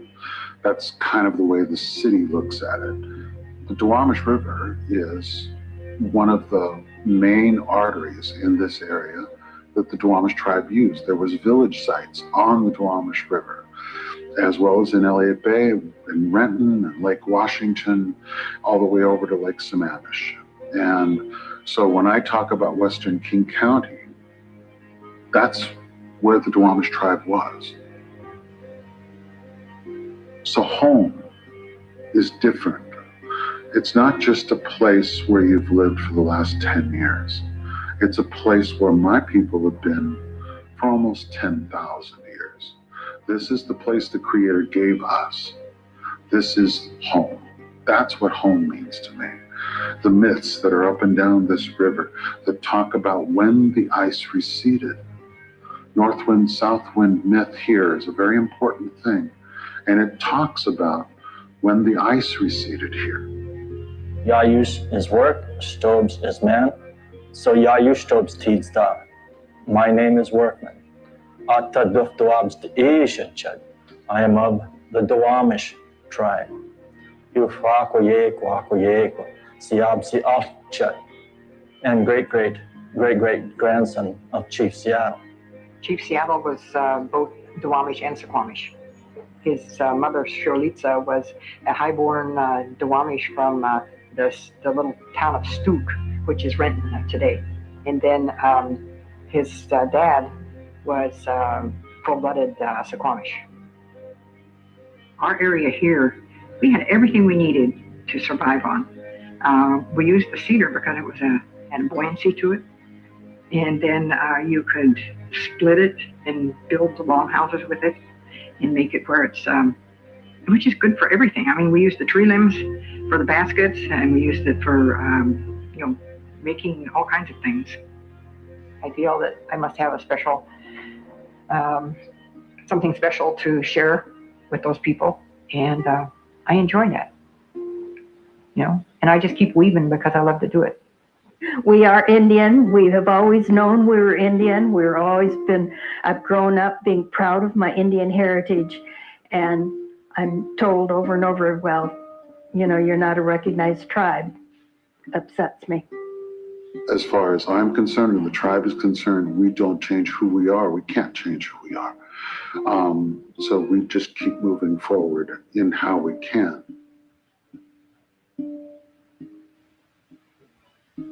We aren't very far removed from a time when it was just Native people here. Today, people want to say, oh, this was so long ago, get over it, whatever it is. This is not our experience. In our experience, my dad's grandmother was born in 1886. You don't have to go very far back to a time when it was the Chinook people, the Wakayakum, the Kashlamet, the Clatsop, the Lower Chinook, the Willowpaws. When you think of it in a short time scale like that, my dad's always said it's the blink of an eye that non-natives have been here in our history. So I am a descendant of Huxfeld, the last full chief of the Willowpaw tribe, and also a signature signer of the 1851 Tansy Point Treaty. And I'm the elected chairman of the Chinook Nation, which comprises the 5 tribes. And it's the combination of that allows me the honor and privilege to speak on behalf of our people. This is the Willowpaw River, the river of my ancestors. That's a great privilege to be able to tell people that my family has never, ever left where we came from.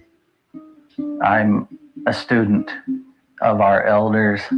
I'm a proponent for our rights and our history, relaying the words of our ancestors, hearing the stories of what was happening, because they were really working hard in my lifetime to establish real, genuine fishing rights for the tribe. I come down from a Skull Welch, and a Skull Welch is my third great-grandfather. He was a treaty signer of the 1851 Tansy Point Treaties. I guess there's stories to tell about each of these people. There are a ton of Chinook still in Bay Center. There's a bunch still in the Clatsop area. I mean, we're all still in Owaco, all these places, Longview. I was born in Longview, raised in Longview. When we're traveling on these canoes, traveling down those villages like Skamaka and down by Pillar Rock and, into the Willowpaw Bay, Goose Point and all these other village sites, the ancestors are traveling with us. It's real obvious, and they're proud of us. So that we're continuing to battle. We just hope that someday that, we're going to be able to take care of our elders properly, get them some elder housing, get our youth education. We do think that this is one of the more densely populated areas in native North America. Concomly was the premier, had started off being a second or third level chief, but was able to maneuver himself into being, certainly by 1800 or 1810, the principal chief on the lower river. Right behind me is a concrete replica of Chief Concomly's grave. He was an important leader in a very important time during Chinook history. There was a lot of contact between British and American sailors and the Chinook people, especially with the Oregon Territory being extremely important to the outcome of the future United States of America. He was the one that everybody came to when they wanted to communicate with other tribes or other ships that were coming in. And when McLaughlin came with the American Fur Trade Company and Astor came with the Hudson Bay, before that, they actually called Concomly their benefactor. I'd say at one time when the Spanish was our first contact before the Europeans came, there was probably about 80 to 90,000 Chinook people. But unfortunately, the Spanish brought in smallpox, and so the population went down. Later on, as Lewis and Clark, or Clueless and Lark as I like to refer to them, because they came in the wrong direction. All the other Europeans had been coming up the river for 3 decades. Lewis and Clark were coming down the river. You know, recently I've had elders that have passed away remember hearing stories about Lewis and Clark from their great-grandmother, when their great-grandmother was a child, you know, meeting them. So this is all recent history for us over here. Lewis and Clark and the Corps of Discovery Expedition set out to find the Pacific Waterway to the northwest. They've been traveling for 1.5 years, almost 2 years now, and they're so close to their destination. They're actually right across the water here. And the weather had been so terrible, it was mid-November, that they had to stop for 3 weeks. They couldn't move. Concomly and his Chinooks, you know, just stumbled upon them, cold, wet, hungry, exhausted. And they picked them up, took them to their village, took care of them.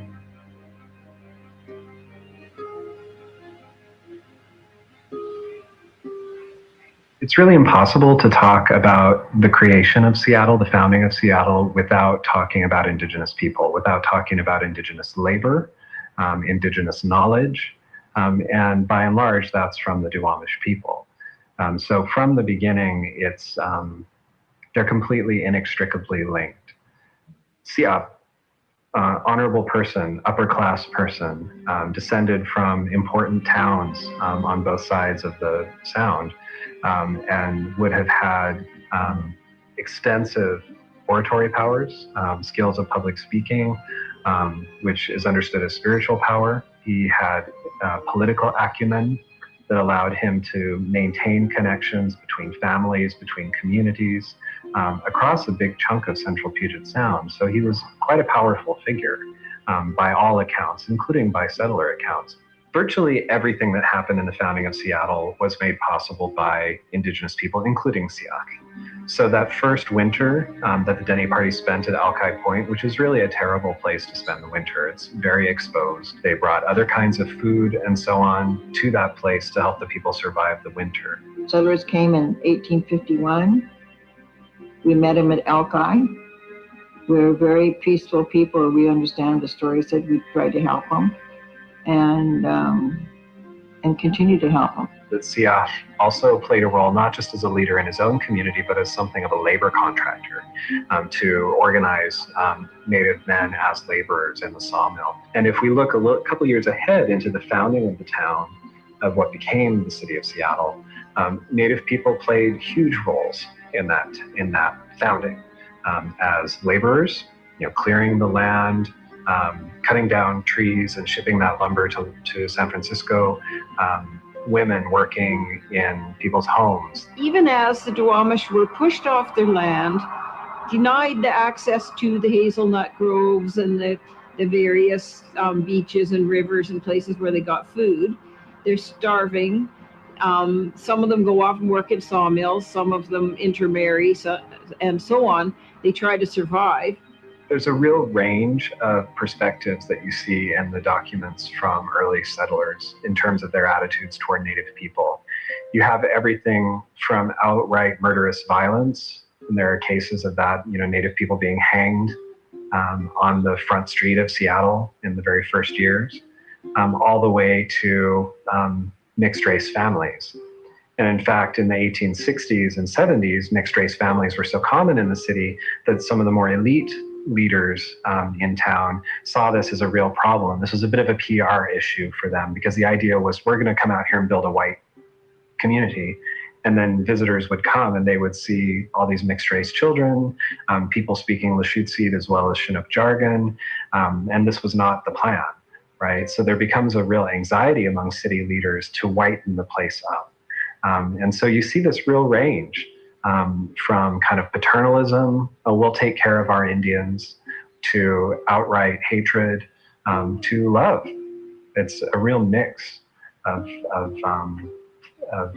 reactions to Native people. All of those, though, speak to the level of intimacy that people had.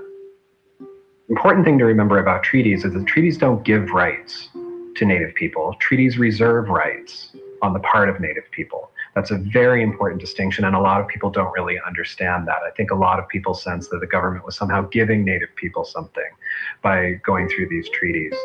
But the treaties had a number of things that they reserved, and those included things like the rights to hunt and fish, rights to certain places, and things like schools, blacksmiths, things like this. These are really common parts of treaties all over the American West. Things that were supposed to be reserved and promised by the federal government. When Anson Dart, who was the superintendent from the Bureau of Indian Affairs, was sent out in 1851 to make our treaties, he was instructed by the president to make sure that all treaties, when they're signed, and this was, he was doing Oregon, California, Washington, and when all the treaties were signed, people were removed, the tribes were removed from where pioneers were. The thing was, we had been interacting with settlers and pioneers in a positive way for a long, long time now, because that was just in our nature. Chinookan people, ran all the way from the Dalles to the mouth of Columbia River, but when treaties came in and the treaties were being ratified, a lot of those upper river Chinookan people went to Yakima or Warm Springs. There was people that went to Grand Ronde, and then, of course, our 5 tribes in the Anson-Dart Treaty were supposed to have a reservation as well, and that reservation was going to be the Willapa Bay, which would have been great for us. 1851, the Anson-Dart treaties allowed us the ability to stay in the locations where we were living, basically in, an amalgamated village or two at the time, and allowed us access to resources. It was very important for our ancestors at the time, and continues to be important for us today, to be with the bones of our ancestors, to be on our Aboriginal land in our traditional places. And that's what was negotiated in 1851. I know Anson-Dart was in a hurry to get these treaties ratified because the president had realized that land was been given away for almost 3 years before they decided to do treaties with us. So that's illegal in the world doctrine. And therefore, it was kind of a rush. But the other reason I feel that the Anson-Dart Treaty was not ratified is that it was taken back to the Senate in D.C. and unfortunately, the Senate was told not to worry about the Chinook people, that we were so infected by malaria we'd be gone. So they shelved the treaties, which is why those treaties were never ratified. In 1855, they realized that we hadn't all perished, so they sent out Territorial Governor Stevens for the 1855 Stevens treaties. Those treaties would have moved us off of the mouth of the Columbia River, off of the mouth of the Willapa River, and relocated us. And that was not acceptable to our people, so our people wouldn't sign, which is why we ended up with no treaty. It wasn't going to be what we were telling them we wanted and what we were requesting, which was land on the south end of Willapa Bay. It was, you'll have to move north to the land of the Quinaults and the lower Chehalis and Chinook representatives were beside themselves on this issue. We were not going to do that. We were going to stay in our own territory, and it's what broke up that treaty negotiation. On the last day of negotiations at the Chehalis River Treaty Council, Isaac Stevens cut it off. He said, "I'm leaving." The fact that we had no treaty did not mean we weren't a tribe. It just meant we didn't have a treaty. In 1864, the Secretary of the Interior wrote a document that said he was taking all of Southwest Washington. And clearly our tribal lands were in Oregon and they were taken the same way. But by the stroke of a pen, the Secretary of Interior took the land for the United States. And it is unconstitutional. It was probably one of the richest areas, at the end of the 19th century, and then in the 20th century, and the most, economically depressed areas in the state. The Chinook were given a choice, as I understand the history, of either relocating far upland, some of the far upriver tribes with whom they had a completely different way of life. Just imagine a coastal rainforest environment where you derive your living from the sea, from salmon fisheries, you build your homes out of the cedar trees, you make your clothing out of the cedar bark. That's your whole lifestyle. And you've lived there for the time immemorial as far as your people are concerned. Now you would be going upriver to where there are no cedar trees, the salmon run but far, far up, there are no crabs, there are no shellfish, the berries aren't there. Or you could move up coast to, at least in that case, it would have been a similar environment, I suppose. But it's different people, and you weren't just going to move, but you are going to become those people. So we're just going to tell you the people you have always known and existed, and your culture and your tribe and your names and your property are henceforth gone. You must go up and live with another people with whom you often competed in the past. And they will be making the rules for you. You lose your identity, you lose your property, you lose your rights, you lose your culture, you lose your history. Why not take that deal? That was the choice they were given. Or we will just proclaim that you're no longer an officially recognized tribe, and therefore you won't have any rights. And the Chinook people said, we're not taking your deal. If we accept your deal, we lose everything forever.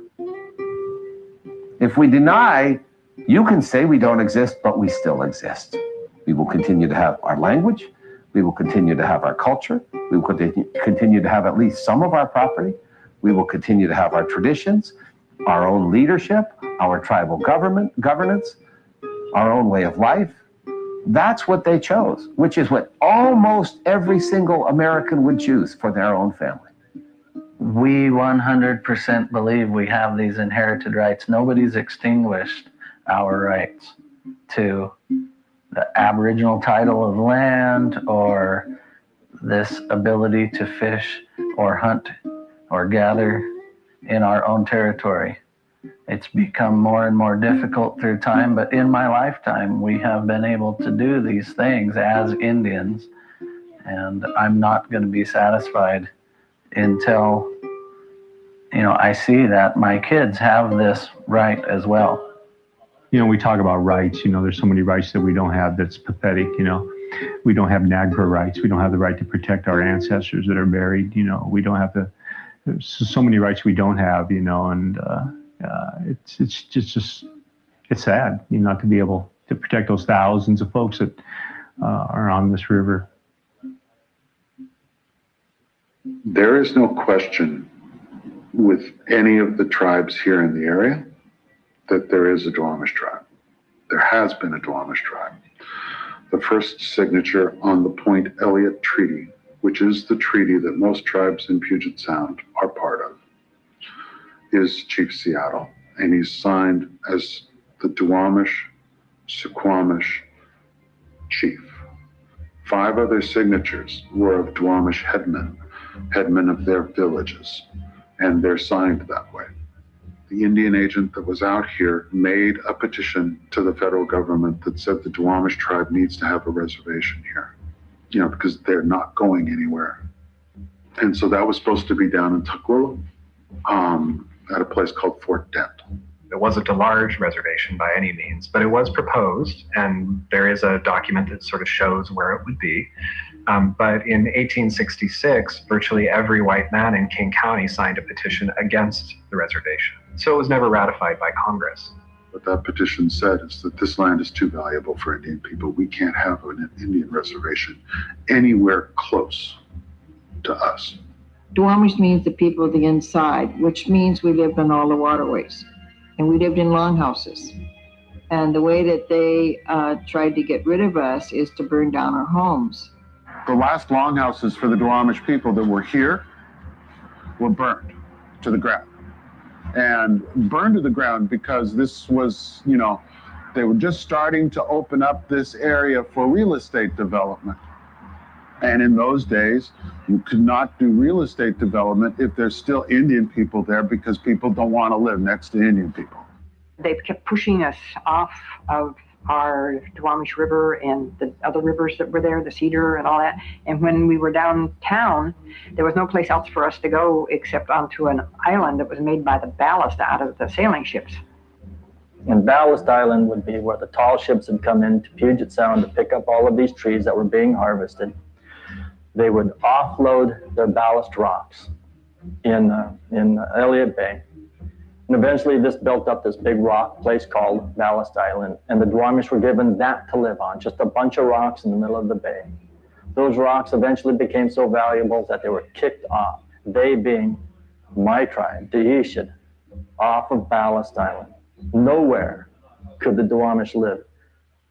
As a matter of fact, there were actually other laws that said, Indian people couldn't be in the city of Seattle after dark. Indian people, if you were working in the city of Seattle, you had to have a place for them to be and to go after dark so that they wouldn't be amongst the population. When you have people who are still living on the land in traditional ways or doing their best to do that, if you transform the landscape utterly, that's going to cause all kinds of chaos in that community. And so that seems to be the crux in some ways of the recognition question. It comes down to environmental change. This is the same decade when the Duwamish River is being channelized and straightened. And there are literally Native people dying, starving to death within sight of downtown in the 19-teens.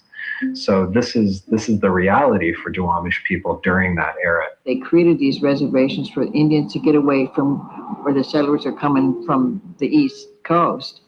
So, but they forgot to make sure that there was enough homes or places and food. And our people did not survive, so they just came back to their Aboriginal, their traditional places, and still lived here. They still survived in the woods. There were originally 4 rivers that came into the Duwamish: the Black, the Cedar, the Green, and the White.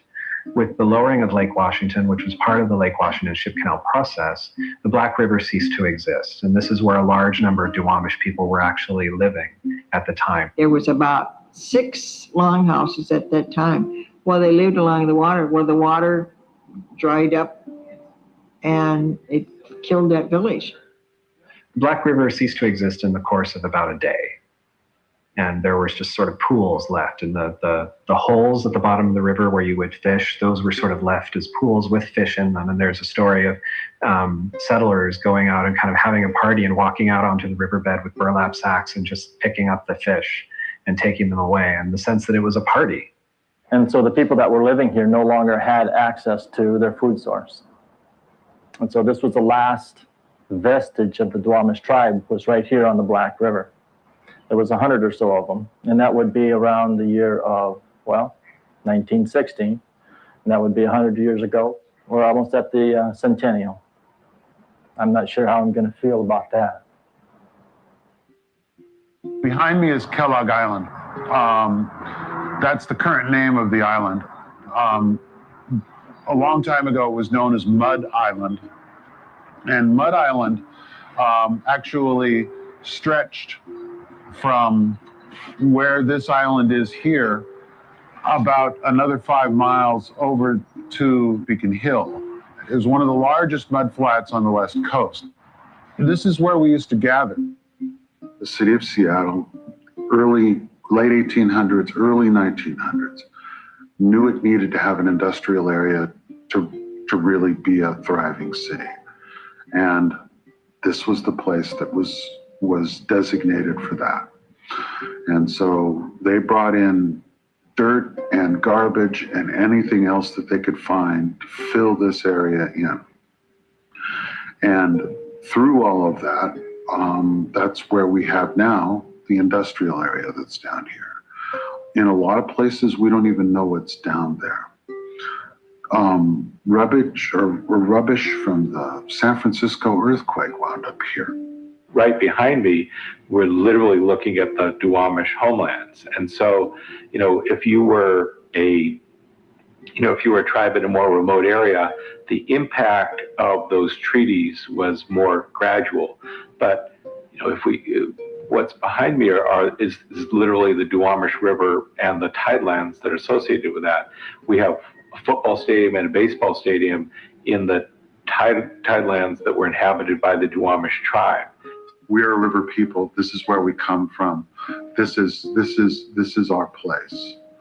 And, it's been damaged, just like Duwamish people have been damaged. The Duwamish had real challenges that they faced by not having a reservation and by being located in a place that was going to become a city. And this is true, I think, for any Native community that owns a territory that becomes a city. It's very difficult for those kinds of communities to hold on to land. And so by the 1870s, the 1880s, the 1890s, you see Duwamish people still living in their traditional territory, but usually at the edges. The urban fabric gets tighter and tighter and tighter. And so there are fewer and fewer spaces for Native people to live if they want to live in traditional ways. To be literally at ground zero of the impact of Western expansion is a unique burden that the Duwamish faced. I mean, because Seattle has been the center of that impact. These are rights that are reserved by the Duwamish tribe. They're not rights granted to them by the United States. So in other words, the Duwamish were the sovereigns of this land, and they entered into a treaty with another sovereign where the Duwamish reserved rights to themselves in perpetuity.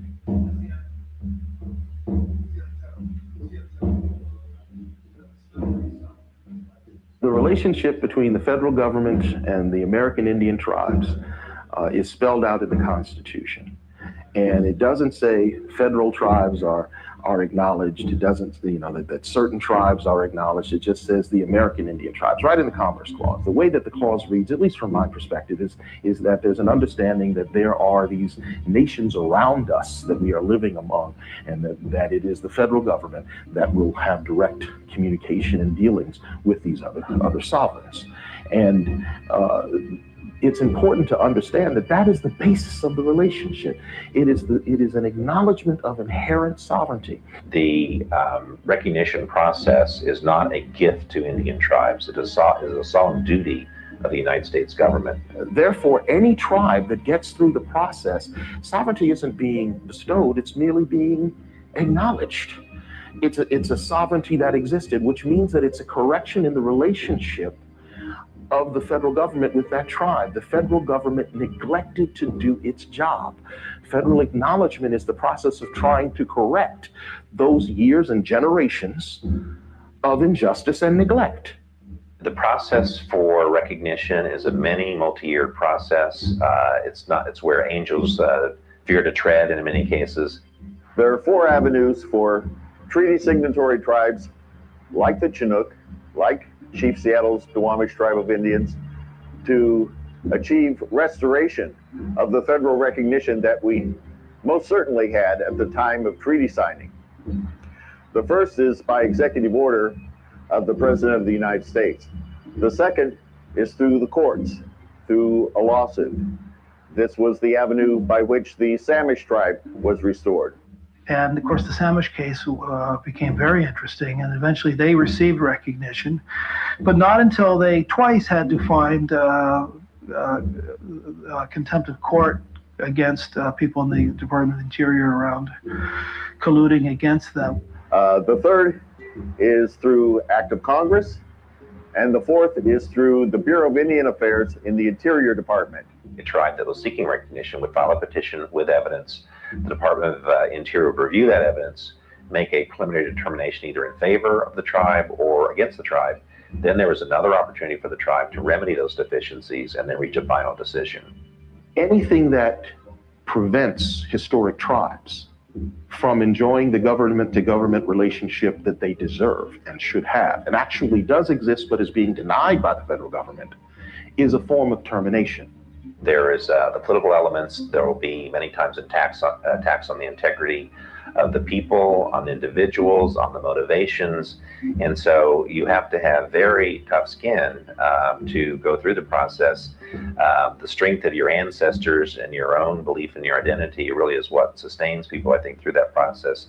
The intent of that process was not to be a block or a gate to prevent tribes from getting in, but actually to assist worthy tribes, to assist historic communities, to gain the acknowledgement that they were due. And since that time, it has been twisted to becoming a stumbling block, a process that uses draconian tactics, irrational tactics to prevent tribes from getting through. It is almost as though the goal of the process is to stop tribes from being acknowledged as opposed to assist them. So much so that the last two tribes to successfully navigate the process and be listed required 3 decades of work, hundreds of thousands of pages of documents, millions, and I would dare say tens of millions of dollars, knowing the tribal leaders in those communities, and the intervention of the federal courts. Something has gone wrong since 1978. The Duwamish tribe is one of the first tribes in the state of Washington to adopt a modern council, Robert's Rules of Order, and everything else, because they knew they needed that to be interacting with anybody outside of tribal liaisons, which they did. They were on the forefront for a lot of tribes here in Western Washington, and also on the forefront of treaty rights, going back to the 1960s and 1970s. And all my memories, as far back as I can remember, are people getting together as a tribe.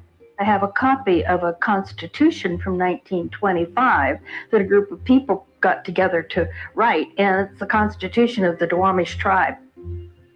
NCAI determined many years ago that something was wrong.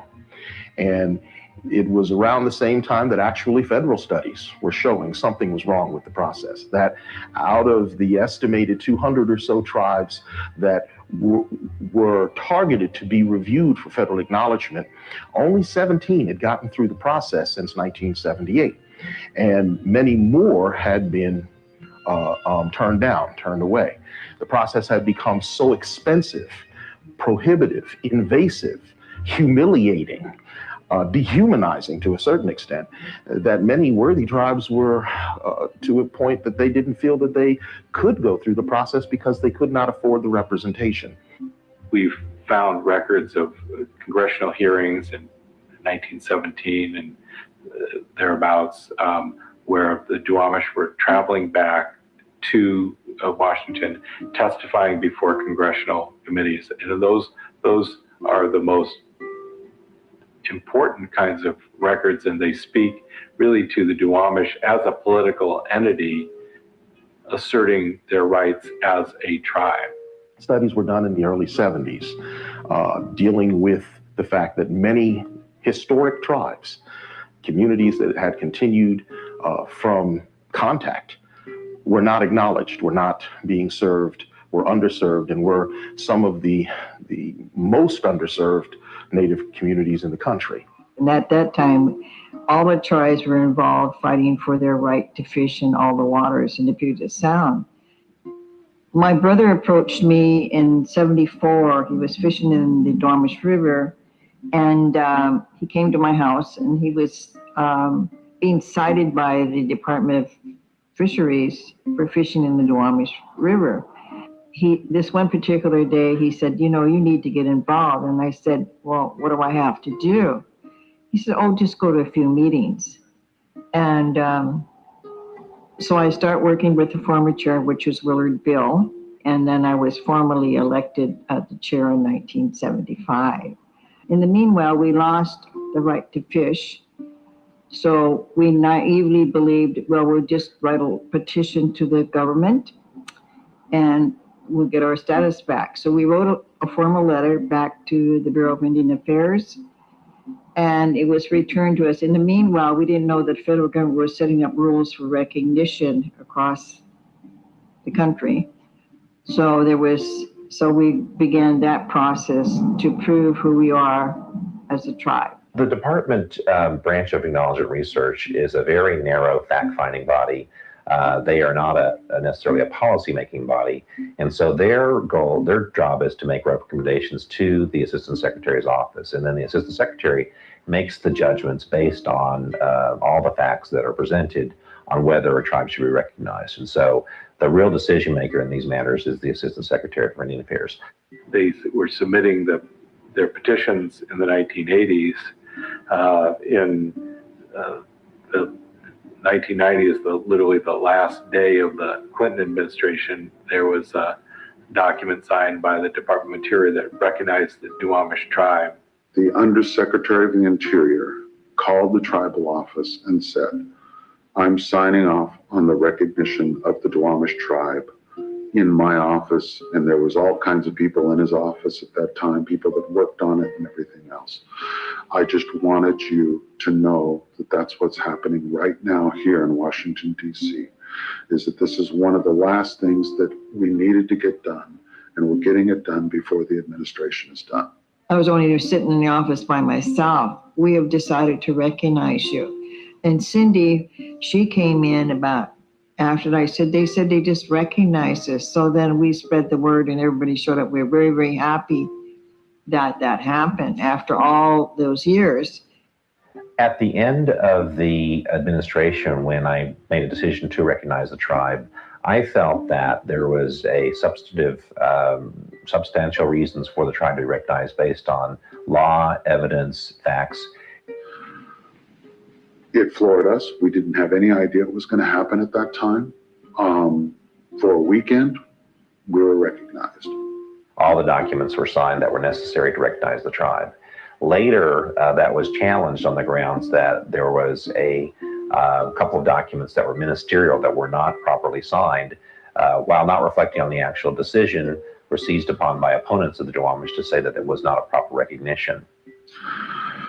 The very first thing that the George Bush administration did was to put on hold any executive action that happened by the Clinton administration within the last 6 months to the end of his administration. The fact that some documents weren't signed, even though ministerial, were seized on by opponents to say that the decision was not final. In my view, and as I've presented testimony to Congress, that was a final decision, and the tribe really at that point should have been recognized as an official Indian tribe. Well, in the process, you can go through the administrative review regarding this decision. They didn't want to review it, so they just said the decision holds. You're not recognized by the federal government. And then our attorneys, who had been working with us for a long time, said you have two options. Now, you can go to court, which you have standing to do, or you can try to get a bill through Congress. And bill through Congress is going to be a lot less expensive than a court case. So for about 5 years, we worked on trying to get a bill through Congress. Our local congressman, Jim McDermott, has been very good at trying to get that bill through. I put these bills in because it's a matter of justice. There is a question of why, after all these years, the Duwamish have never been recognized. There are other tribes as well who've traveled the same road trying to get themselves recognized as a tribe. And a particular interest in Seattle, of course, is that Chief South was of the Duwamish. One time they stated that we had 2 years that fell off the scope of history. And as you know, Native Americans a long time ago did not write stories or write books or write about their history. What they did is the way the Indians do things is they tell stories, and you have to listen to hopefully you'll listen to what the elders are saying to you, and you keep it in mind, pass it on, and that's how they recorded the history. This is not unique to the Duwamish, but many tribes across this entire land faced this struggle, that there weren't any written records, the governance wasn't as described by European law. One of the issues that we have found is that the interpretation of material that has been submitted to the Office of Federal Acknowledgement in the past often was not viewed within the context of the history of the petitioning community. It was as though the office had a cookie cutter understanding of how all tribes should be able to check off all these boxes in the same way. Well, because different communities went through different types of history, were impacted in different ways, had different strategies for survival, doesn't negate their legitimacy or the worthiness of their being acknowledged by the federal government. It's like, how do you prove your existence in the 1800s? It was all oral tradition. We didn't take notes. They're saying, well, you don't have anything to prove you were there. Well, no, that's not who we were. They'll use the fact that you don't have a communal base. It's like, well, no, you took our property. How can we have a communal base? They come up with things that are so absurd as saying people don't recognize or acknowledge that Chinook exist. And my response to that is always, did you do this survey in the Bronx? Because pretty much anywhere you go, people know the name Chinook. And they said we had some gaps in the 20s, you know, or before the 30s, between the 20s and the 30s. And it's like, well, what are you talking about gaps? It was illegal for 3 Indians to stand in the street and talk to each other, let alone have meetings or be politically, you know, savvy, you know. So we'd have to break the law to fill these gaps. The whole excuse of us not being federally recognized was because we're not federally recognized. Mm-hmm. And so we need to find, you know, that path needs to stop where you say, okay, we did something wrong. You know, we really screwed up.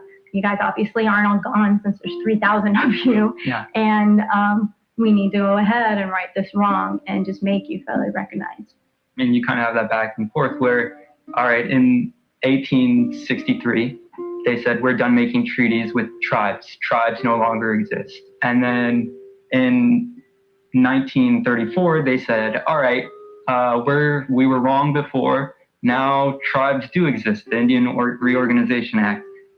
Here's all your tribes, all your communities. You guys will get these benefits because of what happened. And then in 1954, with the Western Oregon Termination Act, you see again they're saying, no, we're going to get rid of these communities, get rid of these tribes that, you know, have been established already, because if they weren't established, then they wouldn't be able to name them in the Termination Act. And so again, they're saying, no, you're no longer tribe. 1978 is when the federal government got this new recognition process for tribes. And we thought we could clarify our status by you know, going through that process. So the tribe embarked on this huge project, and in all, it took 23 years to work through that. It wasn't until 2001 before we got our recognition taken care of. And even along the way, it was a bumpy trail. Near the end, after compiling, you know, tens of thousands of pages of documentation, we got the phone call. I got a phone call when I was in Portland, and they told us to immediately, you know, within like a week, to get our council come to Washington, D.C. I literally finished the vote and ran to catch a cab, raced down to the ceremony, and was there when they celebrated their recognition. It was one of the last official acts of the Clinton administration. And I thought, how wonderful is this? Our country has righted a historic wrong. We have restored fairness and justice to a long-deprived people. And we've done it in a very constructive way. It was a joyful, proud day for me as a member of Congress. Our country had done the right thing. It was a very, very, very happy day. You know, we were happy to have our council back there to witness this signing, and people coming down from the Senate and the House to witness this signing, you know. But it was short-lived. It was definitely short-lived. Different people in power, you know, then we got the ruling against us. By questioning the criteria, they held it up long enough to get it into the Bush administration. Gary Johnson, who had been our chairman for many years, he had been at the White House at a Lewis and Clark kickoff dinner. And the East Room of the White House was filled with all the tribes, all the recognized tribes that were along the Lewis and Clark Trail. So we had our big luncheon. We presented the president with gifts. My wife, Christy, and I were the two people there representing. I was representing Chinook. At the end of the workday, someone, perhaps a lower level person in the office, picked up the phone and gave us a call. It wasn't any of the officials that we had worked with. Call was that they turned us down.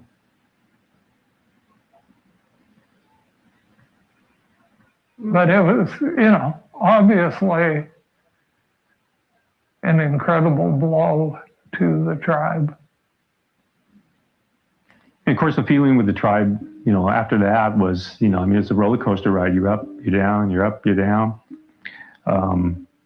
We kind of sat around wondering, what are we going to do? You know, where do we go from here? You know, to have it in your hands and be preparing for a celebration. And then to have it yanked out was terrible. So it was kind of a tough way to get that ruling. You know, when you're a guest of the president. Imagine that you're told one day as a human being that your people who've long suffered have at last achieved a lifetime dream. A dream that's fair and just. And then, not long after that, after the celebration, after the huge sigh of relief, after the elders have achieved what they've hoped for lifetimes, and lifetimes before that, now some new administration comes in and takes that away and then says, and you don't get a second chance. The BIA insisted that they could not, as an agency, overturn their own already overturned decision. But the Congress had the discretionary authority. We make the laws, actually. That's the Constitution, happily. And we had an opportunity to do that. We are a nonprofit organization that runs on a very small, tiny budget that is smaller than the median household income in Washington state. And we service 3,000 people with this. So, you know, we don't have the resources. We don't even have the resources to go to court, because we could have gone to court to appeal this, but we didn't have $200,000 to where we could go to court and fight, you know, the reconsideration of final determination. Then I resolved that one of my top priorities during my entire time of Congress would be to right this wrong, because it is a wrong and it's unjust and it's a stain on American history and it's a stain on American present today, this very day. We hired our first lawyers in 1899. It was 1912 that we had a small settlement of money to try to address one of the 5 treaties that we have. Then it's 1925 that you have the right to sue the federal government. Then it's 1958 that we actually have a lawsuit before the Indian Court of Claims. Then it's 1970 before that one resolves itself. It's the end of the 70s that this new BIA process is put in place. And it's in the year 2001 that one resolves itself. This is too much. We are watching our people die, and die in mass in between the starting and ending of these processes that ultimately have got us nowhere. This has to stop. I made my first trip to Washington, D.C. a year after being on council. Have been going back ever since, dealing with members of Congress, the Senate, not only in D.C., but here when they're home, dealing with state legislators, state senators, county commissioners, city administrators, and helping to draft bills that have actually been heard by Congress on our behalf, as well as the Duwamish and the Snohomish and the Stilichum, because it's one of the things that I firmly believe in. All of us are dealing with the same issues, so we all need to be working together. So if one of us has the opportunity to have a voice somewhere, we need to be the voice for everyone.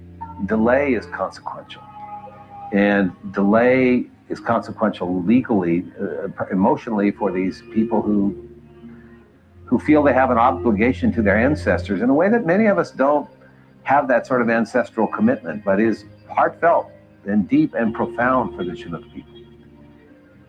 So when delay happens, people pass on with extraordinarily important unfinished business.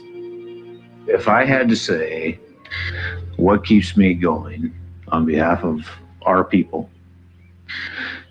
you don't have enough time.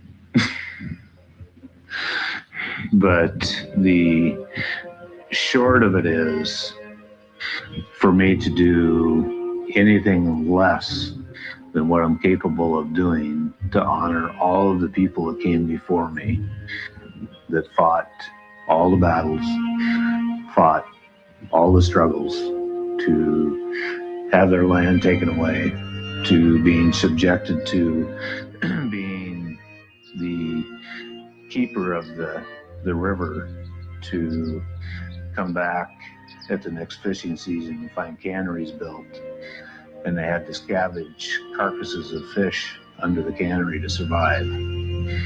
So for me to not do everything within my power would be to dishonor all of our people. For American Indians, it is not enough to simply have a culture club. One of the things that I constantly hear is the critique of, you don't need federal acknowledgement, you can celebrate who you are without it. They don't understand, first off, we never chose to give up our governments. We're not immigrants. Secondly, our tribal identity is a part of who we are. And within our culture, governing ourselves and maintaining our traditions, which are often attacked, and until the mid-70s, in many instances, were illegal to practice, and in some ways still are, based on whether you have certain protections and privileges because you're listed with the BIA. That is something that only a tribe that has a certain level of acknowledgement can afford protections for its people. We struggle. I'm a tribal leader. I struggle to defend my people's right to have access to certain things, to make certain claims about our own history and who we are, to have our stories cherished and acknowledged. The measure of what a tribe is, sadly, in the minds of many Americans, is whether the United States says it is. When the Port of Seattle was doing construction projects years ago, they unearthed a number of artifacts that date to the Duwamish occupation of this area. And for years, those resided with the Duwamish tribe. And after the Longhouse was built, a number of them were on display there, and probably so. As the port decided that they wanted a different arrangement, the Duwamish didn't have the legal standing to be the permanent custodians of that in the eyes of the port. That would not have happened had the Duwamish been a legally recognized tribe. In the late 60s and early 70s, there was a neighborhood that was actually here. And the port came in and condemned it all because they were going to build this big facility here, which would have gone all the way out to the end of Kellogg Island and would have been completely paved and would have been a container port or something like that, because that's what the port does. As they were clearing the houses that were there, we were notified by an anonymous source that they were running into archaeology. And our tribal chair, Cecile Hansen, came out to the site, and some of our council people came out to the site, and we saw what they were talking about. And what happened is that the Port of Seattle actually started bulldozing even faster. Cecile stood in front of bulldozers to stop them while we were waiting for the University of Washington and the Corps of Engineers to get here to identify it as an archaeological site. As soon as it's identified as an archaeological site, work has to stop. And as a result, we end up today with a park across the street from where the current Duwamish Longhouse resides. And this longhouse resides on ancient land called A'apurus. Because of the importance of this park, and for its habitat and all kinds of other reasons, it was our ancestors that reached up and stopped the development, because they're the only ones that could have done it at that time. Zizlalich is right down here today. Zizlalich is an Indian village that's right down by our ferry terminals. It's right down by what we call the big bore or Bertha, this great big earth boring machine is now stopped. It stopped right near the village of Zizlalich. So all of that stuff, when I say our ancestors are here, they're here. They're all over the place. They literally don't even have the legal status to be able to be custodians of their own physical remains. So we become recognized, that treaty comes back into law, and that means that the federal government has to do those things. Now, that would be an exciting thing. It would be a very exciting thing. It also would give us standing at the table for anything that happens down here. Right now, the Duwamish tribe is part of our coalition with the RCC, which gives them a place at the table. But it's not the same as Muckleshoot or Suquamish, who have a real place at the table just for them because they have a special relationship with EPA. The Superfund site on the river now is because of 100 years of industrial waste that have been dumped into the rivers and are in the sediments. So the whole idea today is to remove the polluted sediments from the river. 30 years ago, 40 years ago, it was the industries that were the biggest polluters down here. Today, it's everybody. And so that creates a whole new problem. What do you do about that? And we're working within the communities to make the communities all along in the watershed understand that whatever goes down that drain is going to come into the river. When I look at it as a tribal member, it's without a river, there isn't a people, and without a people, there isn't a river. We're not grouped together like you would think people are grouped together in these tight pieces of land called reservations. So we make a living. We look just like you and I. We go out and we get jobs. We have families. We own houses. We come together once a year at our longhouse, which is on West Marginal Way, 4705 West Marginal Way. So we still come together. We sing our songs, and then we go out. And in ancient times, we would go out and we would pull camas. We would pull berries, blackberries, all kinds of foods. And we'd get ready for the winter. Well, we still do that today. We gather at the longhouse once a year, and then we go out and we have jobs. So in a very real sense, this is what a modern Native American looks like.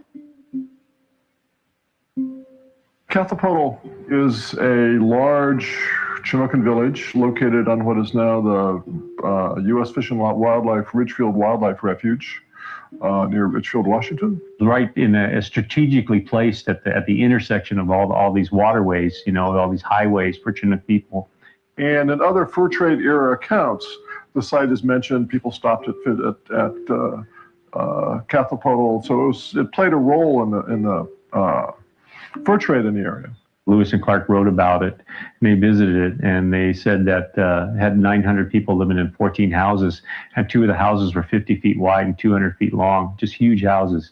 Ian Raymond, the Fish and Wildlife archaeologist, took the stance that even though the Chinook were not recognized, we would treat them as though, in our process and our work, we would treat them as though they were recognized. That relationship with Dr. Ames, the U.S. Fish and Wildlife Service, where the village site there is located, led to the recreation of a Chinook house. We built the house and to be a replica, and we blessed the site, we blessed the house, you know, and then eventually the house, right away the house was not a replica. It was the most modern of Chinook houses. It's a house that we use for winter gatherings, our ceremonies. And we just like our canoes and everything else, just like our ancestors believed, you know, we feel that the house has a soul. You know, the house needs to be taken care of. The house needs to have fires lit in it, you know, so we do that today, and it just, we bring that house to life. People do suggest that, oh, what's the cost to the country? What's the cost to the government? What I would say is, what's been the benefit to this country and the government for acquiring our lands without any payment, without any consideration at all for the Aboriginal people here? It's across the United States where the government promised these things in trade for millions of acres that tribes gave and paid for in advance for the services the tribes are supposed to be getting now. And when the government is reneging on those, they are not keeping up their legally binding agreements with tribal nations here in the United States. And that should be considered just as much a violation as if they were not keeping an agreement with Mexico or Canada, their neighbors. So for people to think that tribes are trying to milk the government or be dependent on the government, it's a lack of awareness that they have considering the treaties and, again, the millions of acres that tribes gave. You know, how much wealth has come in terms of resources from the water here, from the hills, from our mud flats. You know, it's tremendous.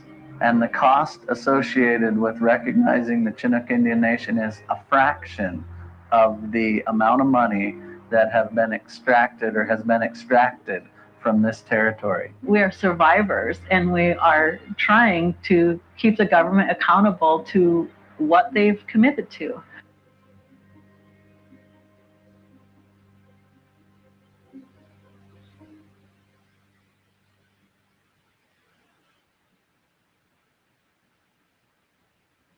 So there you have the division that the government has created again, and the concerning scarcity. You know, is there going to be enough? That's always the question. Is there going to be enough? And then change is a challenge, and there's the fear of what will be taken away.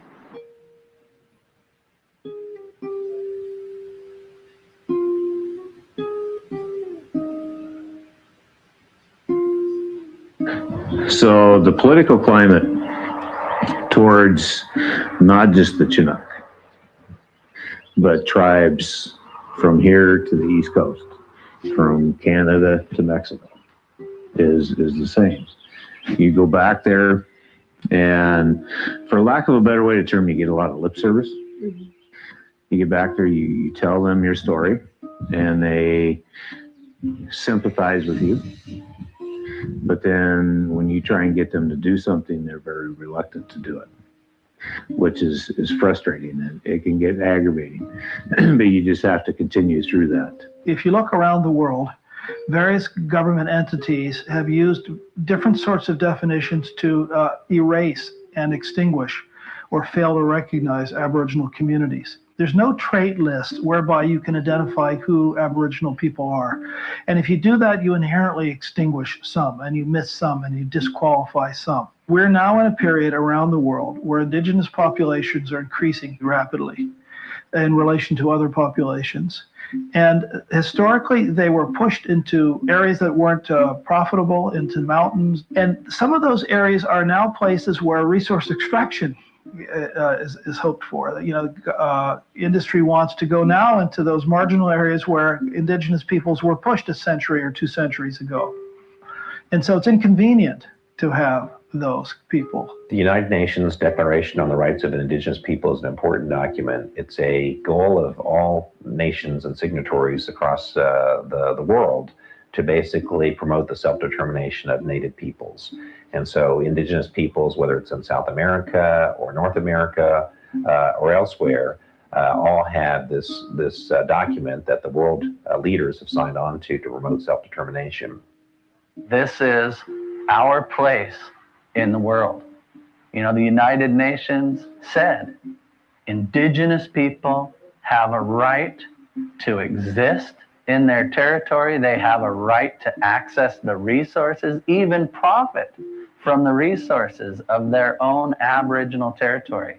And so it's a worldwide movement, and it's something that, while aspirational, is something that sometimes actually results in real life decision making and also real life recognition of tribes. Well, all over the world are Aboriginal people, are people who potentially are Aboriginal people. Some communities don't want to be Aboriginal people. Historically, some communities hid their Aboriginality because they became the subjects of discrimination or violence. Those of us who remained in many of our ancient ancestral areas remained under hostile governments, remained where states wanted to undo any entanglements with tribes that had been the possessors of the lands that they now claimed. And so they changed what the definition of Indian was. For example, in Delaware, which is where many of our people are, from my tribe, the definition of Indian changed a few times. It, at one point, was a person who was living in the woods and primarily ate deer meat. That became the legal definition of Indian. So my ancestors, who had been converted to Christianity, perhaps were living in European-style homes, even though they maintained their communities, and we can prove this, raised chickens and enjoyed pork chops, suddenly legally they weren't Indians. Another way that Indians' identity was changed is that for many you could not be both Indian and Christian. These were two different things. That you might legally kind of be called a praying Indian, but when you became a Christian and took up residence and went to a church and you were baptized, you ceased to be an Indian and you became a mulatto or a free person of color.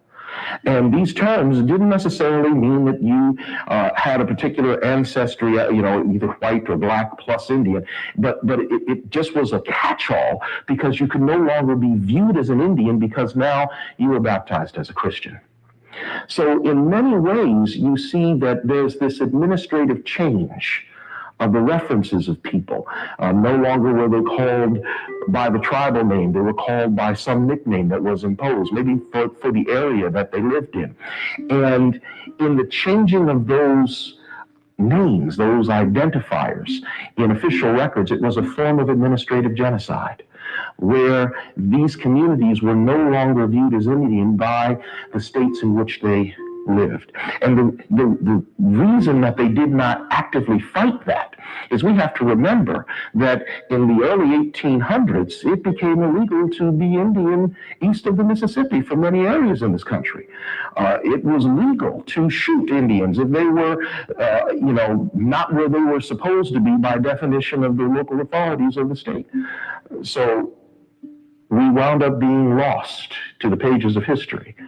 And our communities, even though they can be identified as continuing and the family names repeat and we see who they were, and maybe prior to a certain time they were called Indians and now suddenly they're not anymore, it's a form of writing us off, of saying that we're extinct. We've gone the way of the dinosaurs in certain regions of the country, apparently, simply because someone used the power of a pen to erase us. I went with a group of Native people of the Fraser River to Papua New Guinea, to a community there. living on southeast Papua New Guinea and Oro province. And they didn't really, the concept of being indigenous or Aboriginal was one that they didn't know about really. But all over the world are non-recognized people. One estimate in the U.S. at one point was that there was 250,000 people who were members of non-recognized tribes. The federal government is increasingly, in various ways, in small ways, changing the definition of what it means to be Indian, so that many of the regulations that used to include all American Indians suddenly now are including only federally recognized American Indians.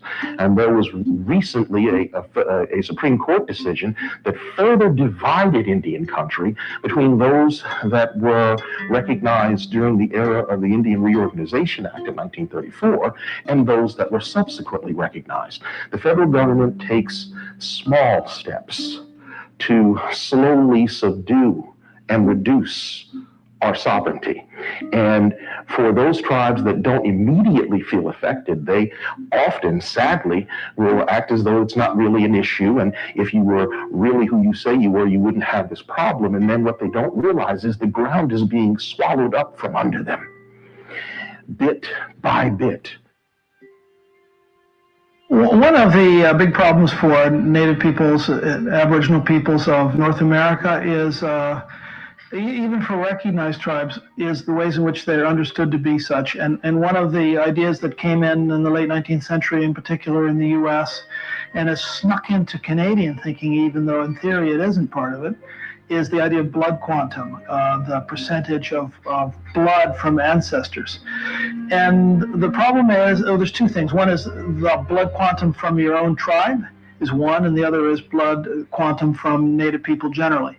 And as you know, across the nation, tribes are beginning to realize that blood quantum is a really dumb way just to determine, if you're an Indian or not, because of the fact that, of course, your children are going to marry somebody else, and, as we all become, our world becomes smaller. It's really a threat to Native North America, because it means, with gradual diminution of that throughout marriage and so forth, it means that many descendants will not be able to claim recognition as individuals, and possibly tribes will shrink, and some tribes may disappear entirely. It's a real horrible threat. If we talk about sort of identity, everyone knows that Chief Seattle was both Duwamish and Suquamish. He had a parent from one tribe, parent from the other tribe, and that wasn't unusual. Prior to treaty time. In ancient times, you became part of the tribe if somebody extended their loving arms around you and made you part of their family, and then you were part of the tribe. In more modern times, because of the regulations imposed by the federal government upon a racial standard that is alien to us, the concept of blood quantum has arisen. So clearly, the geographic boundaries, the cultural boundaries of those tribes had flexibility. And, part of what's going on here is you have the United States trying to impose, for purposes of their negotiations and for purposes of treaties, sort of rigid boundaries. Clearly, it was in the interest of the United States to compartmentalize people, to try to reduce the number of independent sovereign entities that existed. The blood quantum standard becomes something that is a strengthening point.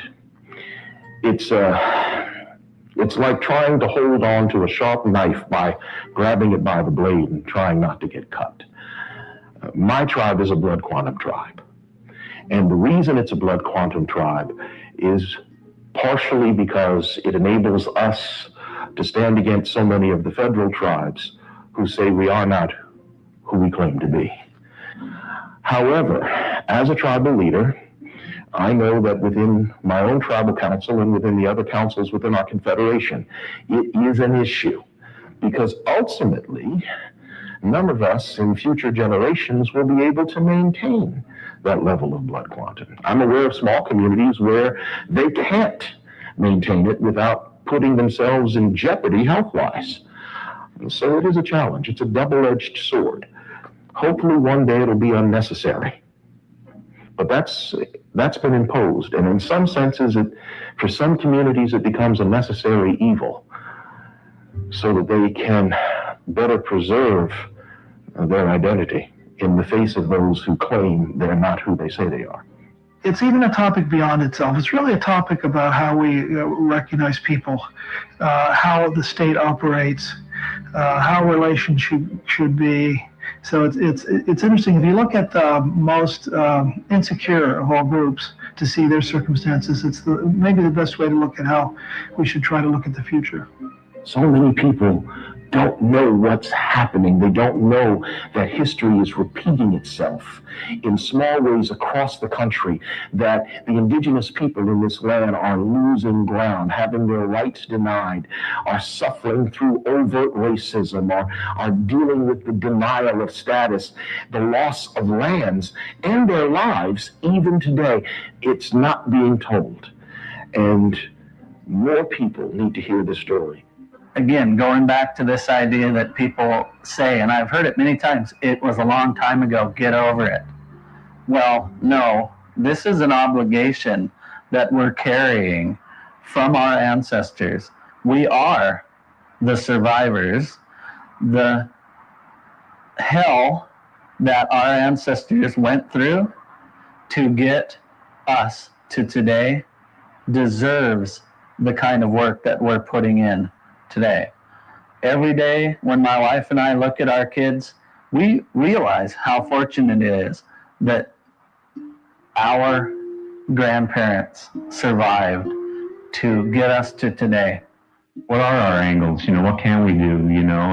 And of course, there was the thing that we've all gone through, the federal recognition process, which was pretty skewed, and we went through it successfully, only to have it overturned.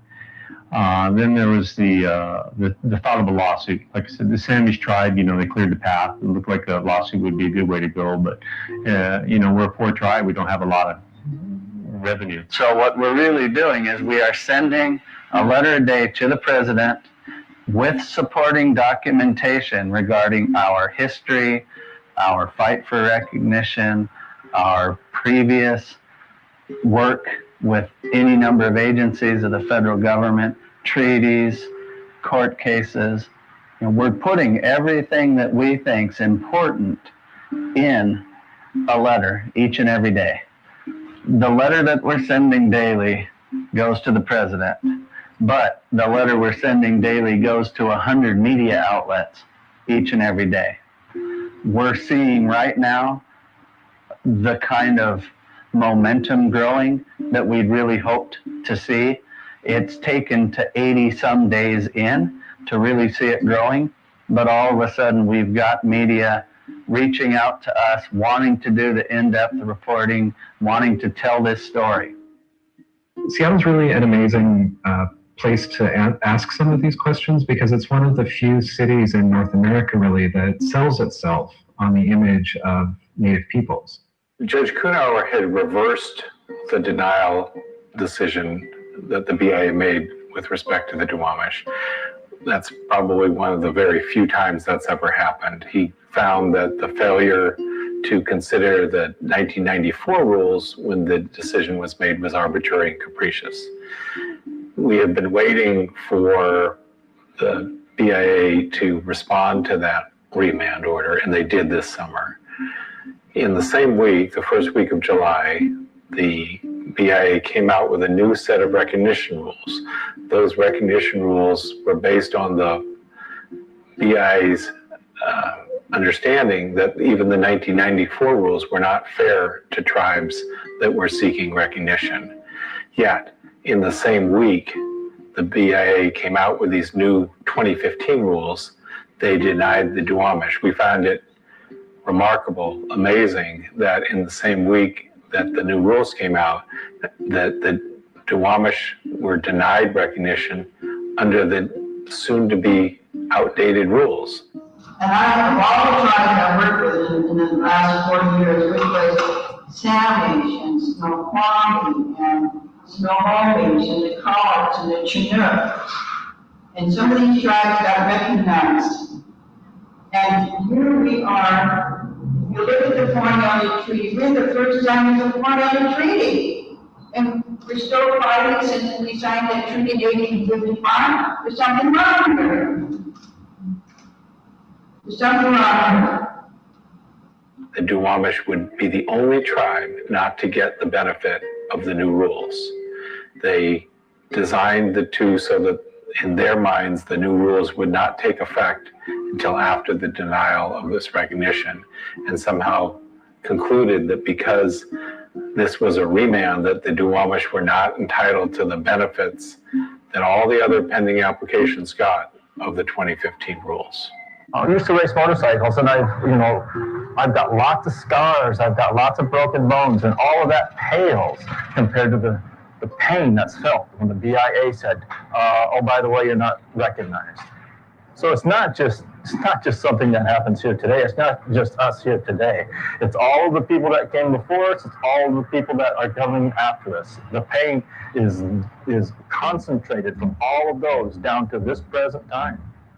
It hurts a whole lot more than a simple cut or gash or broken bone. You can't really make a fair decision about recognition without understanding the life of the tribe for the last 20, 25 years.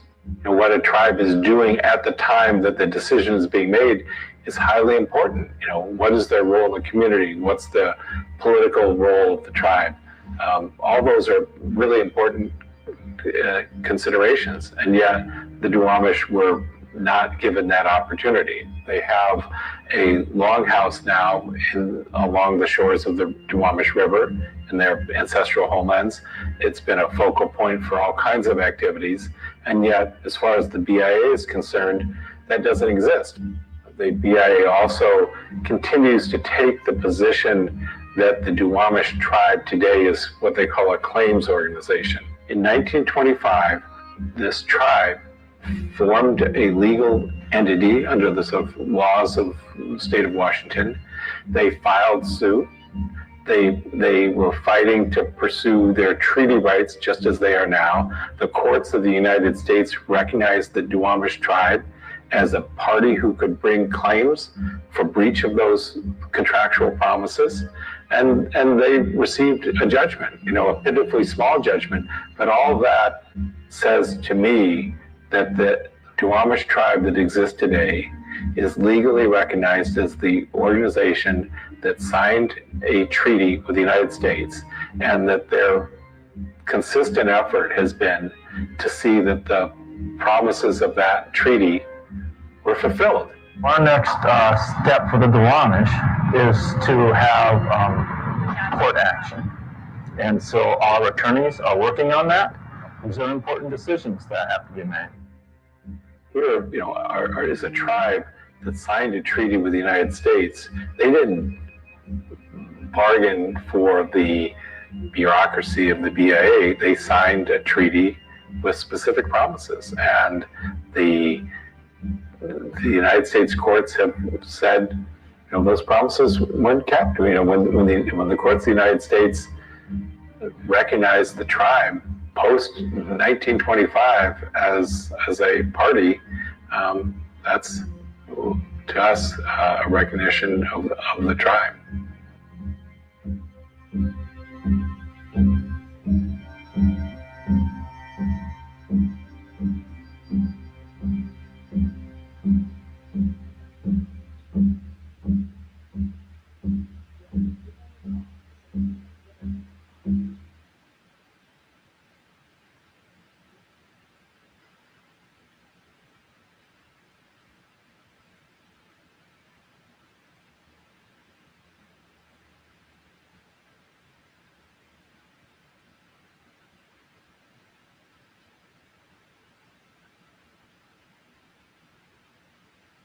With the Duwamish, they signed their treaty, got put on a reservation, said they'd be taken care of, starved for a year, and decided they were going to move back into their own area. The Chinook, we moved off into the Willapa Bay, and we're going to honor our treaty. And of course, they didn't give us anything that they said they were going to either. I think, you know, when people look at tribes and they look at they always think that they're all different and so forth. But, you know, with the Duwamish and the Chinook, you know, in our story in the recent history, you know, going through our, going through federal recognition, getting it pulled away, and then having to decide what to do. You know, I mean, our stories are so much alike, you know, and it's good that folks see that, you know, two tribes are being treated this way, especially in the Northwest. And so they're all still here. All the ancestors are still here in spite of all the industry that you see here behind us. The river still flows, the people are still here, and the air still smells good. It's a good day. We are here right now. We've been here, and we're going to be here, but it's really a matter of respect. I think that if we are restored, I think that I have done my job. I hope that this will be a stepping stone for all tribes, not only the Duwamish, the people that are inside, but for all tribes who struggle trying to prove who they are. And I've heard it said that a single arrow can be broken quite easily. But if you took 550 arrows and bound them together as all the federally recognized tribes supporting each other, it'd be awfully hard to break the strength of all those people working together. So yes, my cousin Cecile, you know, I agree with her totally. I'm not speaking from my own point of view. I'm telling you what, you know, and I'll name the people. Satuanu said to me, you know, I'm telling you what Hakum said to me. Whoever it is, the elders that were very influential people in our lives. You know, I want their words and their ideas to carry forward and be what carries the community forward. But that's, to me, it's all about choice. So do we choose to help our people? And I just hope and pray that God, Creator, would allow us to have recognition. I do suffer from a terminal disease. I've known this for years. I choose to ignore it to the best of my ability because every day I have here is a blessing. Every day I have here allows me to do something more for someone else. If you know something is right, and you know something is wrong, and you allow the wrong to be perpetuated, and you don't restore the right, then you're culpable. And we have an opportunity, subtle and small, on the grand scheme of things, but profoundly important to the people whose lives have been affected, and to their ancestors, and to our future. Do we want to be the kind of country that says, something really wrong was done a long time ago, something very fundamentally unjust, and we knew it? Now, at the time, times were different, but now we know it. And at virtually no cost and no sacrifice, we can set something right that was done wrong, but we're not going to. That doesn't speak very well of us if that's the choice we take. The average citizen can join in that and draft letters. Please do the right thing for the good of this country. And what a great opportunity that is for our elected officials to say, at long last, we've corrected a wrong. We don't get to do that very often in life, to look at a historical wrong and be part of setting that right. And each individual who wants to participate in that can do so. And it may take a while, it may take a lot of voices, but time matters, and if people stay with it, eventually, the great thing about our republic is that people will listen, but only if voices are raised. It is important to understand this is the land our Creator gave us and promised us. And it is our responsibility to make sure that we can walk with our heads held high upon it. It's really hard to think that, for this many generations, we're still positive about it, but we are. It is the righteous fight. And as far as my family is concerned, or any of your tribal members, you can't have a better righteous fight. So we continue that fight. I do not need the federal government to tell me who I am. I do not need them to tell me where I came from. I do not need them to tell me what my culture is, where my family comes from, where we need to go. I don't even really want to hear it from them. But what I do need from them is that piece of paper that they should have signed and taken care of in 1851 that would have allowed our people to be provided for all these years. So to me, personally, if they want to say they're sorry, take care of our people.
We got flashy effects.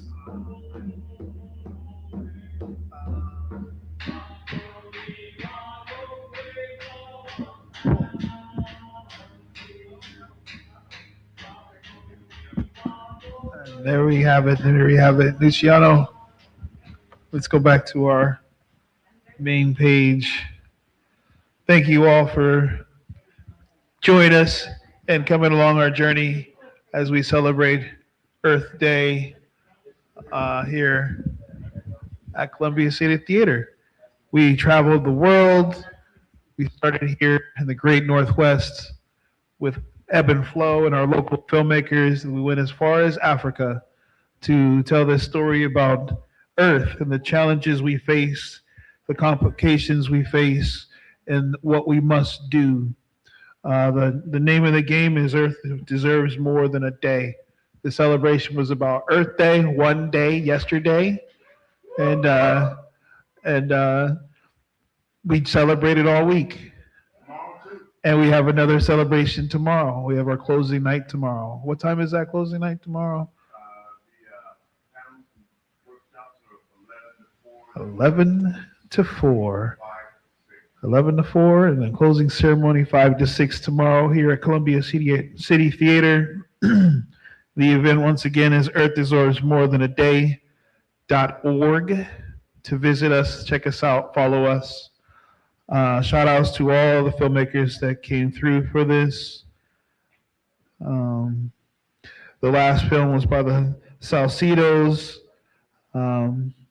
Abby Ebenezer for her film, David Master Will for his film, Master Will, sorry, excuse me, and Georgia Cross. We had extraordinary films from all over the globe, and I'm really happy that happened and proud of the filmmakers that put their films together. I plan on doing this once a year. We'll do it again. We'll call this the first annual film festival, and we will do more as we go, as time goes. And so thank you all for tuning in. I am Anthony Tackett, your local film commissioner of DEI. And so I'm happy to be here on the main stage with my guy, Tony B. Thanks for inviting me and bringing me in. It's been a pleasure. All right. There's going to be some kind of musical outro, or are we just going to fade to blackness? That was a question. We're gonna see. I'm gonna put this mic down and I'm gonna walk away. Bless up, everyone. Peace, peace, peace, and love.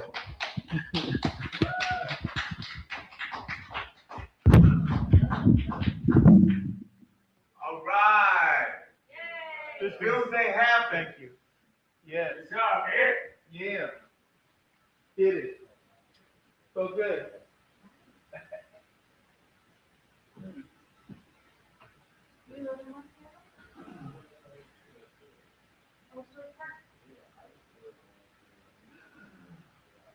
How's the rest of the day go? I thought it was great.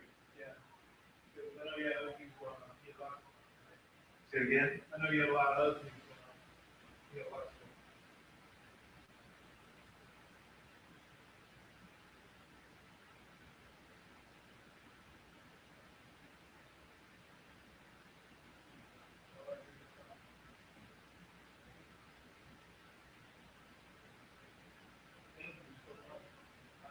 Yes.